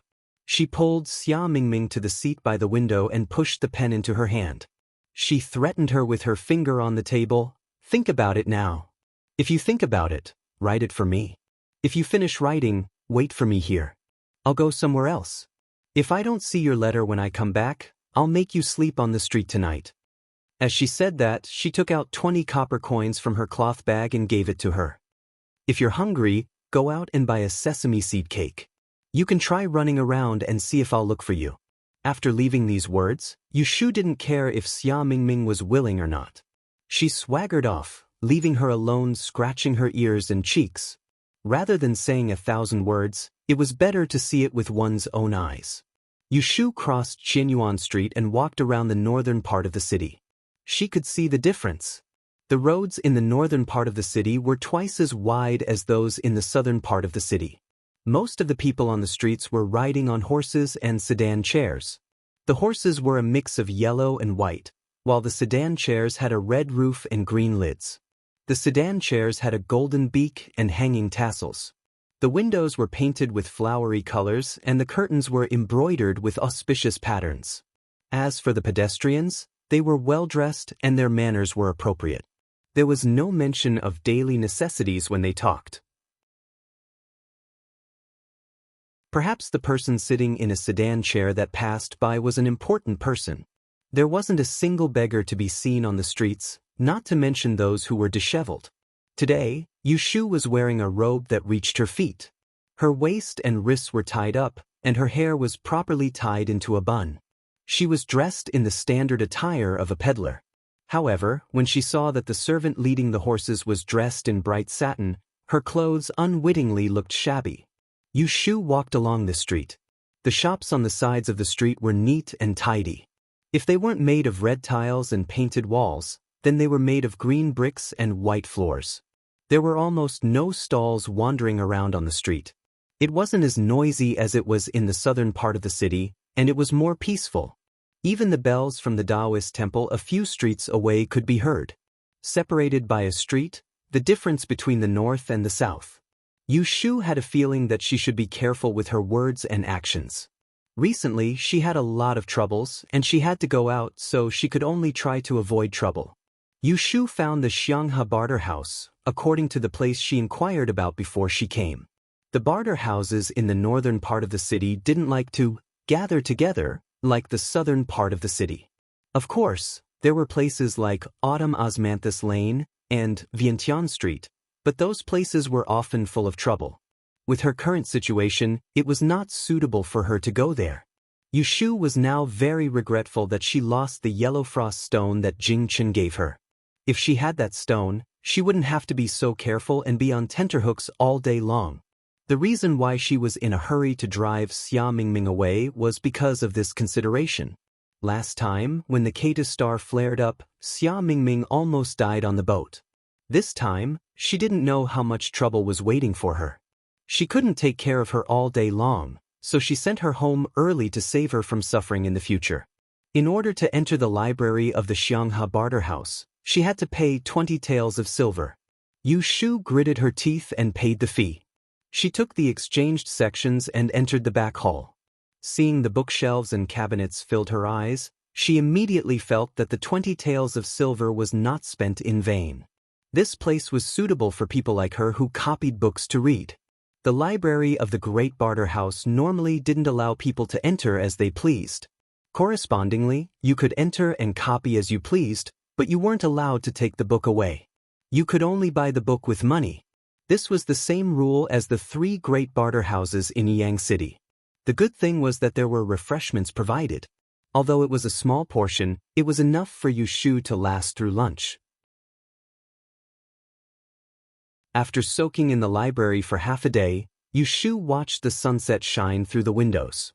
She tidied up the passages she had copied and packed up to leave, intending to pick up Xia Mingming from the post house. When she reached the entrance of the Great Barter House, she saw 2 sedans parked outside, blocking the entrance. Yushu moved to the side, wanting to wait for them to pass first. 2 young ladies walked out of the sedans one after the other. Their figures were slim, and they both held round fans to cover half their faces. What made Yushu curious was that they were dressed the same way. They wore light yellow silk with narrow sleeves pinched at the waist. Below it was a long skirt with a floral pattern, and on the outside was a light muslin robe. At the waist hung 8 jewels, a fragrant sachet, and a red cattail tassel hung from the handle of the fan. One of the fan's faces was embroidered with a fish wearing a lotus, while the other was embroidered with a butterfly in love with a flower. Sensing Yushu's gaze, the young lady with the butterfly in love with a flower glared at her. Sensing this unfriendly gaze, Yushu hurriedly turned her head and pretended to be a passerby, afraid that she would bump into some unreasonable rich young lady. Sister, I was treated as a prodigal son and beaten up on the streets. Fortunately, the two didn't argue with her and entered the great barter house. Yushu rubbed her nose against the fragrance and left behind them. She didn't notice that as soon as they entered the great barter house, a customer came up to them and led them away. Their voices disappeared behind the door of the library. Is this the great barter house Xingxuan mentioned? It's indeed Xianghe. Look for it, the book she said should be inside. In the end, Xia Mingming didn't write a letter to her family. Yushu didn't really throw her on the streets. Instead, she brought her home from the great barter house and ignored her. She just wanted to isolate her for a few days and make her back off. At night, Yushu couldn't sleep and got up to do her accounts. The table was filled with copper coins and silver coins. Kim Bao smelled money and tried to climb onto the table from her trousers, but she pulled him away. He anxiously circled around her feet and screamed, waking up Yu Xiaoxiu, who was sleeping soundly. Sister, why aren't you asleep yet? Yu Xiaoxiu rubbed his eyes and popped his head out from behind the screen. I'll sleep later. Yushu saw that he was woken up and bent over to pick up the culprit, Kim Bao, from the ground. She poked its head. If you make any more noise, I'll lock you in a cage. Sweet. Kim Bao wasn't intimidated. It moved its limbs, trying to break free from her hands and jump onto the table. It didn't want to give up the chance to have intimate contact with the pile of silver coins and silver coins. Yu Xiaoxiu walked over and pleaded for Kim Bao, just let it play with it so it won't make a fuss. Yushu didn't spoil Kim Bao like Yu Xiaoxiu. She grabbed the bamboo cage on the table and stuffed it inside. She handed it to Yu Xiaoxiu and said, it won't know where to hide it if it plays with it. What does it want money for? It's not like it can spend it. Yu Xiaoxiu wanted to help but couldn't. He could only look at the dejected Kim Bao in the cage sympathetically. A scream rang through the courtyard in the middle of the night. Yu Xiaoxiu was shocked. Yushu frowned, put down the abacus, stood up and walked out. The scream clearly came from Xia Mingming's room. When she walked out of the courtyard, Jing Chen happened to open the door and walk out. Yushu saw that he was only wearing a thin robe, so she waved at him and said, don't come out, I'll go take a look. Jing Chen now knew that men and women should be different. He wouldn't break into Xia Mingming's room even if Yushu didn't say it. He just stood at the door and didn't go forward. He looked in the direction of Yushu, in case of any accidents. Xia Mingming's door was closed. There was no one else in the courtyard. Yushu grabbed the iron bar against the wall and knocked on Xia Mingming's door. Mingming, what's wrong with you? Open the door. There was no response from inside, so Yushu leaned against the door and listened. She could hear intermittent cries coming from inside the room. She looked at the tightly shut door and was afraid that something might have happened inside. In a moment of desperation, she inserted the iron bar into the crack of the door and used all her strength to pry open the latch inside. It was dark in the room, but she could still see the shadows of people. She didn't find any thieves. Yushu lit the lamp in the dark and saw Xia Mingming sitting on the bed, holding his knees and crying with his hair disheveled. Yu Xiaoxiu stuck his head outside the door and didn't want to come in. Yushu put down the iron bar, walked over and sat down on the bed. She reached out and pushed her. What's wrong?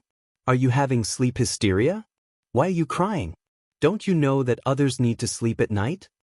Xia Mingming heard the sound and raised her head, revealing a sweaty face. Under the light, her face was pale. If it wasn't for Yushu's courage, she would be scared to death by her ghostly appearance. What? Dead? Xia Mingming's voice was twitching, and her eyes were full of fear. Yushu's heart skipped a beat. She remembered Xia Mingming's ability to kill people in her dreams. She immediately grabbed her shoulder and asked, who's dead? Did you have a nightmare? Fourth sister, it's my fourth sister.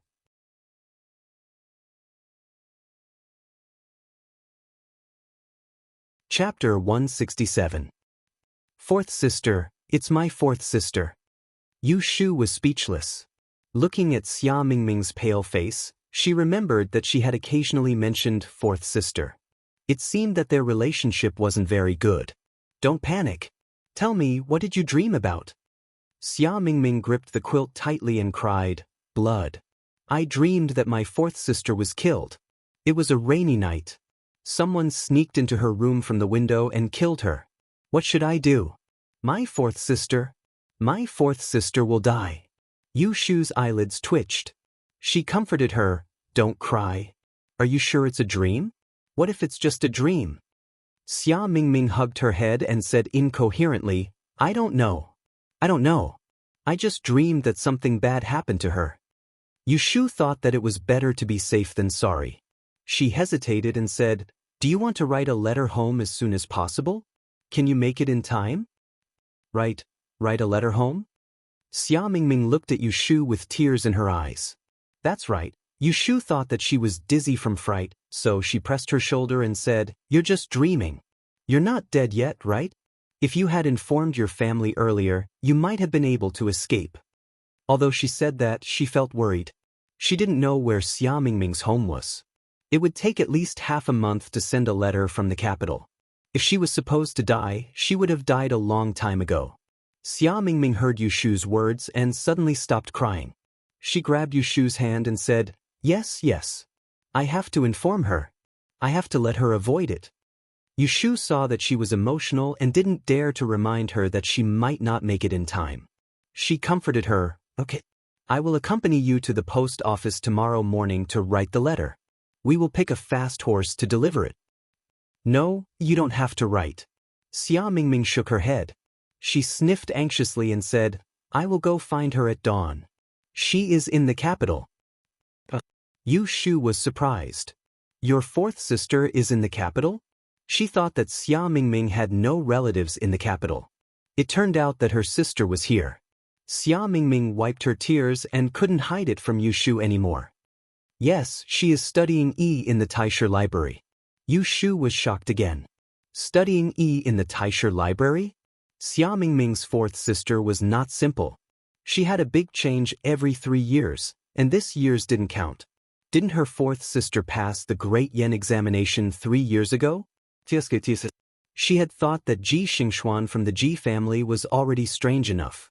She hadn't expected that there would be more than one such amazing young lady. Xia Mingming calmed down a lot at this time. He vaguely guessed what she was thinking. He smiled bitterly and said, my fourth sister is only 2 years older than me, but she is much smarter and more capable than me. 3 years ago, she passed the Great Yen examination. The elders in the family all like her very much. Back then, it was easy to send her to the capital to study, but my mother was very reluctant. If something really happened to her, my mother... Xia Mingming nodded. Yu Shu saw that her face was still dark. She suppressed her doubts and said, you are from the same mother, right? Xia Mingming nodded. Yu Shu saw that her face was still dark. Tomorrow morning, go to the Taisher Library to find her. You two sisters can discuss how to guard against it. Xia Mingming was flustered. Are you not coming with me? At this time, Yu Shu was like a life-saving straw for Xia Mingming. If anything happened, she would be the first person Xia Mingming would think of. Yu Shu said, I don't know you. What can I do? You have a big business. She will leave the capital alone. She will have a guard.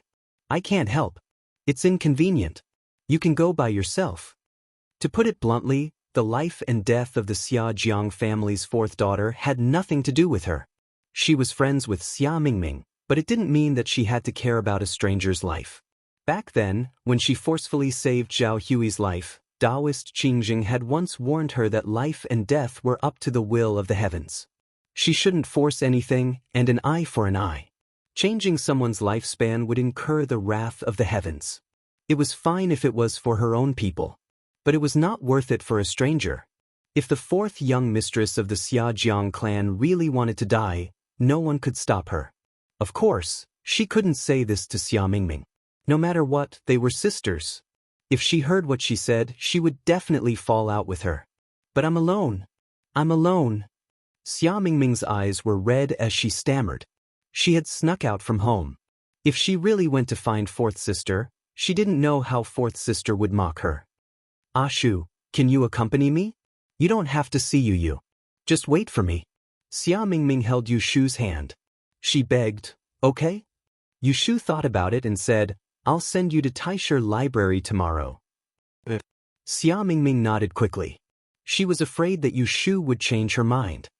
Go to sleep. Don't worry. Maybe you're dreaming. Yu Shu pushed Xia Mingming back to bed. She touched the cold sweat on her forehead. I'll wake you up tomorrow morning. Go to sleep. Xia Mingming grabbed Yu Shu's hand and didn't let go. I'm a little scared. Shu, can you sleep with me? Jing Chen was just outside. If she really wanted her to sleep with Xia Mingming, he might say something shocking again. Yu Shu took this into consideration and did not agree. She patted her and said, What's there to be afraid of? Didn't I hear you call out to me? Don't worry and sleep. I'll be right here. I'll leave after you fall asleep. Yu Shu waved at Yu Xiaoxiu, who was standing at the door. Yu Xiaoxiu saw that there was nothing else, so he scratched his head and left. After coaxing Xia Mingming to sleep, Yu Shu was so sleepy that her eyelids were fighting. She quietly left Xia Mingming's room and closed the door. She turned around and saw Jing Chen still standing at the door of the west room. He didn't seem to have moved. She was stunned and whispered, Why aren't you asleep? Jing Chen pointed at Xia Mingming's room and gestured with his hand, Are you all right? It's just a nightmare. Don't worry. Go and sleep. Yu Shu pushed Jing Chen's shoulder and asked him to go into the room. The autumn night was already very cold. Jing Chen's body had just gotten better. If he caught a cold again, he would have to stay in bed for 2 more days. Jing Chen wanted to say something but stopped. Seeing Yu Shu's sleepy expression, he swallowed his words and obediently returned to the room. He closed the door and stood behind the door, listening to Yu Shu's footsteps. When she heard the sound of the door, she walked back to the bed and lay down with her clothes on. She closed her eyes. His mind was filled with the dream just now. He was in a vast fog, holding a long silver sword in his hand, practicing the set of swordsmanship that he remembered a few days ago. Not far away, there were a few blurry figures who seemed to be guiding him. They were wearing white robes with black patterns embroidered on the hem. Some had white beards, and some held horsetail whisks. Some sat on the ground, and some stood with their hands behind their backs. Before he could see their faces clearly, he was awakened by the cries in the courtyard. He could feel it. Those people in white robes were very important to him. But how could he not remember who they were? Yu Shu had long heard of the name of Taisher Library. This time, she sent Xia Mingming to the north of the city and had a chance to see it.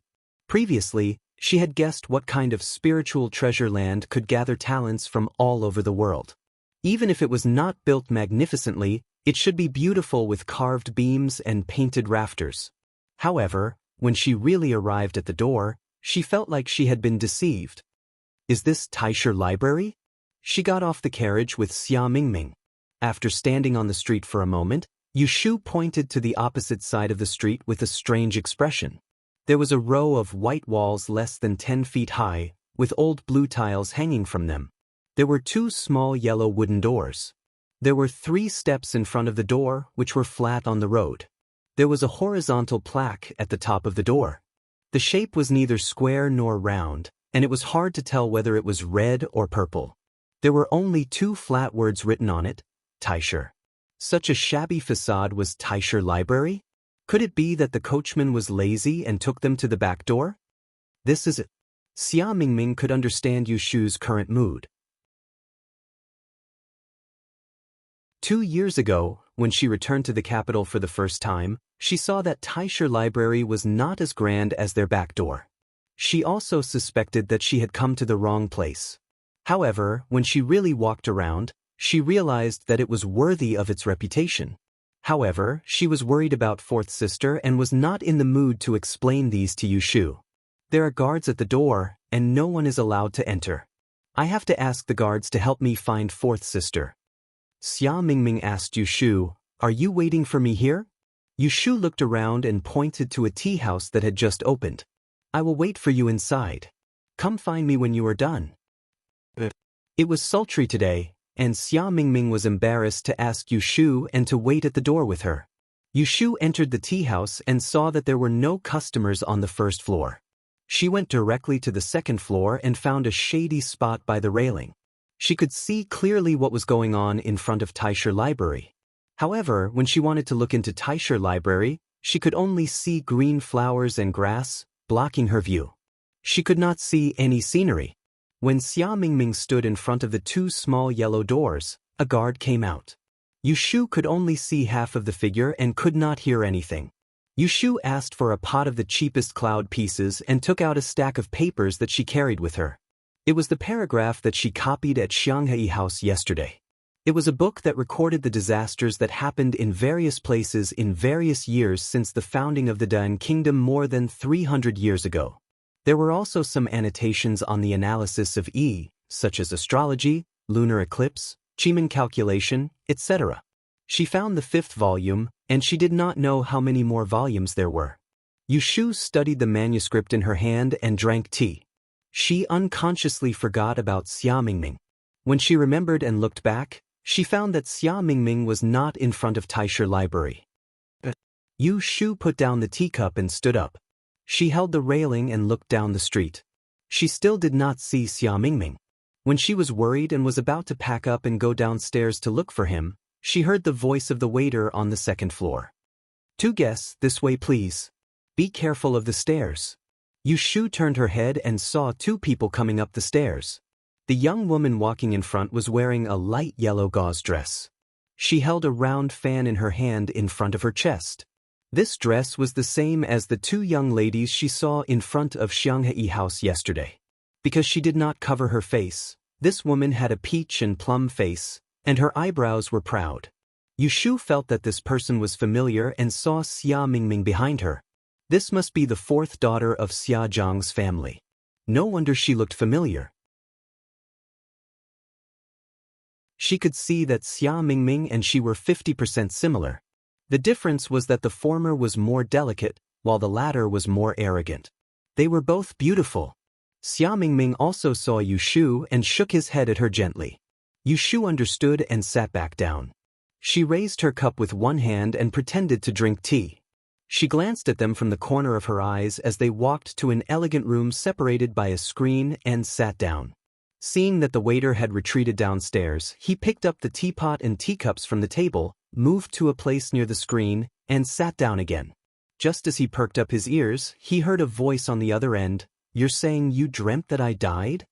When Yu Shu heard the voice of Xia Mingming, the 4th sister, she did not feel the slightest worry and fear that she should have. Instead, there was a sense of arrogance. If she did not know that the person sitting behind the screen was Xia Mingming, Yu Shu would have thought that the timid voice belonged to someone else. The other end of the screen quieted down. Yu Shu could not see their expressions. She waited to hear the 4th daughter of Xia Zhang's reaction. Who knew that she would get a sneer? "Heh, do you think I will believe your nonsense?" "4th sister, it's true this time. I didn't lie to you. I really dreamed it." "You didn't lie to me?"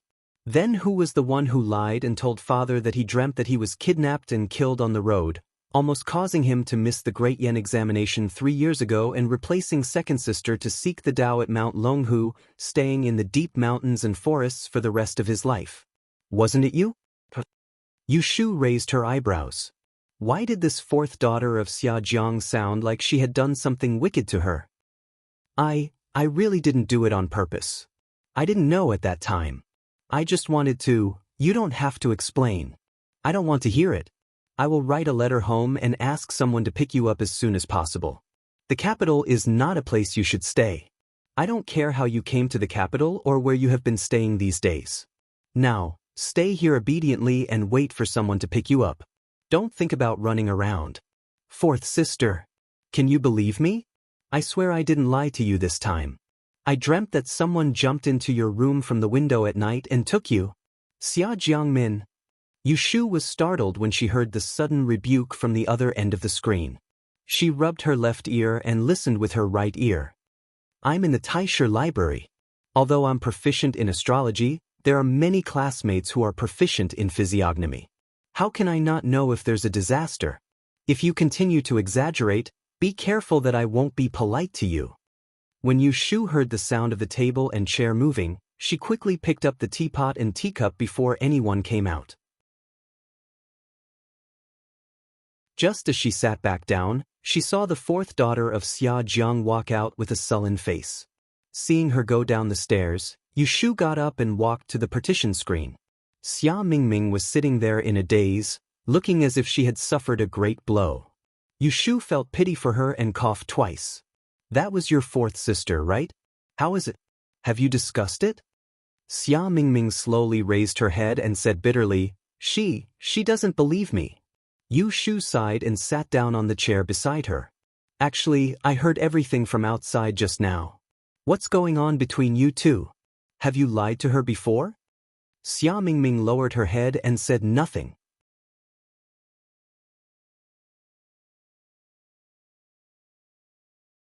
Chapter 168. Shu, you are a student of Yi, so you must have heard of it. Female Chenjing, Xia Jiangnan. Yu Shu shook her head honestly. She knew that Xia Mingming's original surname was not Xia but a compound surname, Xia Jiang. Ever since she entered the capital, she had been busy making a living and did not have the time to find out more about Xia Jiang's family. Xia Mingming sighed and said, Sometimes I think you're really strange. You obviously know a lot of things, but you don't know the things that normal traders are familiar with. Yu Shu smiled and said, I'm ignorant and inexperienced. Tell me, I'm listening. Xia Mingming held the teacup tightly and softly narrated the history of Dan dynasty. About 100 years ago, there were two sons of Yi in the same dynasty, one with the surname Xia and the other with the surname Wen. This was the first time they had met in the 100 years since De Yan's trial. At that time, the emperor was delighted and bestowed titles. One was Wen Qin, representing the brightness of the stars in the north. The other was Xia Jiang, representing the vastness of the Yangtze River in the Central Plains. The two sons of Wen Qin and Xia Jiang were favored by the emperor. Because the son of Wen Qin was older and the position of the celestial commissioner was vacant, the emperor appointed him to be the emperor's son-in-law. This was the story of 100 years ago. This was the second time Yu Shu heard of the names of the sons of Yi in the history of Dan dynasty. The first time was at Chao Zixin's place. She still remembered that the two sons of Yi were Qin Yang and Yun Hua.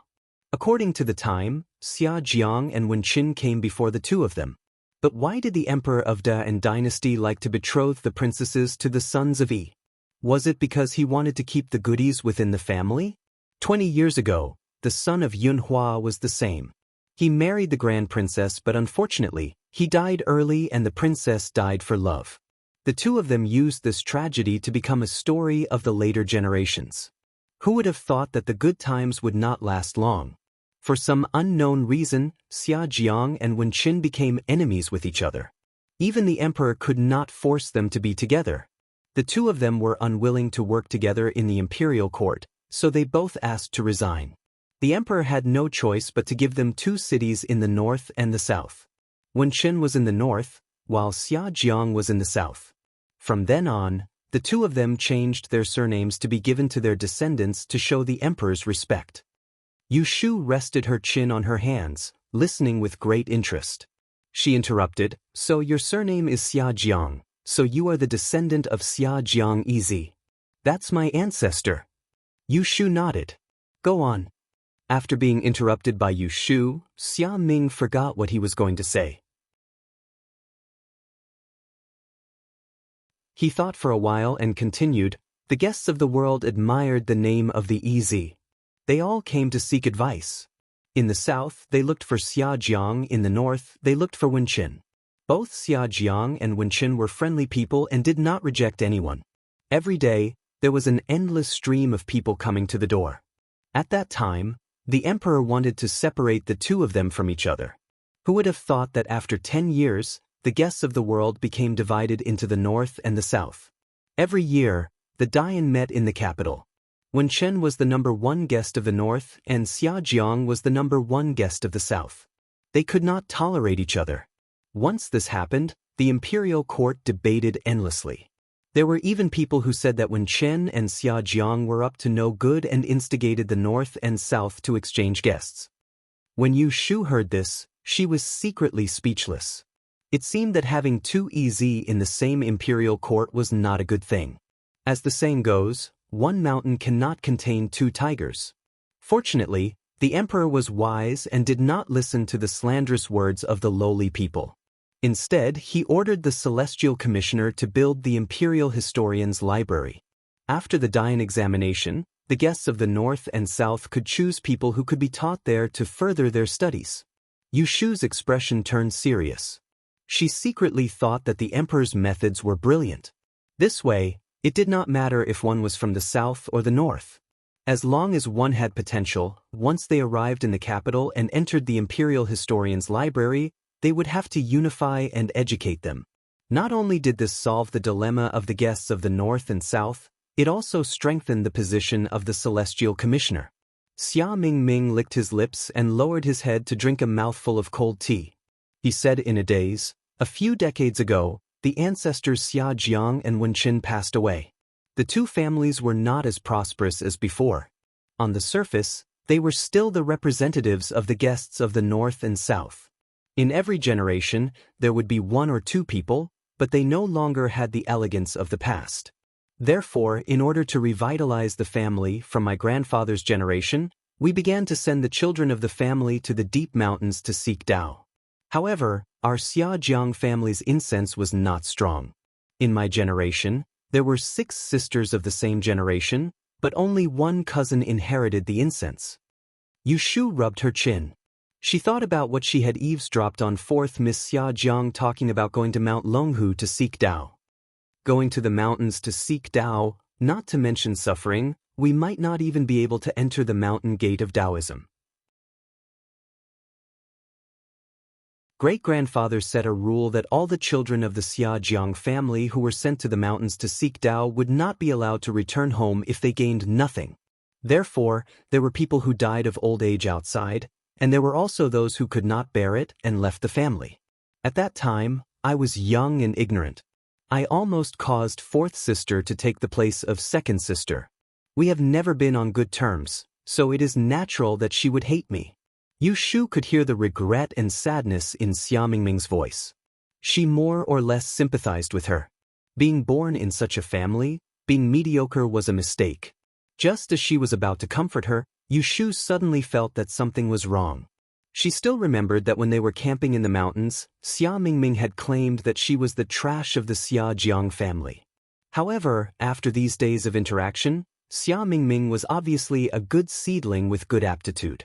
If she studied hard, she might be able to achieve something. Even if her dreams were useless, she should not be trash. Could it be that all her peers in the family were weirdos like her 4th sister? Mingming, let me ask you, are there any other sisters in your family who are studying in Taisher Library? Xia Mingming did not know that Yu Shu was testing her. She shook her head and said, "Only my 4th sister got in." That was strange. Yu Shu touched her chin and looked at Xia Mingming suspiciously. She had a vague guess in her heart, but she could not hide it, so she asked, "Mingming, other than you, is there anyone else in your family who can dream about the afterlife?" Hearing this, Xia Mingming was stunned. She averted her eyes and said unnaturally, Why are you asking this?" Looking at her expression, Yu Shu already knew the answer. Because it was a secret of the Xia Jiang family, she did not pursue the matter. Even though she was extremely curious, it turned out that Xia Mingming was not the only one in the Xia Jiang family whose dreams could be solved. It was just that her dream was the weakest. "All right, it's getting late. Let's go back." Yu Shu picked up a piece of dessert from the plate on the table and put it in her mouth. Xia Mingming said, "Go back? But my 4th sister, I haven't talked to her yet." "Are you planning to spend the night here?" Yu Shu asked. "I think you won't be able to see her today." Based on Xia Mingming's angry expression when 4th sister left, the two of them would quarrel whenever they met.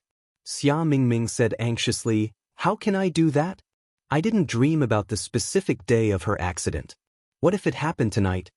Yu Shu patted her shoulder and said fearlessly, "Didn't you say it happened on a rainy day?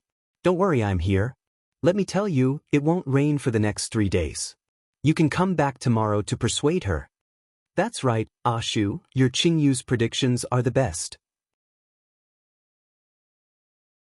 Xia Mingming's face revealed a hint of happiness, but then she said worriedly, "Are you sure it won't rain today?" I'm sure. All right, let's go. We can still make it in time for dinner if we go back earlier. Yushu pulled Xia Mingming out without saying a word. When they reached the staircase, they were stopped by the smiling waiter. "Dear guests, have you finished your tea? Would you like to settle the bill?" Yushu said, "Settle the bill? I've already paid. I only ordered a pot of cloud and gave you the money immediately." The waiter stretched out his hand and pointed to the private room behind them. "I'm talking about that table." Yushu frowned and pulled Xia Mingming's ear. "Your fourth sister didn't pay for the food?" "I don't think so." Yushu cursed her bad luck and turned to ask the waiter, "How much is it?" "Thank you for your patronage, a pot of da hong pao and 4 kinds of pastries. The total is 5 taels and 70 jiao." Yushu's face stiffened. She scolded Xia Mingming and her fourth sister in her heart. She reluctantly took the money bag and took out all the silver and jiao inside, barely enough to count. Xia Mingming knew she was worried about money, so she didn't dare to say anything. Seeing her pay the bill and ask the waiter for oiled paper, she asked in confusion, "What do you need paper for?" Yushu glared at her. "What else can I do? These are several taels of pastries. Don't you need to pack them?" "What's with that expression? I'll put it on your bill and settle it later." It was already afternoon when Yushu and Xia Mingming returned to their home on Huixing Street. Before they reached the door, they heard laughter in their courtyard. Yushu was puzzled and quickened her steps. Xia Mingming followed closely behind her. The courtyard door was half open. Jing Chen and Yu Xiaoxiu were sitting in the courtyard. There were 2 people with their backs to the door. From their backs, they were a young girl and an old woman. Yushu could hear their laughter from afar. Seeing outsiders in their house, Yushu frowned. In order to prevent Jing Chen from contacting outsiders, she didn't talk to the surrounding neighbors. Where did these people come from? "Brother, you're back." Yu Xiaoxiu saw Yushu first. When he called, Jing Chen was the first to turn his face. Then the 2 guests got up from the stool and turned their heads to look. When Yushu saw the face, she was stunned for a moment. She recognized the woman. She was the aunt of the house across the street. Her surname was Su. But what about the girl? If she remembered correctly, this girl had come to her stall to ask for fortune-telling. It seemed that her surname was Zhou. The reason why she remembered it clearly was that she took Jing Chen to set up the stall that day. It was because of this Miss Zhou that she returned home early. When the girl saw Yushu, she smiled and said, "Mr. Yu." Yushu was stunned and nodded in response, "Miss Zhou. You still remember me?" Miss Zhou pouted and angrily said, "I thought you had already forgotten about me. That day I was waiting for you on the street the whole morning, but I didn't see you. You said you were going to test my horoscope. Are you going back on your word?" Before Yushu could reply, Xia Mingming heard the girl questioning Yushu in a coquettish voice. She was unhappy. She had something on her mind and couldn't bear to see Yushu be happy. She pulled Yushu aside and asked in a voice that was neither loud nor soft, "Who is this?" "Someone who had my fortune told at my stall." Yushu turned her head to look at Miss Zhou and Aunt Su. She hesitated and said, "You two are?" Aunt Su smiled and said, "Feng Feng is my niece. She came to see me today. Coincidentally, there was a lack of vinegar for lunch. So I asked her to come to your house to borrow it. I didn't expect you two to know each other." Zhou Fengfeng turned her head to look at Jing Chen. She said sweetly, "It was Jing Dage who opened the door. If it wasn't for him, I wouldn't have recognized him."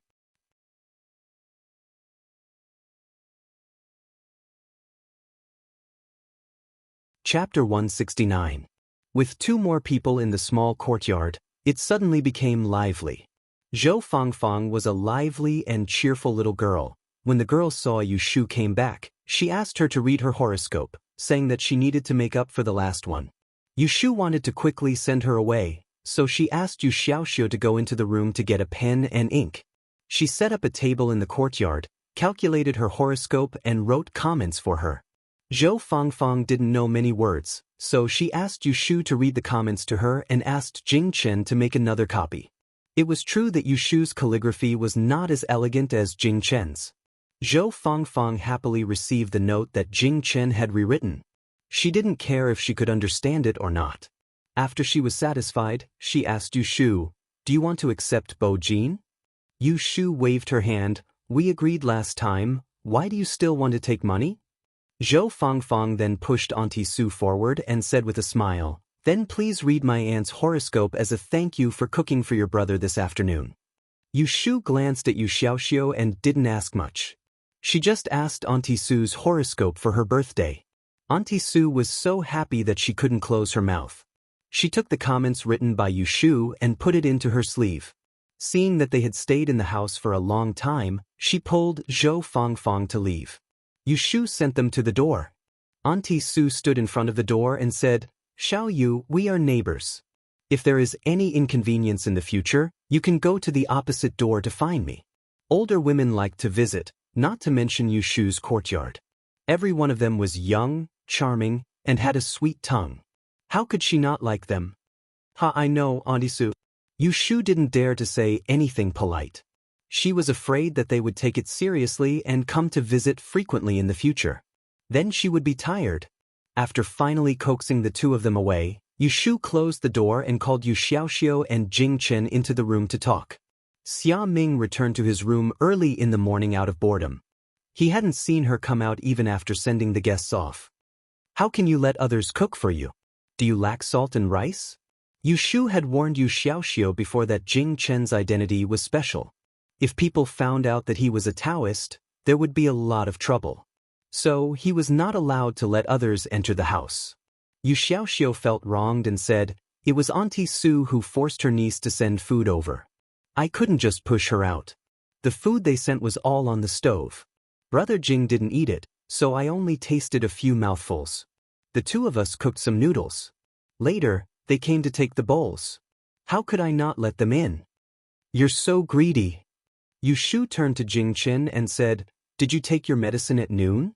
Jing Chen shook his head. When he was about to boil the medicine, a guest came. He went to open the door. The medicine bag was still in the kitchen. Yu Shu looked at Jing Chen's face, which was flushed from the sun. The more she looked, the more handsome he looked. No wonder Miss Zhou didn't want to leave when she saw him. If it were her, she would also want to look at him a few more times. Yu Shu got up and said, "I'll boil the medicine for you. Go back to your room and rest for a while. Xiaoxiu, move all the chairs in the yard." Okay. Yu Shu went to the kitchen. Jing Chen did not return to his room. Instead, he followed her. Standing at the door, Yu Shu squatted by the stove and started the fire. She turned her head and asked, "Why don't you go and rest?" Jing Chen shook his head. Recently, Yu Shu's most frequent words to him was to ask him to go back to his room and rest. He knew that she cared about him, but he really didn't think that he was so weak that he needed to lie in bed all day. "When your body gets better, I'll take you to the Taoist temple in Anling City. Let's see if you can remember anything." Yu Shu told Jing Chen about her plan. When she saw his eyes lit up and his mood was written all over his face, she could not help but smile. "Are you bored staying at home and want to go out for a walk?" Jing Chen shook his head and then nodded. He did not feel bored, but he wanted to remember the past as soon as possible. He did not want Xiaoyu to do everything for him anymore, while he could not help Xiaoyu share any of his burdens. He did not like this kind of helpless situation. After pouring the medicine for Jing Chen to drink, Yu Shu washed her face and carried the quilts that were taken out to dry in the morning into the house. When she saw Yu Xiaoxiu feeding the expensive snacks that she bought from the tea house to Kim Bao, she did not say anything. Xia Mingming stayed in the room the whole time and only came out when it was time for dinner in the evening. Her face was gloomy the whole time. Yu Shu knew that she was in a heavy mood, so she did not talk to ease the atmosphere during dinner like usual. They ate dinner quietly. Today, Xia Mingming actually took the initiative to clean the dishes in the kitchen. In ancient times, there was no such thing as detergent when washing dishes. They had to rely on a loofah to wash the dishes back and forth. The used dishes were all dry. Even Yu Shu hated washing dishes, let alone the spoiled Xia Mingming. Are you still worried about your fourth sister? I'll accompany you to find her tomorrow. Yu Shu leaned against the door with her arms crossed. Xia Mingming was squatting by the ditch in the yard to wash the dishes. It's not all because of her, Xia Mingming said sadly. Fourth sister must have sent a letter home. Someone will come to pick me up soon. When I return to Jiangnan, I'm afraid we won't be able to see each other again. Yu Shu raised her eyebrows. She felt that he was too pessimistic. Where do you live? Leave a place for me. Even if you can't come out in the future, I can still visit you. Xia Mingming just shook her head without saying anything. What's wrong? Your Xia Jiang family doesn't welcome visitors? Yu Shu teased. Eldest sister and second sister are both married. My third brother passed away a long time ago. Fourth sister is studying in Taisher Shuyuan. Sixth sister is still young. My father, as the head of the family, can't be biased. This time, I ran away from home.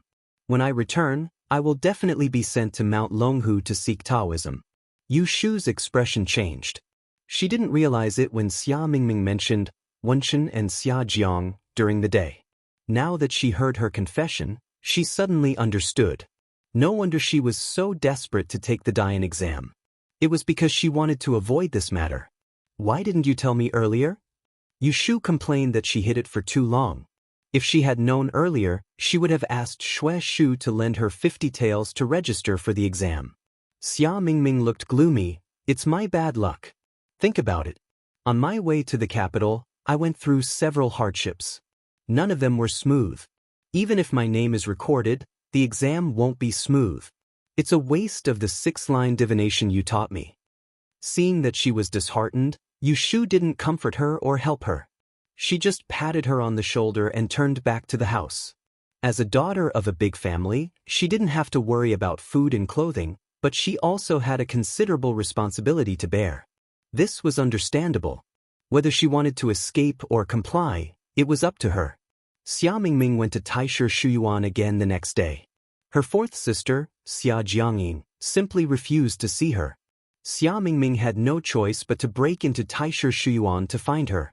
She waited for the whole morning and was so anxious that her mouth was blistered. The gatekeeper said that my fourth sister went out. What should I do? I don't know where she went. Accompany me to wait. Xia Mingming ran to the tea house and found Yu Shu, who was reading. Yu Shu immediately packed up her things, put down the tea money, and said calmly, "Go back and come back tomorrow. Wait a little longer. Maybe she will come back later." Idiot, she is deliberately avoiding you. Yu Shu pulled Xia Mingming downstairs. Come back tomorrow. I will find a way to get her out. She originally didn't care about this matter, but after hearing Xia Mingming's confession last night, she changed her mind. Xia Mingming was already unlucky enough to miss the Dian examination. If Xia Jiangying really died for no reason, this girl would not be able to rest in peace for the rest of her life. She would also be unhappy. Xia Mingming followed Yu Shu home doubtfully. The next day, Yu Shu asked Xia Mingming to hide in the tea house and look for Xia Jiangying at the door of the Taisher Shuyuan. The entrance of Taisher Library was shabby, and the guards inside were fully equipped. They carried knives and swords and wore official uniforms. Yu Shu waited until there were no more people coming in and out of the door before putting on a nervous expression. She rubbed her hands and went forward to talk to the guard. "Brother guard, please do me a favor. I have an urgent matter to discuss with Miss Xia Jiang. Could you please go in and help me pass a message to Miss Xia Jiang that something has happened to her fifth sister and ask her to come out and see me?" There was probably only one Miss Xia Jiang in the entire Taisher Shuyuan. Although the guard at the door wasn't the same as yesterday, he knew who Yu Shu was asking about. Seeing her anxious expression, he asked her to wait at the door and quickly went inside to look for Miss Xia Jiang. Yu Shu waited in front of the door for more than a quarter of an hour. She poked her head out and saw a few people hurrying over from behind the row of flower ponds. The guard at the front pointed in the direction of Yu Shu and spoke to the people behind. Yu Shu saw Xia Mingming's fourth sister at a glance, but her eyes jumped to the woman with a veil covering her face behind Xia Jiangying. At first, she only felt that she looked familiar, but when she got closer, she couldn't help but feel annoyed. Wasn't this the precious fourth miss of the Ji family, Ji Xingxuan? When she was still in Yang City, the Shui family and the Ji family were discussing marriage. She had seen Ji Xingxuan once at the Ji family. Although half of Ji Xingxuan's face was covered at that time, her facial features could be seen through the veil. Moreover, this woman's eyes were extremely intelligent and moving. It was hard to forget them after seeing them once. Coupled with her temperament, it was hard to mistake her. It was really a narrow road for enemies. In such a big city like Anling, she met an old friend every 2 to 3 days. Yu Shu wasn't sure if Ji Xingxuan recognized her. Seeing that the two were getting closer, she couldn't retreat. She could only comfort herself that she had a common face.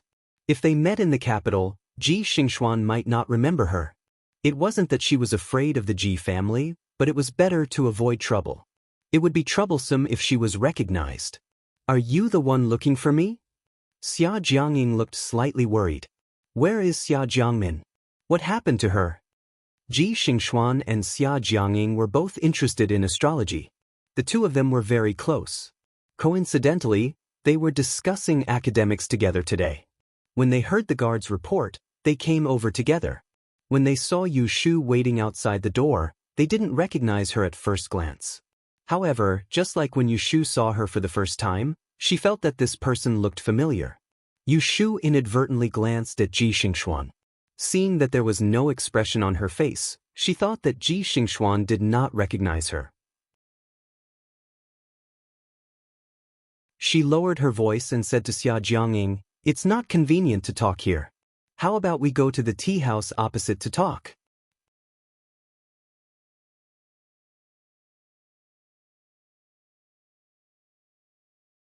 Chapter 170. Xia Mingming was hiding on the second floor of the tea house. When he saw Yu Shu coaxing her fourth sister out and leading Xia Jiangying over, he quickly retracted his head and sat on pins and needles as he waited upstairs.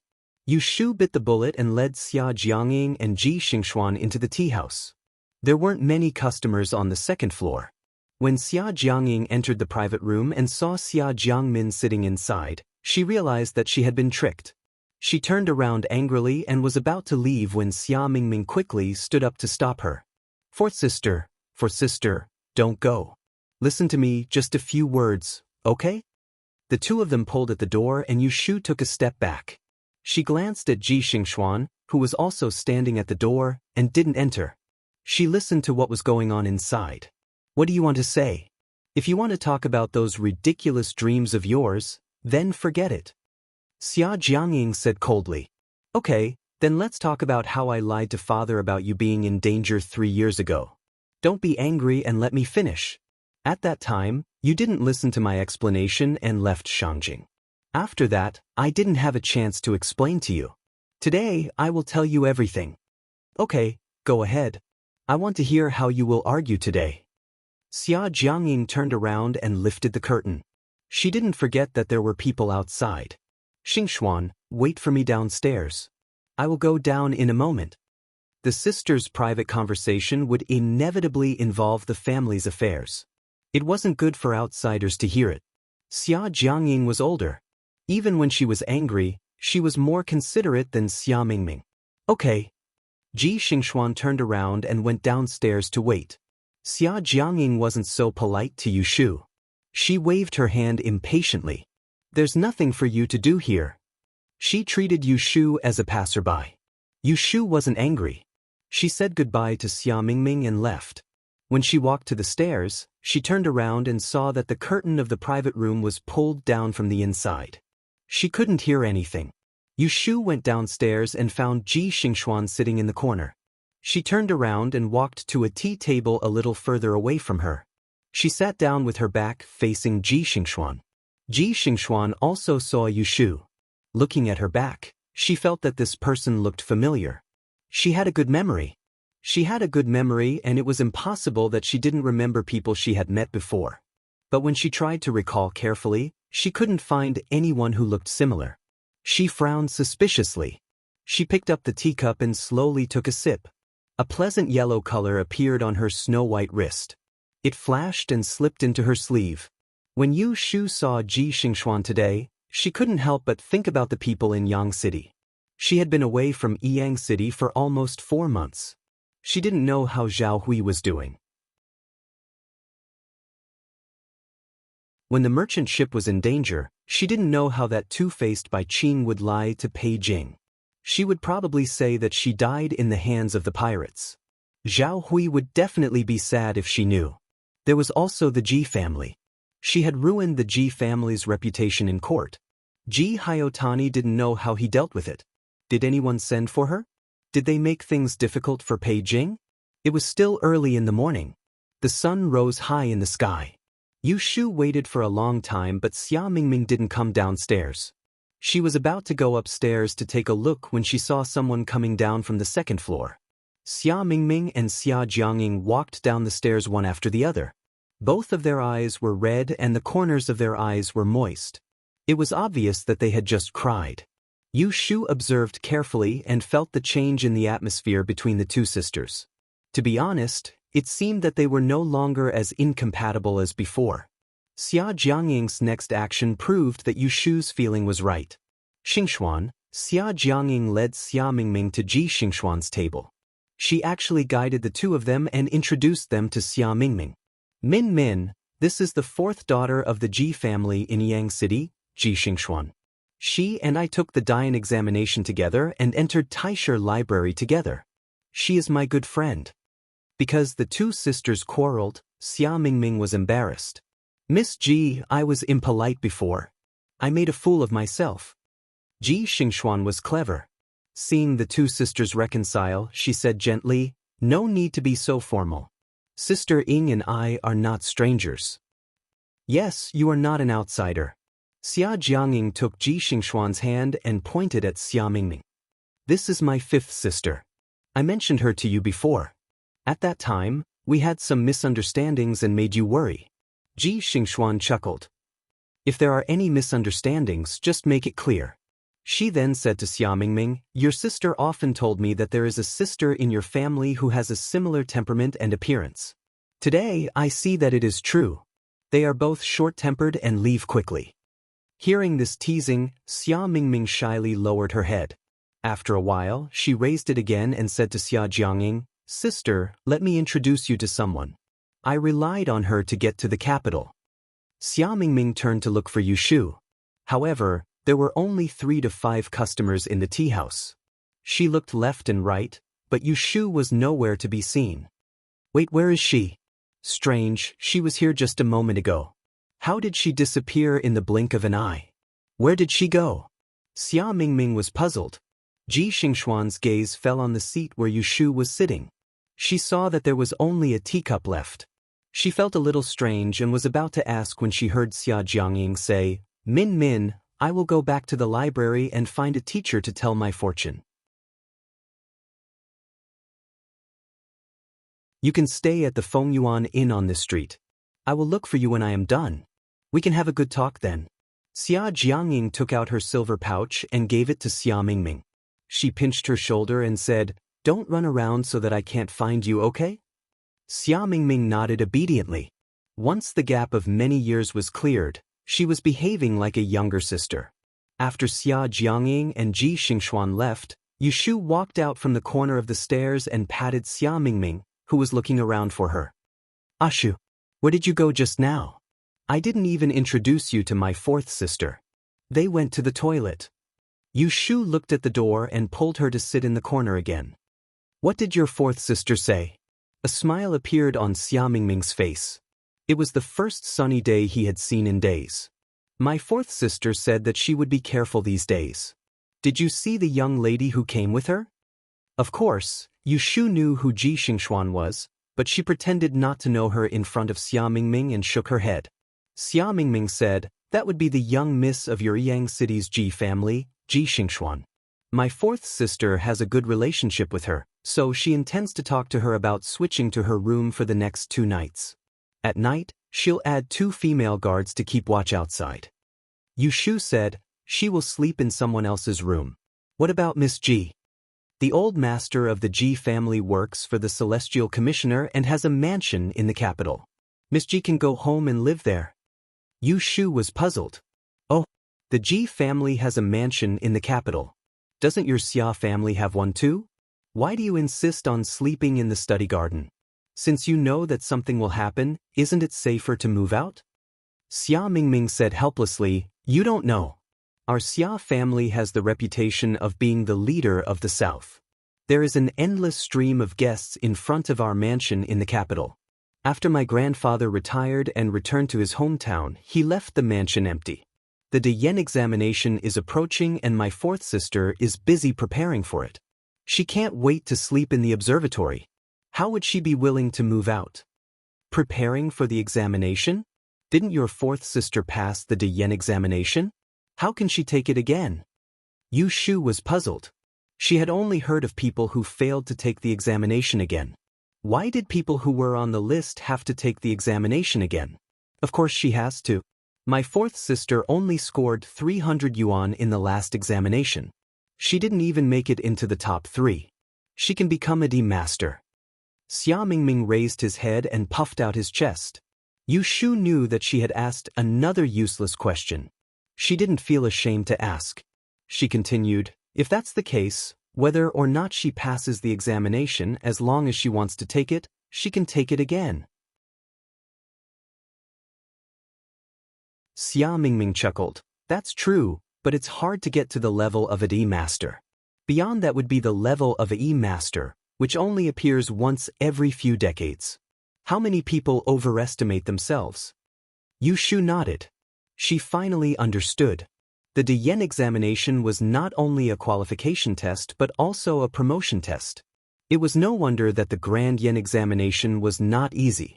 There were even people from the Taisher library taking part. In this way, everyone was not on the same starting line. Most of the top 3 in each subject would be occupied by people from the Taisher library. It would be difficult, too difficult, to amaze the world with a single brilliant feat. She remembered the ranking of the Deyen examination. It was Chao Zixin who told her that among the subjects, except for mathematics, those who could make it into the top 100 in a single subject would be a Yisher. Those who made it into the top 3 in 2 subjects would be a Deisher. As for the EZ, only those who made it into the top 3 in 3 subjects could be crowned. Xia Mingming hesitated and said to Yu Shu, fourth sister wants me to stay at the nearby Fengyuan Inn for a few days. I also want to stay close to her when someone from home comes to pick me up. Yu Shu smiled. Why do I see that you two have forgiven each other? Didn't you two hate each other so much? Xia Mingming twirled his hair behind his ear and lowered his head. Actually, fourth sister isn't a bad person. She's just as straightforward and stubborn as I am. We talked a lot upstairs just now and we made up. Don't laugh at me. Why would I laugh at you? Yu Shu patted her arm. Isn't this good? Since she wants you to stay nearby, why don't you go back with me to pack your luggage? Yu Shu did not know what the two sisters talked about upstairs. She was happy to see the matter settled and send Xia Mingming home as soon as possible. Xia Mingming saw that Yu Shu did not urge her to stay and pouted, You are in such a hurry to chase me away. Yu Shu coaxed her, No, you should at least bring 2 sets of clothes. Why don't you stay with me at the inn for 2 days? After my fourth sister's matter is settled, I will go back to Xing Street with you. Xia Mingming was reluctant to leave Yu Shu. Yu Shu refused without thinking, I still have something to do. Besides, it's not convenient for me to be here. Oh, by the way, you didn't mention me to your fourth sister just now, did you?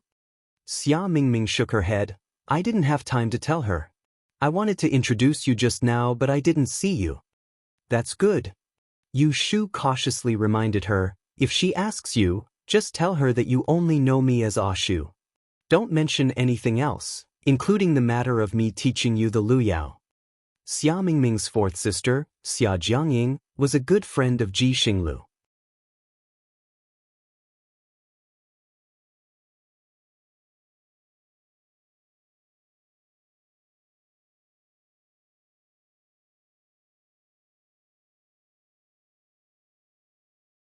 Chapter 171. Xia Mingming followed Yu Shu to Huixing Street to pack up her clothes. Yu Xiaoxiu and Jing Chen had different reactions when they heard that Xia Mingming was leaving. You're moving out? Yu Xiaoxiu was a little surprised. He didn't hear them mention it before, and now she was leaving. It was indeed too sudden. Xia Mingming said, "Yes, don't you always dislike me? Now you don't have to see me every day. Are you happy?" Yu Xiaoxiu was speechless. Even if he disliked Xia Mingming, they had spent so many days together. Even a dog should have developed some feelings for her. It was not that he was reluctant to part with her, but when he heard that she was leaving, he felt a little disappointed. Xia Mingming thought that she had guessed Yu Xiaoxiu's thoughts. She rolled her eyes at him and grabbed Kim Bao, who was next to him. She used her finger to tickle its chin and complained, Kim Bao, I'm leaving. If you're locked in a cage again, no one will let you out. Good luck." Chirp. Kim Bao comfortably raised its neck and wagged its tail behind it. It was not the least bit interested in what Xia Mingming was saying. Jing Chen asked Yu Shu what was going on with his eyes. "Oh, she found her fourth sister," Yu Shu explained to the two. "She had a nightmare the day before yesterday. She dreamed that something would happen to her sister. She wanted to live closer so that she could take care of her." That night, Xia Mingming woke up from a nightmare. Jing Chen and Yu Xiaoxiu were both there. They more or less heard some things. Yu Shu couldn't hide it, but she wouldn't mention it. She just mentioned it lightly. She didn't want them to worry about her. It was enough for her to worry alone. In fact, Xia Mingming didn't have much to pack. She only had 2 or 3 sets of clothes, all of which were bought by Yu Shu. She carried the packed bag and looked around the simple bedroom, which wasn't even as big as the side room at home. She felt a bit reluctant to leave. Thinking back to the journey to the capital, he had gone through thick and thin with Yu Shu and the others, going through thick and thin together. Their separation was imminent, and the corners of his eyes couldn't help but turn sour. "Let's go, I'll send you off. Any later and the sky will be dark. Your fourth sister might already be waiting for you." Yu Shu pushed Xia Mingming's shoulders out of the room and closed the door behind her. It was not that she could not see Xia Mingming's reluctance. But he had to leave sooner or later, so there was no need to linger. Yu Xiaoxiu and Jing Chen walked Xia Mingming to the door with Yu Shu. At the entrance of the small courtyard, Xia Mingming bid farewell to them. "Xiaoxiu, brother Jing, I'm leaving. I'll come back to see you when my fourth sister is safe." Jing Chen waved his hand at her. Yu Xiaoxiu muttered, "It's better if you don't come back. It'll be more relaxed if there's one less person in the house. It saves salt and rice." Hearing this, Xia Mingming laughed angrily. "Brat, I eat less than Kim Bao." Yu Xiaoxiu was not convinced. Kim Bao doesn't need to sleep alone in a room, and it won't cause trouble all day long. How old am I? How old is it? How can we compare? Yu Xiaoxiu, do you want to quarrel? Xia Mingming rolled up her sleeves. She had slept in the wild forest, eaten sparrow meat, and worked in a training hall. She lowered her head and bowed in front of her. She was no longer the delicate young lady who could be rendered speechless by others with just a few words. Who wants to quarrel with you?" Yu Xiaoxiu looked disdainful. Seeing Xia Mingming's red face, he felt a little better than before. All right. Jing Chen and Xiaoxiu go in. I'll send her off." Seeing that they would not stop arguing, Yu Shu hurriedly asked Jing Chen to close the door and dragged Xia Mingming away. The next day after Xia Mingming left, Yu Shu pushed her cart to Autumn Osmanthus Lane to set up a stall again. Today, the first customer was a little special. "How is it? Will it rain tomorrow?" Yu Shu held a pen and wrote on the paper. She pushed away Xia Mingming's head that was about to touch her face with one finger. "Isn't your fourth sister proficient in astrology? Can't Qingyu do it herself? You came to me specifically. Aren't you looking for something far away?" Xia Mingming laughed dryly. "I still think it's safe to let you do it. Others might not know, but she had a deep understanding of it. As long as Ashu said that it would be sunny tomorrow, it would never rain. It was not that she didn't believe in her fourth sister's ability." "You sneaked out to find me, right?" Yu Shu said without looking up. "Did your fourth sister ask about me yesterday?" Xia Mingming stuck out her tongue. "Last night, she stayed alone in the inn and fell asleep in the middle of the night. She got up before dawn and took a carriage to the south of the city. She really didn't tell her fourth sister." "She did. Don't worry. I just told her what you said. I didn't say anything else. Xia Mingming looked at Yu Shu with her hands on her cheeks. Just now, she noticed that her hair that covered her forehead was neatly combed to the back of her head, revealing a clean forehead. Her delicate features were much better looking than those burly men. She had never seen Ah Shu in women's clothing. She had always looked like a teenager. To be honest, if it wasn't for Ah Shu telling her personally and seeing it with her own eyes, it would be hard for her not to see her as a love interest. That's good. Here, Yu Shu showed her the narrow paper in her hand. She pointed at the top and said, "There will be a rain tomorrow after dusk. There will be a rain the night after tomorrow. It has to be near, within these 2 days. Otherwise, if you come to find me in these 2 days, I can only calculate until the 5th day." Xia Mingming's nightmares were blurry. She only knew that it happened on a rainy night. She didn't know who the culprit was or why. Thus, other than being careful, there was no other way. Yu Shu saw Xia Mingming's worried frown. After hesitating, she suggested, "In my opinion, you should take this opportunity to find the culprit. Otherwise, even if you hide this time, what if there is a next time?" Xia Mingming sighed and said in a low voice, "Fourth sister said that she has already written home. No matter who the culprit is, this matter needs to be discussed at length. Wait for my father to come. Our Xiajiang clan is not a small clan. The change of the head of the south is not a joke.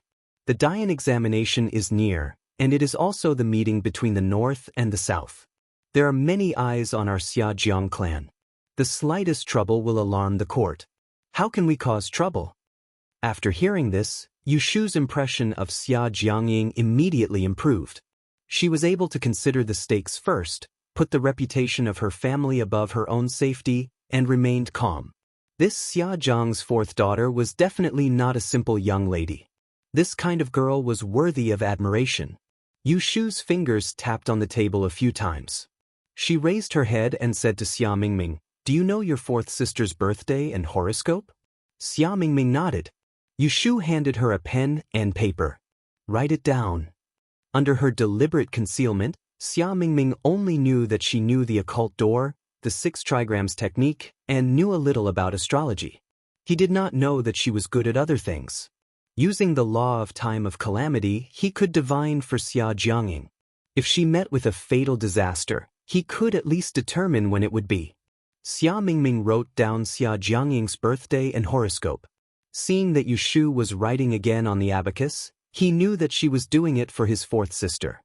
He pressed down on Yu Shu's hand and said, "There is no need to do it. My fourth sister consulted an extremely prestigious old teacher in the library yesterday. She knows what to do." Just as Yu Shu was about to say something, another fortune teller came to the stall. Xia Mingming saw that she had business, so he stood up to make way for her. Seeing this, Yu Shu could only focus on the customer in front of her. Xia Mingming got money from Xia Jiangmin and sat with Yu Shu in Autumn Osmanthus Lane until noon. He then dragged her to a nearby restaurant for a good meal. Yu Shu could not resist him, so she pushed the stall into the Sun restaurant and asked the waiter to take care of the food. The two of them went to the largest restaurant in Autumn Osmanthus Lane. Xia Mingming generously told Yu Shu to order whatever she wanted and not to stand on ceremony with her. Yu Shu really did not stand on ceremony with her. She ordered a table full of food and wine, planning to take it home if she could not finish it. Because there was no rain today, Xia Mingming was not as nervous. She even ordered a pot of sweet wine and drank with Yu Shu. While eating happily, she inevitably said a few words from the bottom of her heart. "Ah Shu, did you know? I used to think that my fourth sister was unreasonable and often made things difficult for me, so I especially hated her. I only realized yesterday that it was not that she hated me, but that she was afraid that I would not live up to expectations and deliberately made things difficult for me. I still remember when I was young, my fourth sister was closest to me. Whenever there was something good to eat or play, the first person she would think of was me. When mother was angry at me, she would often stand up for me. If there was anything to blame, it was all because I was young and too impulsive. I only wanted to prevent fourth sister from going to the capital and almost ruined her future. Not only did I make her sad, but I also caused us sisters to be estranged for all these years." When Yu Shu heard these words, she only smiled. She could see that although Xia Mingming was worried, she could not hide the joy of the sisters getting back together. Seeing her like this, Yu Shu also felt a lot more at ease. There was no next life after one life, so it was better not to leave too many regrets. Touching her small and tender cheeks, thinking about her own adventures 500 years ago, Yu Shu suddenly felt emotional. She couldn't help but drink a few more cups and became drunk. She and Xia Mingming walked out of the restaurant with their arms around each other's shoulders and sent her to the carriage north of the city. Carrying the packed food, they staggered back to Sun's restaurant, thanked the waiter, and pushed the cart home early. Fortunately, she had something in her hand to support her, so she did not fall on the street. Open the door, I'm back."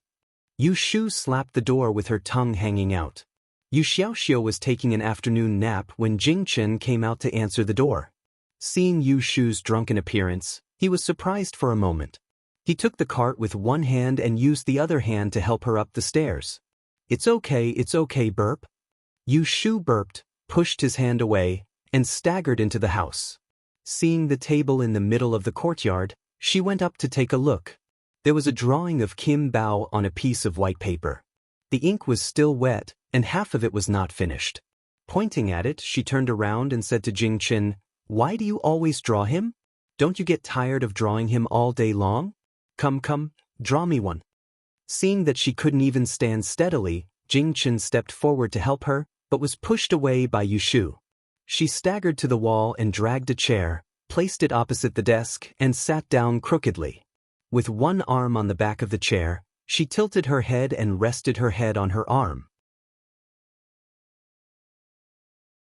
She squinted her drunken eyes, revealing her sharp canine teeth, and waved at him. Her tone was a little coquettish, and she said with a silly smile, "Jing Chen, draw me a picture." Jing Chen rarely saw her lose her composure, but now that he saw her drunken appearance, he realized that the usually mature Yu Shu also had a childish side. He turned his eyes and laughed. He moved the cart to the side and went forward to straighten her head that was about to fall to the ground. Then he sat back in front of the table, rolled up his sleeves, and carefully adjusted the ink.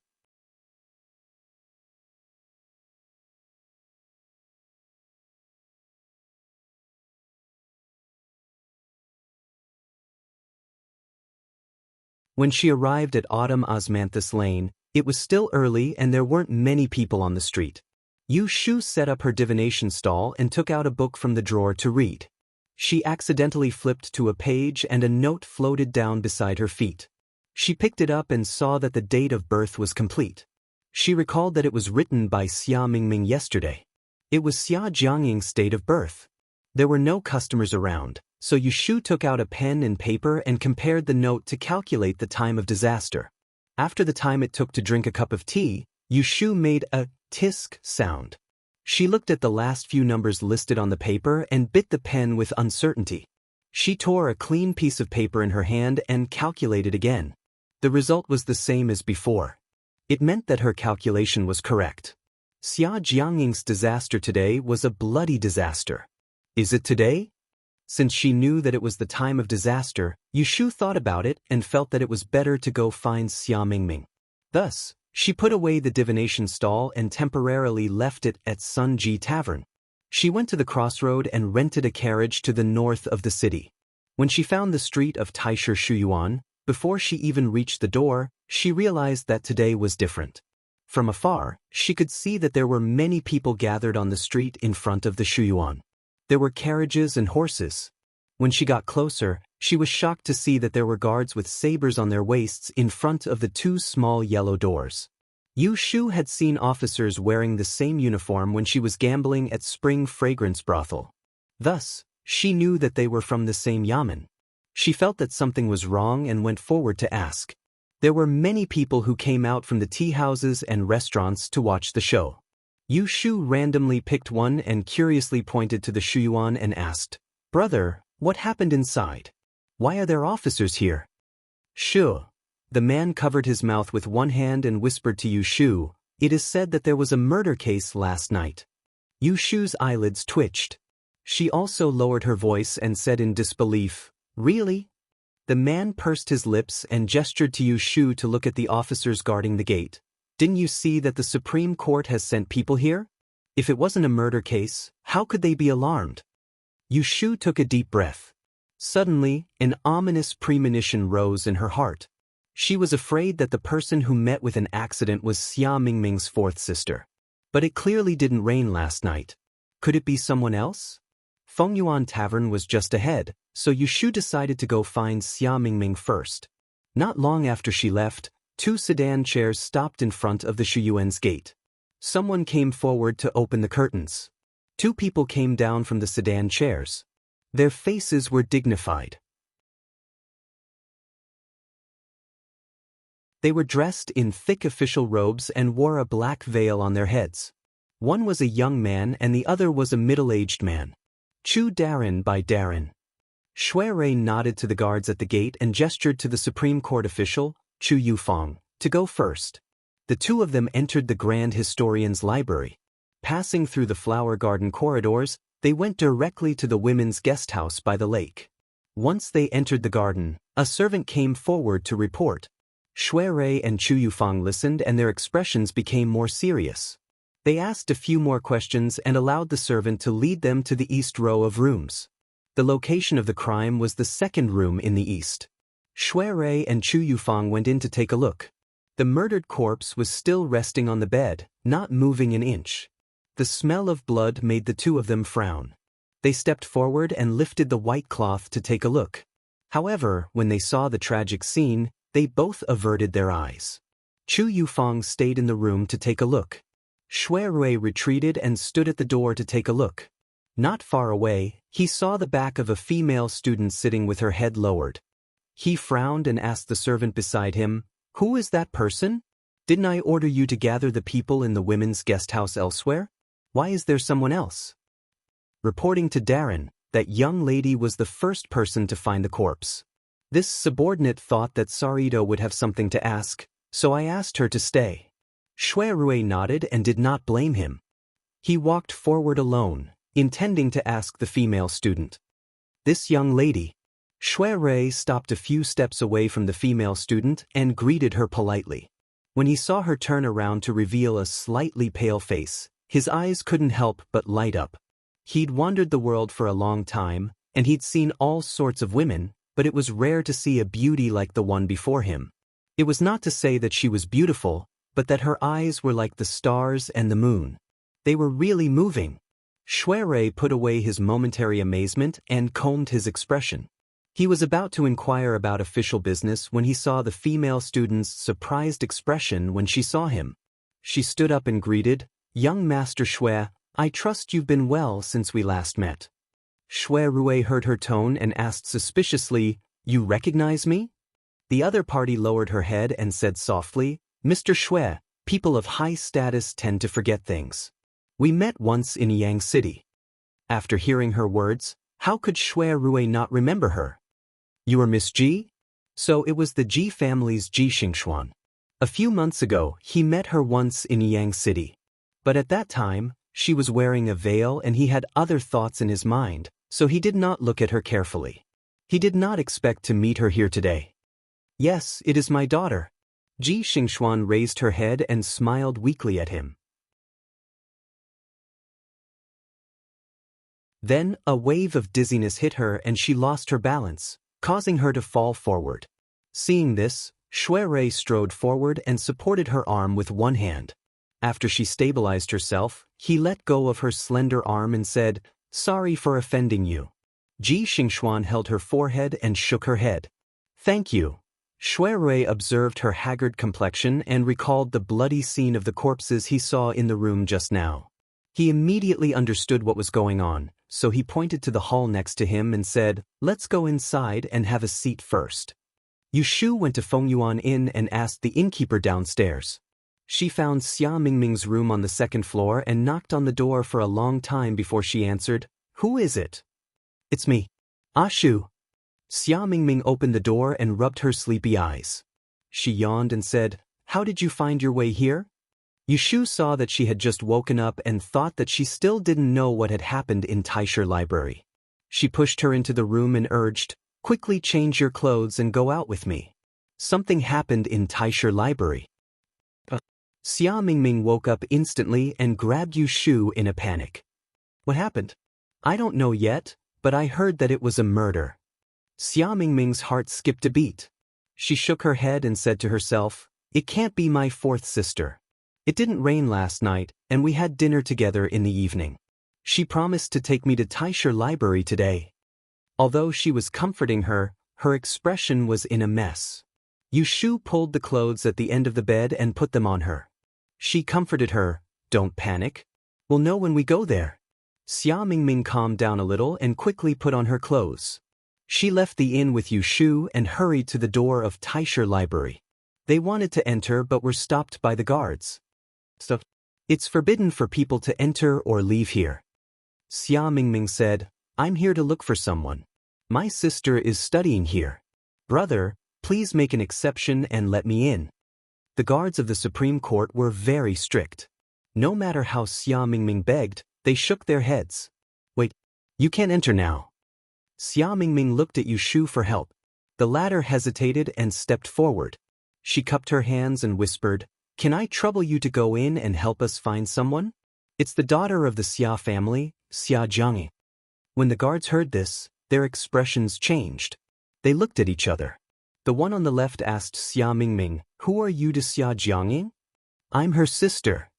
Xia Mingming didn't care that she was dressed as a man and blurted out. The two guards in front of the door whispered to each other. The one on the left nodded to Xia Mingming. "Come with me."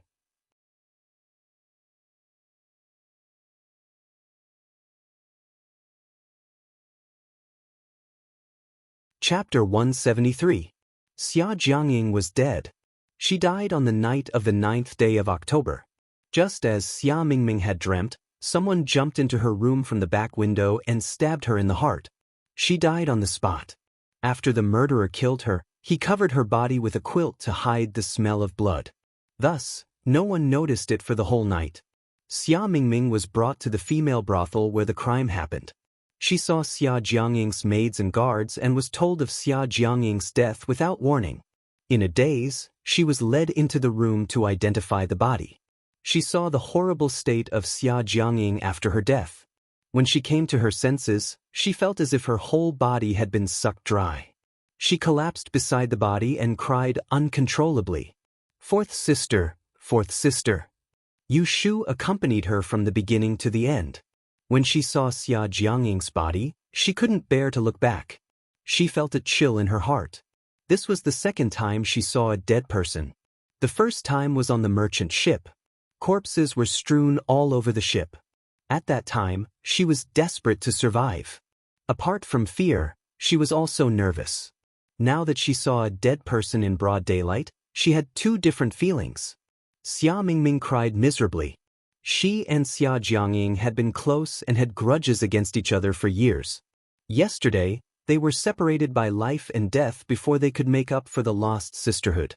Yesterday's words were still ringing in her ears, but today they couldn't continue. She was sad and regretful. Xia Mingming had nowhere to cry. She turned around and saw Yushu behind her. She threw herself into her arms and cried on her shoulder.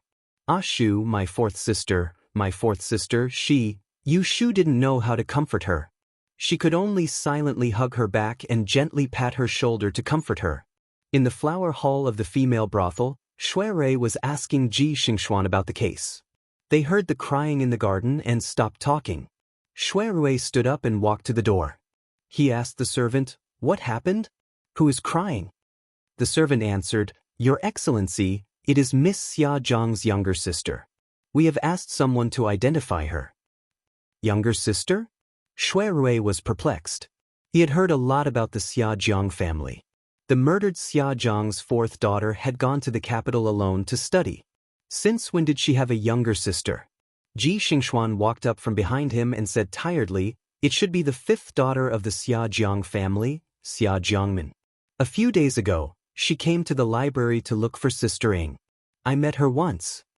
Shuirui's eyes flashed, and he caught the key point. Why is the fifth miss in Enling Xiaozhang's family? Is there anyone else in the capital? Ji Xingxuan shook her head. I don't know why she came to Anling, but I heard from Sister Ying that Xia Jiangmin came to the capital alone and her family didn't know about it.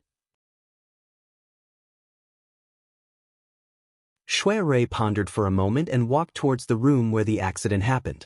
Ji Xingxuan hesitated for a moment before following his footsteps. The Supreme Court's Chancellor, Chu Yufeng, went to the front hall to interrogate the female brothel that morning. There was only one official standing guard at the door. As soon as Shui Rui entered the room, he turned his gaze to the inner room. He saw Xia Jiangying's corpse lying on the ground. Two figures were hugging each other, crying incessantly. Anyone who heard it would be heartbroken. A light sigh sounded out from behind him. Shui Rui turned around and saw that Ji Xingxuan's eyes were brimming with tears again.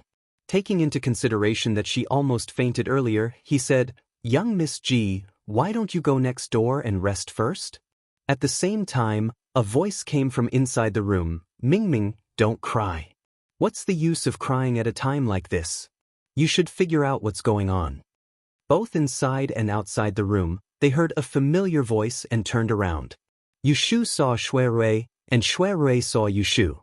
Under such circumstances, he was both surprised and surprised. "How did you?" Yushu was about to speak when her gaze shifted to the left and moved to the girl beside Shui Rui. After a moment of hesitation, she recognized the girl. She had never seen the face before, but her figure and hairstyle were exactly the same as the Ji Xingxuan she saw in the tea house a few days ago. It was not strange for Ji Xingxuan to be here. Looking at Shui Rui's vermilion official robes, could he be the official in charge of this case? Meeting these two people at the same time was really a headache. Yu Shu swallowed the words that were on the tip of her tongue and exchanged a look with Shui Rui. There was a hint of tacit understanding. "Many thanks for Sir Shui's kindness, but I'm fine." Ji Xingxuan turned to look at the two people in the room and actually walked past Shui Rui. Without looking at Yushu, she gently said to Xia Mingming, who was crying out in pain, "Don't cry. Lord Shui of the Supreme Court is here. It's more important to figure out who harmed your sister." Xia Mingming rubbed her teary eyes and looked at the person in front of her. In a hoarse voice, she called out, "Sister Ji." Hearing what she said, she held back her tears and turned to find Shui Rui standing outside the door. She was stunned. "It's you?" Hearing this, Yushu thought to herself that this was bad. Only then did she remember that Xia Mingming had seen Shui Rui before. It was when she was caught gambling last month and Shui Rui had sent her back. That time on Huixing Street, when Xia Mingming had asked her about it, she had said that they were friends. Because of this, Xia Mingming had pestered her for the whole day. Xia Mingming had recognized Shui Rui here. Yushu was worried that Ji Xingxuan would see some clues and felt her head hurt even more. Shui Rui's expression was calm. He nodded at Xia Mingming. "Miss Ya Jiang, please step outside. This official has something to ask." Xia Mingming was only concerned with her grief. She turned to look at Yushu and did not ask any questions. She nodded and followed Shui Rui to the next room. Shui Rui, Ji Xingxuan, and Xia Mingming moved to the next room. Yushu did not enter. She stood alone at the door and leaned against the door frame, listening to the conversation inside. "I heard that Miss Xia Jiang came to the capital alone?" Shui Rui. "Yes, I hid it from my family." Xia Mingming had nothing to hide now. "When did you see Xia Jiangying last night?" "In the evening, fourth sister and I had dinner at Fengyuan restaurant. She returned to the library when the sky turned dark." Xia Mingming's expression was gloomy. After crying earlier, her emotions had stabilized and she was able to answer Shui Rui's questions normally. "It's rare for you sisters to reunite. Why didn't she stay with you? Why did she return to the library? The Dian examination is around the corner. My fourth sister specializes in astrology. When the sky turns dark, she will go to the observatory to observe the night sky." Shui Rui turned to Ji Xingxuan and asked, "Is that so?" Ji Xingxuan nodded. "Sister Ying is more hardworking than most people. Every night for the past month, she would stay at the observatory until after the hour of the sea before returning to her room." "Hour of the sea." Shui Rui questioned impartially. How do you know so clearly? Ji Xingxuan answered, I occasionally stay at the observatory with Sister Ying until night. Moreover, she lives next door to me. I'm a light sleeper. I can hear her every time she opens and closes the door. You live next door to her? Ji Xingxuan answered, Yes, Sister Ying lives in the first room in the East Pavilion. I live in the second room. Shui Rui frowned. He had seen the layout of the garden clearly when he came. The room where Xia Jiangying died was clearly the second room from the east. Why did Ji Xingxuan say that she lived in the second room? He voiced his doubts. Ji Xingxuan did not hide anything. She confessed, It's like this. A few days ago, Sister Ying told me that there were rats in her room. She wanted to buy some rat poison and suggested to exchange rooms with me. She stayed in my room while I returned to the mansion.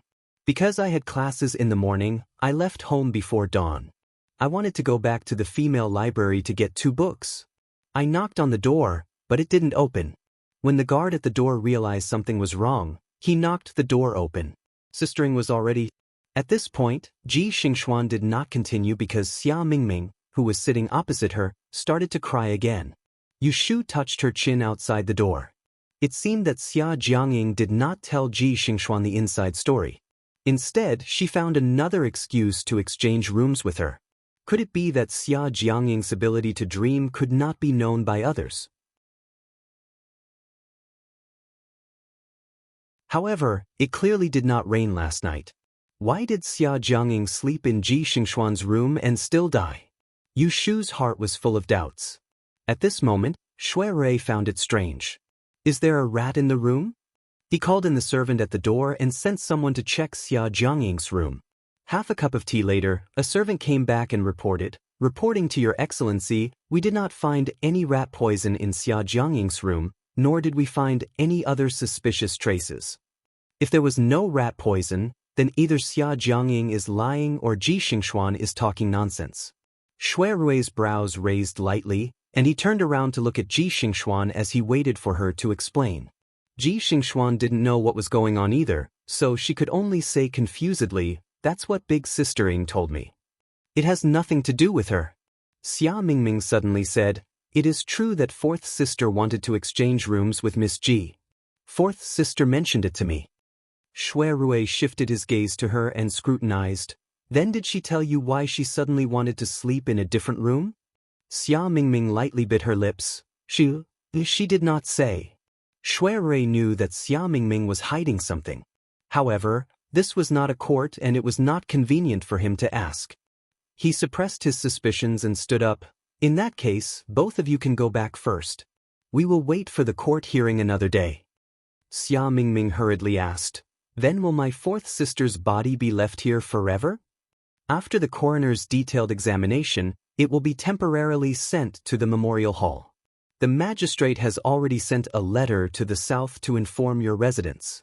Whether to bury or not, it is up to you. Miss Xia Jiang, please restrain your grief.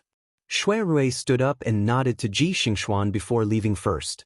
Shui Rui walked to the door and turned his head to see Yu Shu leaning against the door with her arms crossed. He raised his chin at her and gestured for her to follow him. Yu Shu took a look at Xia Mingming and saw that she was talking to Ji Xingxuan. For the moment, she did not notice her and followed a few steps behind him. After exiting the women's residence, the two came to the side of Mirror Lake. Shui Rui looked around and saw that there was no one around before turning his head and asked, How did you get to know Miss Xia Jiang? It's a long story. Yu Shu did not explain in detail but asked, Are you working in the Supreme Court? How do you plan to investigate this murder case? Logically speaking, Shui Rui should not talk about official matters with outsiders. However, he did not have such scruples when it came to Yu Shu. He even revealed a trace of distress. This case is no small matter. Now that the Yen examination is just around the corner, Miss Xia Jiang of the South has been murdered in the Supreme Historian's library. If this news were to spread, it would cause a commotion. The Ministry of Justice received a report this morning and submitted it to the Supreme Court because this case is difficult. It would be fine if we can catch the murderer, but if we can't, I'm afraid it will cause suspicion from all sides. At this point, he pretended to ask casually, "You are familiar with Xia Jiangmin. Do you know the relationship between her and her sister?" Yu Shu raised her head and looked at him from the corner of her eye. She put on a fake smile. "Are you suspecting Xia Jiangmin?" Being seen through, Shui Rui actually admitted it openly. "I just feel that she is strange. Forgive me for being frank. She happened to appear before the victim was murdered and had contact with the victim. Even if Xia Jiangying's death was not caused by her, she is definitely related to her." Yu Shu was silent for a while and suddenly said in a low voice, "Then why don't you guess that Xia Jiangying stayed in the wrong room and died a violent death?" Shui Rui's expression suddenly changed. He took a step forward and approached Yu Shu. He stared at her. "You mean?" Under Shui Rui's gaze, Yu Shu did not change her expression. She clasped her hands behind her back and stepped back. She shook her head at him. "I didn't say anything. I'm leaving. You guys investigate this case well. I hope you can catch the murderer as soon as possible."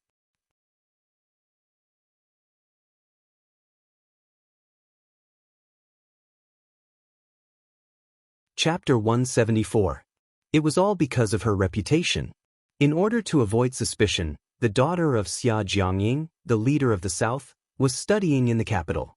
She only had 2 guards and a maid with her. When something happened, she couldn't even find someone to make decisions for her.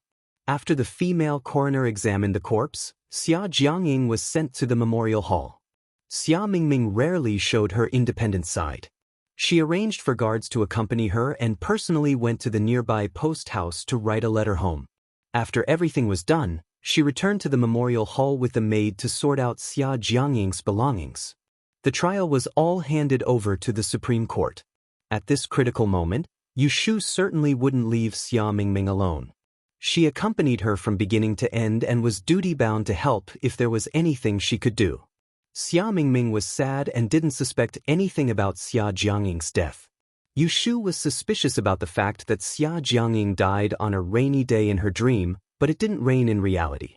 She was very suspicious that Xia Jiangying had avoided the death trap predicted in Xia Mingming's dream and just happened to enter another one. Yu Shu didn't mention these suspicions in front of Xia Mingming. She only reminded Shui Rui and left it to the Supreme Court to worry about. After Xia Jiangying died, Xia Mingming didn't need to live in Fengyuan anymore. She arranged for the maid and guards to live in the North City Inn so that it was convenient to inquire about the progress of the case at any time. In the evening, she hired a carriage to carry some of Xia Jiangying's belongings and returned to her residence on Huixing Street with Yu Shu. Yu Xiaoxiu saw Xia Mingming return after only 2 days and sensed that the atmosphere wasn't right. He cleverly didn't tease her, but helped Yu Shu carry her luggage into the room. Under Yu Shu's orders, he went to tidy up Xia Mingming's room. After making the bed, Yu Shu pushed the dazed Xia Mingming back into the room to lie down. She closed the door and left her alone. As soon as the door was closed, she heard crying in the room. Yu Shu pursed her lips into a straight line and her face darkened. Jing Chen and Yu Xiaoxiu were waiting for her in the courtyard. As soon as he saw her come out, Yu Xiaoxiu went forward and pointed at the door, asking in a low voice, "What happened to her?" Yu Shu waved at him and led the 2 of them to the kitchen door. They avoided Xia Mingming's window because they didn't want her to hear them. "Fourth sister is clearly dead." Jing Chen was stunned. Yu Xiaoxiu opened his mouth wide in shock. How did he die?" "Didn't you say?" Yu Shu made a shushing gesture at him and interrupted him. She lowered her voice and said, "Well, it's none of your business. Don't ask too much. Go to the kitchen and start a fire. I'll make dinner later."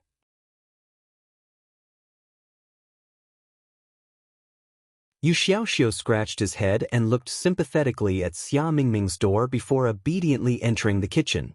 XXX Yu Shu went back to the room and took a pen and paper as well as a booklet. She took it to the central room which was not yet covered by the night. She ground the ink and recorded Xia Jiangying's birth date and the date of her death in the booklet. After finishing this, she looked at the booklet which was specially used to record all kinds of disasters. Xia Jiangying's pale death suddenly appeared in her mind. She rubbed her forehead and felt a little restless. Jing Chen walked in silently and lit the oil lamp on the table.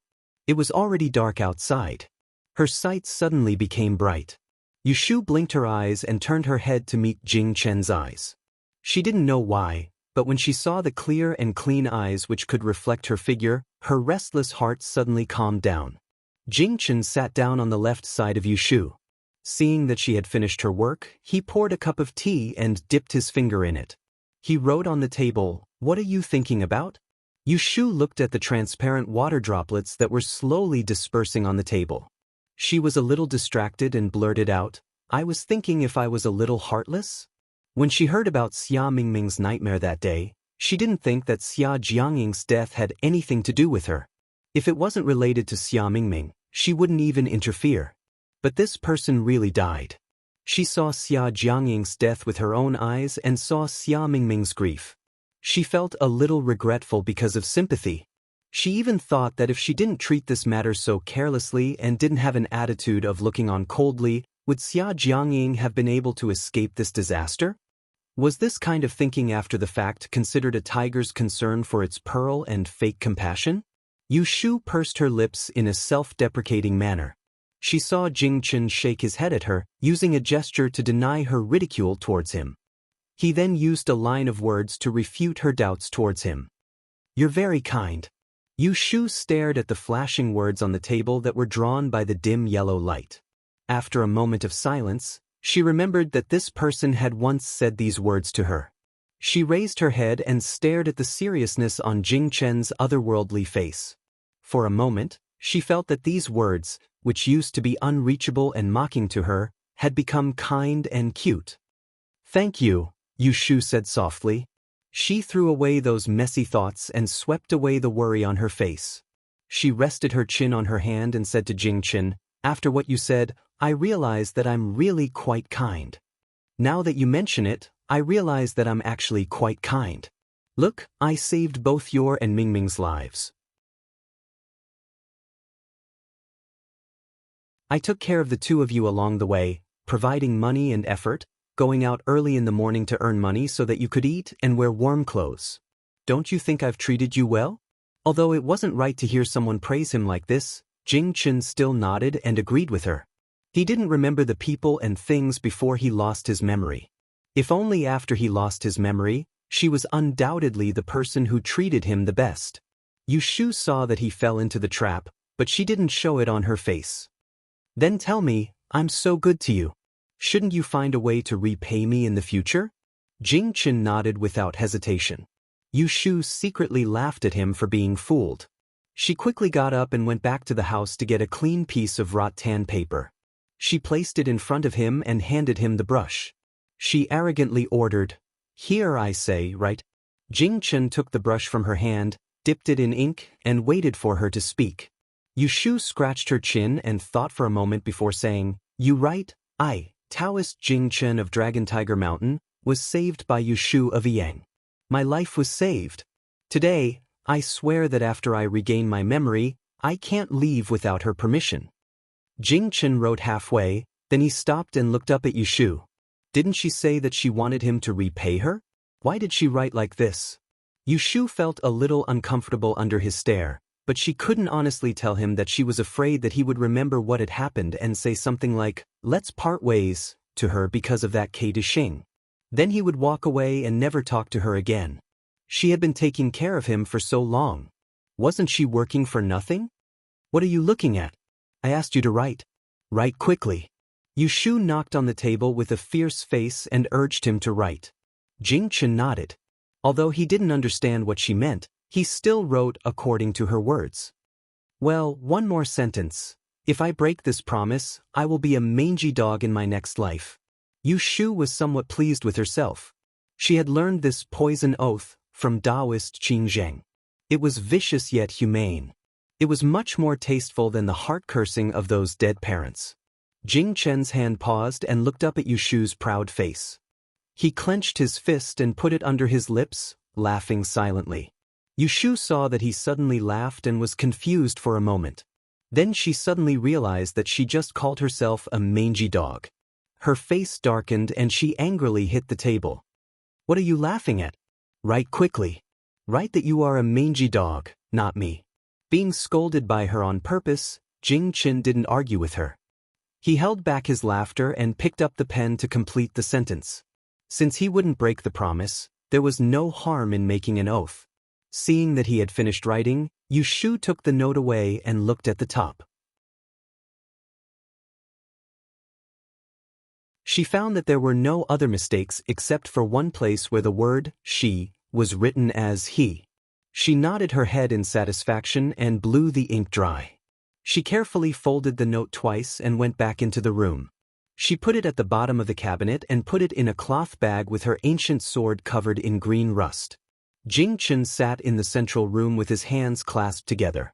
He calmly watched Yu Shu's actions with a smile on his face and a little indulgence in his eyes. At this time, he still didn't know what he had just made. Triple X Xia Mingming hadn't recovered from the shock of her sister's death. She was in a low mood. Yu Xiaoxiu didn't know how to coax her and Jing Chen didn't have anything to say to her. If she was in a bad mood, she wouldn't even have someone to talk to. Yu Shu was worried about her, so she didn't go to Chiu Gui Fong to set up a stall. She got up early to buy vegetables and cooked a good meal for them at noon. She tried to coax Xia Mingming to eat more. There was no news from the Supreme Court. Maybe there was no progress in the case, so no one mentioned that Xia Mingming went to the court to interrogate her. Yu Shu took advantage of the free time at home to help Yu Xiaoxiu with his homework for 2 days. She directly jumped from simple addition, subtraction, multiplication and division to equations with unknown numbers.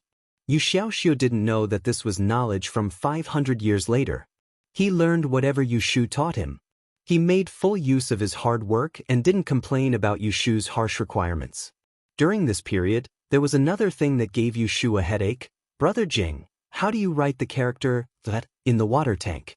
Write it for me. Yu Shu put a few calculation problems in Yu Xiaoxiu's hand, put down the pen, walked to the window, and looked into the yard. She was sitting opposite Jing Chen, holding a pen and paper to ask him for advice. Auntie Su's niece, Zhou Fangfang, had stayed on Huixing Street yesterday. Yu Shu had gone out to buy groceries yesterday and met her. The little girl had followed behind her and entered the house. She was not shy at all and generously asked Jing Chen to teach her how to write. No matter how Yu Shu hinted that it was inconvenient, she insisted on staying at their house. She came yesterday and came again today. Yu Shu had no choice but to let Jing Chen deal with her. She didn't want to hurt the relationship between neighbors, so she asked Jing Chen to deal with her. At night, she would calculate Zhou Fangfang's horoscope to prevent her from being unlucky at home. As usual, Jing Chen was sitting in the courtyard, basking in the sun and drawing. Although he felt uncomfortable that there was another person in front of him and that his ink drawing time had been disturbed, because of Yu Shu's orders, he could only give up his habit of sitting quietly by himself and divert some of his attention to guide Miss Zhou in her calligraphy. So this is how to write the character, that. I thought it would look like a water tank. It doesn't look like it at all. As the daughter of a butcher, Zhou Fangfang's personality was very cheerful. This kind of cheerful laughter would usually be able to lighten the mood, but in this courtyard, it matched everyone's mood, and it was a little annoying. When it was finally time to eat, Auntie Su, who lived next door, came to call for her. Zhou Fangfang reluctantly packed up the papers, took away the words Jing Chen had written, and went home with Auntie Su to eat. As soon as she left, the 3 people in and out of the yard breathed a sigh of relief at the same time. One was tired, the other 2 were annoyed. Only Xia Mingming's room did not make any noise. Yu Xiaoxiu said to Yu Shu impatiently, "She won't come back in the afternoon, will she?" Yu Shu patted his head. "Bear with it. I heard from Aunt Su that she'll leave the day after tomorrow." Yu Xiaoxiu curled his lips and looked at Jing Chen in the yard.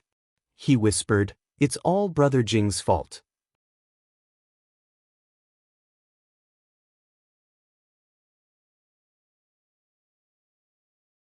Chapter 175. Yu Shu stayed at home for 3 days. When she saw that Xia Mingming's spirit had improved, she went back to the autumn osmanthus lane to set up her fortune-telling stall. These days, she had been eating and drinking well. There was fish and meat, but her expenses had increased dramatically. In the blink of an eye, it's going to be winter. Seeing that the weather is getting colder and colder, she doesn't even have a coat to keep warm. Yushu arrived in front of the Sunji Tavern. Just as she set up her cart, someone from the Fuan escort agency came with a few pairs of 8 characters. He said that there were a few escorts who were going on a long trip and asked her to calculate their fortune. Every month, Yushu gets 20 silver coins from the Fuan escort agency as a deposit. She will never be perfunctory with her duties. So, she left the 8 characters and told them to come back tomorrow to get it. Taking advantage of the fact that there were no customers, she started to calculate from the auspicious time and day. She was so engrossed in her calculations that she didn't even notice that there was someone sitting in front of her stall. Shuai sat down in front of Yushu's divination stall. When he saw that she only cared about calculating diligently and didn't even greet others, she was just like how she was when she was working in his ink store all those years ago. Once she started working, she would be fully spirited, and even if the house collapsed, it wouldn't alarm her. Seeing that she was busy, he smiled and didn't say anything. He looked at her face from less than 2 feet away. Coincidentally, they met several times in Enling City. But every time, the occasion was not right. If it wasn't her, then it was someone else. There was no chance for them to talk about the past. Looking at her, her face was still the same, just a little darker than when she was in Yang. She was also thinner. He didn't know if it was because she grew taller or because she was working too hard. He remembered that at that time, she was only as tall as his shoulder. But now that they met again, she almost reached his chin. Shuai's gaze stopped at Yushu's face that seemed more like a young man than a young woman, and he was trying to find out which part of her had caused him to fall into a trap. He couldn't forget her from Yang City to Anling, and he had intended to let her off at that time. Now that he saw her again, he started to feel slightly regretful. In the end, even he himself was confused. The face in front of him had nothing to do with beauty. This girl was also not a lady from a wealthy family.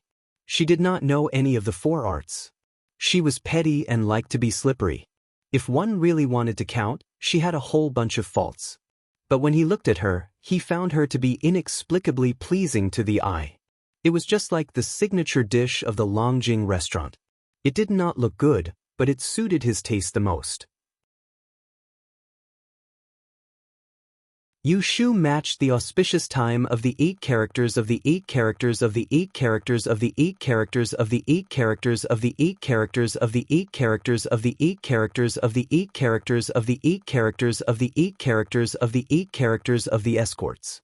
Seeing her expression, Shuai laughed in his heart. He crossed his arms and said with slight displeasure, "Why do you look like you've seen a ghost when you see me?" Yushu lost her composure for a moment. She regained her composure in the blink of an eye. Facing his teasing, she rolled her eyes. Shuai Darren isn't investigating the case. What are you doing here? Shuai put one arm on the table. His expression became serious. He used a voice that passers-by could not hear.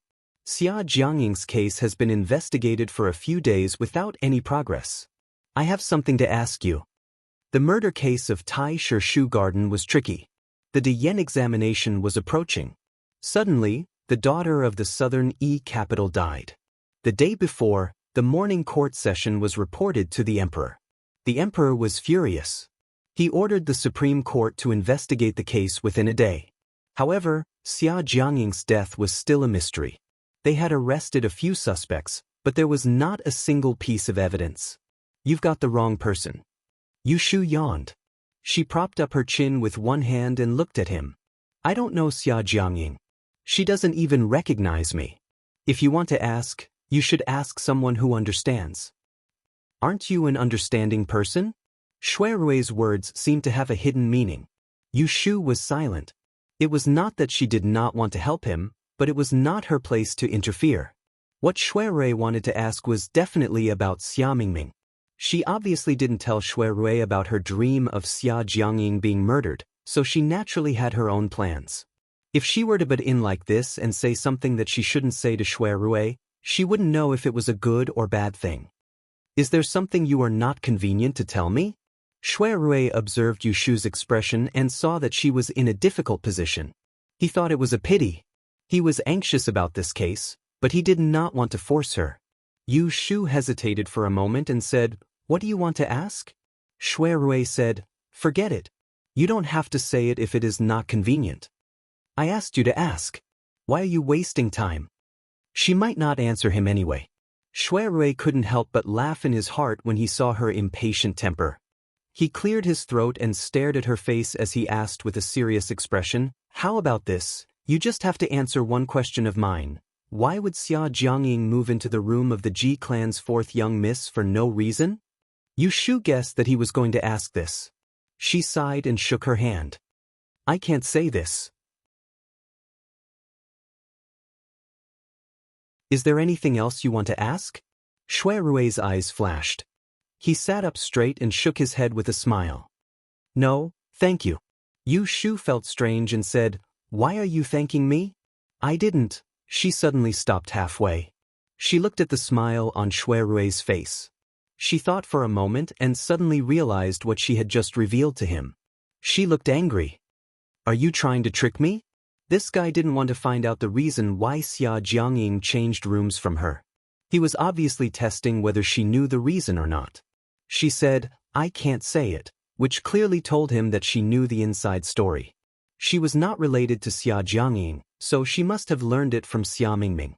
She knew the inside story but refused to say it. It was equivalent to telling him that Xia Jiangying's death had something to do with Xia Mingming. Seeing that Yu Shu reacted so quickly, Shui Rui really didn't know whether to praise her for being smart or to blame her for being stupid. Seeing that she was angry, Shui Rui coughed slightly and said seriously, "Shu, you have to know that Xia Jiangying's death involves a lot of people. If we can't find out the truth as soon as possible and let the murderer get away with it, not only the deceased will be wronged, but other students in Taisher Library will also be in danger. Who knows what the murderer's purpose is? If it is as you guessed that Xia Jiangying died an unnatural death and took the blame for someone else, the murderer will definitely wait for another opportunity to kill again." After hearing these words, anyone with a sense of justice would most likely be moved. However, Yu Shu only sneered and said, "That's right. What does this have to do with me?" Shui Rui was rendered speechless by her words, and he swallowed back the rest of his speech of benevolence, righteousness, and morality. He only felt that he had wasted half a day's effort in saying so much to her earlier. How could he forget that this girl was a ruthless person who could endure dozens of beatings and go to court to vent her anger? Wasn't he playing the lute to a cow by saying this to her? They didn't have anything to say, so both of them went silent at the same time, and the atmosphere was slightly awkward. Right when Shui Rui intended to apologize for his actions of trying to worm information out of Yu Shu spoke first. "Sorry, I was too impulsive just now.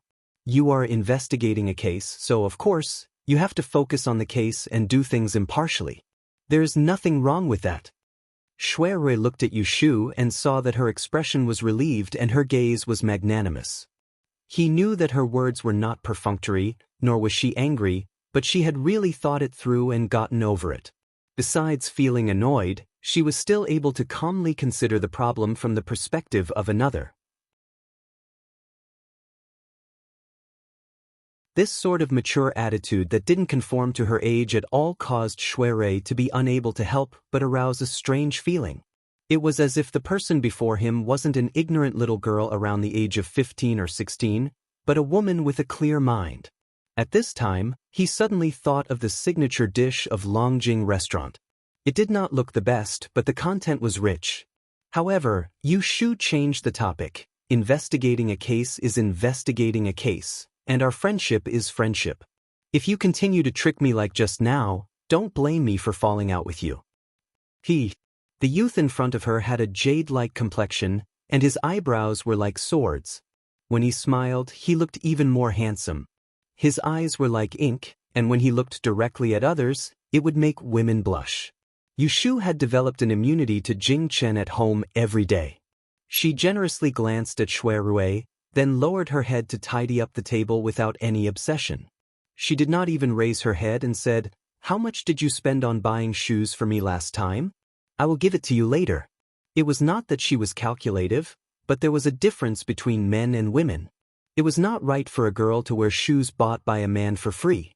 Regardless of whether she would still wear those shoes in the future, she would have to spend money to buy them back. Shui Rui grew up in a rich family's nest, so he understood this logic. He understood her concerns, so he did not pretend to be generous and gave her a discount. 10 taels. 10 taels. A month's food allowance was only for a pair of shoes. If she knew this, she would have walked back barefoot that day. Why did she wear shoes?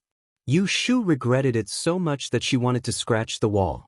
Shui Rui looked at Yu Shu's expression, and he could roughly guess what this little Scrooge was thinking.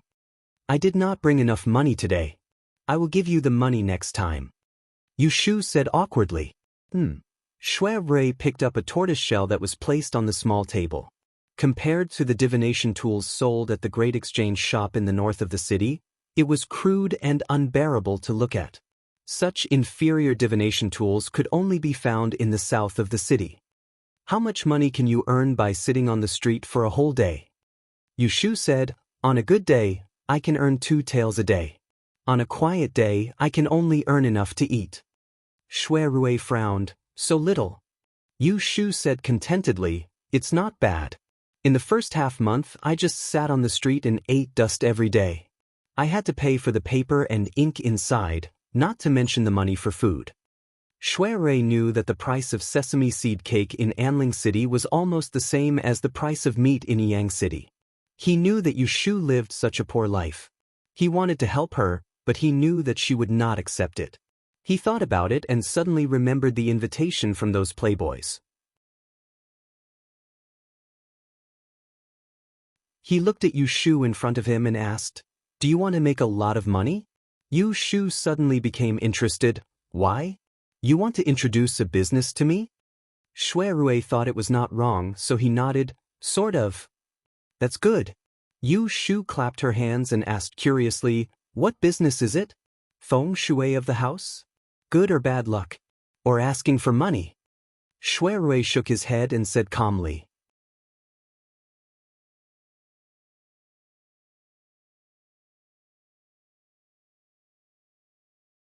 Chapter 176. Shui Rui had seen Yu Shu, and he was even more certain that there was something fishy about Xia Jiangying's death. He left Autumn Osmanthus Lane and went to the Imperial Historian Library by himself. Through the Grand Lord that taught in the library, he found a few students that were in the same class of astrology as Xia Jiangying and Ji Xingxuan, and he questioned them one by one. From his point of view, Xia Jiangying's murder case in Taisher Library had 2 main points of suspicion. One was Xia Jiangmin, and the other was Ji Xingxuan. Sister Ying has always been a good person. There was no news of her being on bad terms with anyone. Lord Shui, the person who murdered her is definitely not someone from our library. I heard that there was a murderer in the south of the city recently. Could it be that he came to the north of the city to commit murder? Miss Ji? Oh, Miss Ji and Miss Xia Jiang are the closest in the study. Both of them are taking the Dian exam this year, so they go in and out of the study all day long. Out of 10 days, they are together. Lord Xingxuan, are you suspecting that the murderer is Miss Ji? Xingxuan? Let me think, there doesn't seem to be anything special happening recently. Oh yes, there is something strange. Shui Rui perked up and asked a few people. After listening to nonsense for a long time, there was finally a serious sentence. It was about XXX days ago when Sister Ying had not been murdered. One afternoon, Xingxuan came back from outside and suddenly asked us to go to a shop near Qinyuan Street to find a book for her. I went with Sister Ying. Shui Rui frowned in disappointment. This matter seemed to have nothing to do with the case. What's so strange about this? Of course it's strange. Xingxuan didn't have any lessons that day but asked Sister Ying and me to run errands for her. She rarely troubled others like this. Alas, Sister Ying and I went there for nothing. In the end, we didn't even find the book. Shui Rui's eyes narrowed slightly, and he pursued closely. Which trading shop? Books. It's the Xianghai store. The name of the book it's been so many days and the name of the book is so long I can't remember it. Why don't you ask Xingxuan? Shui Rui gently clenched his fist and restrained his expression. He shook his head and said, there's no need. This matter has nothing to do with the case. Thank you for telling me this. Lord Shui, You're too polite. As long as you can catch Sister Ying's murderer as soon as possible, feel free to ask me any questions. After the female student left, Shui Rui sat by himself in the Sun Pavilion of the Imperial Historian's library for a while and sorted out the case. He noticed helplessly that the more he investigated this case, the more puzzling it became. It was as if there was a ball of fog that enveloped Xia Jiangying's death. Even if he grasped a clue, he was still unable to see exactly what was ahead of him. This was the first case he had handled since he started working in the Supreme Court. Although it was difficult to solve, there had to be a result no matter what. Otherwise, the fleas in his house would jump around again. Xia Jiang, Ji Xingxuan. Shui Rui rubbed the space between his brows and decided to first send someone to the auspicious exchange hall to investigate.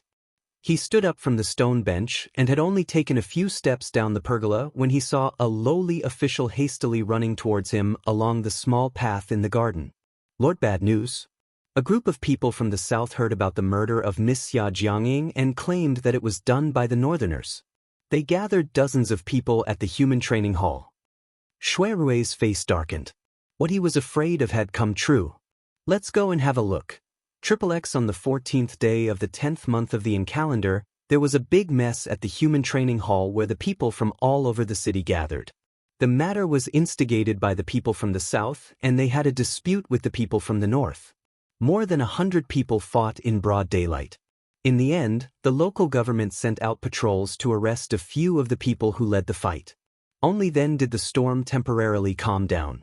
It was the third day that Yushu heard about the matter at Autumn Osmanthus Square. The cause of the incident also came out. She was not surprised that it was caused by Xia Jiangying's murder in Taisher Library. Yushu was still thinking about whether to tell Xia Mingming or not. Then she heard from Yu Xiaoxiu that the guards of Xia Jiangying's family had already come to deliver the news in the morning. Xia Mingming had gone out with the guards who came to report, but they had not returned yet. Did she say where she was going? Yushu asked worriedly. Yes, I asked. She said that she was going to the Supreme Court. Yu Xiaoxiu said. Yushu nodded and went to the courtyard to wash her face. Then she went into the kitchen to prepare dinner. She boiled water and stood by the fire waiting for it to boil.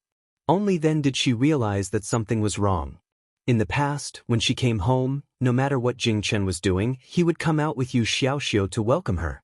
Today, she did not see him. Is Brother Jing in the room? Yushu turned her head and asked Yu Xiaoxiu, who was sitting at the kitchen door helping her to cut vegetables. Yes, Brother Jing seems to be not feeling well today. He has been lying in the room for the whole afternoon. Not feeling well? Yushu asked worriedly. Did he take the medicine today? The dinner hasn't been cooked yet. Yushu put down the lid of the pot in her hand. Put the vegetables away and go boil the medicine. I will go check on him. At this time, the sun had set.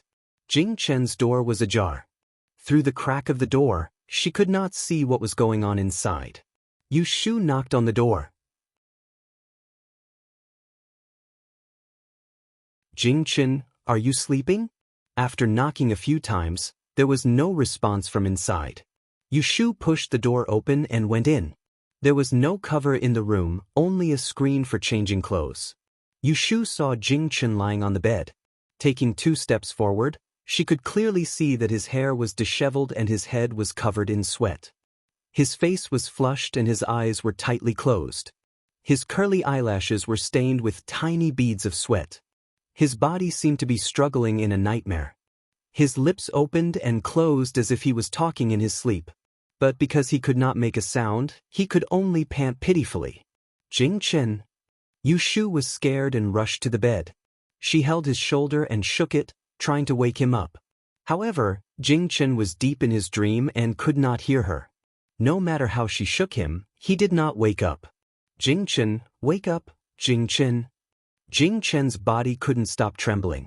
Yushu shifted her gaze and saw that his left fist was clenched tightly by his side. His knuckles were pale, and the veins on the back of his hand were green and red, as if they would explode at any moment. Yushu's heart tightened. She continued to call out to him while grabbing his tightly clenched fist. She tried to pry it open, but his fist was hard. No matter how hard she tried, it would not budge. Seeing his face gradually turning blue, Yu Shu panicked. Without thinking, she grabbed his fist and opened her mouth to bite it. Yu Shu had tiger teeth in her mouth. She couldn't control her strength and bit hard. Jing Chen's throat let out a muffled groan. His body shook and his closed eyes suddenly opened. Yu Shu tasted the sweetness of rust in her mouth and hurriedly let go. As soon as she raised her head, she met Jing Chen's sharp and threatening gaze. His gaze was so strange and full of aggression that Yu Shu felt the hairs on the back of her neck stand up. Subconsciously, she wanted to dodge, but as soon as she moved, a force came from her wrist, and Jing Chen grabbed her wrist. Yu Shu didn't know whether to advance or retreat. She had no choice but to bite the bullet and shout, "Jing Chen?" She originally wanted to wake him up from his dream. She didn't expect him to respond. Unexpectedly, he was in a trance for a moment. He probably recognized Yu Shu in front of him. The sharpness in his eyes quickly faded and he gently moved his lips twice. The tip of her ears twitched. Yu Shu's eyes widened. She leaned forward and stared at Jing Chen's mouth to confirm that it was not an illusion. Jing Chen? Jing Chen blinked and supported his body to sit up from the bed. He slowly raised his other hand and touched his throat. Under Yu Shu's anxious gaze, he moved his lips uncertainly. This voice was almost inaudible, but Yu Shu and Jing Chen didn't miss it. Jing Chen was stunned, and Yu Shu almost jumped up in surprise. She grabbed Jing Chen's hand and shook it. She was so excited that her cheeks were red. "You can speak. Pa. You can speak. That's great. That's great." Yu Shu's ecstasy was expressed through a series of "that's great"s. On the other hand, Jing Chen, the person involved, saw her face that was so excited that it was glowing. Only then did he realize that he was happy and smile with her. Being able to speak like a normal person was probably the best thing that had happened to him since he lost his memory. Being able to speak again, did this mean that in the near future, he would be able to remember everything that he had forgotten? Those important things that he wanted to remember but could not. Jing Chen couldn't help but hope that Yu Shu was even happier than him. His heart was filled with joy, as if he had found an outlet. Without thinking too much, he followed his heart and leaned forward, bringing her into his arms with one hand and hugging her slender back with the other. He buried his sweaty forehead on her shoulder. Even though his throat was burning with pain, he couldn't help but want to say, "You're my wife, Yu Shu, Yu Shu, Yu Shu." Little Yu.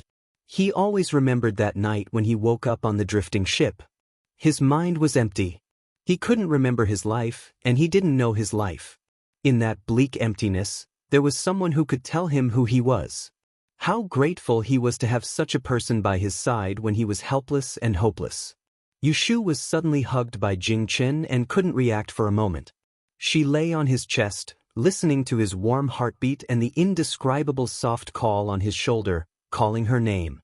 Somewhere in her heart trembled. When she came back to her senses, she had already hugged him back.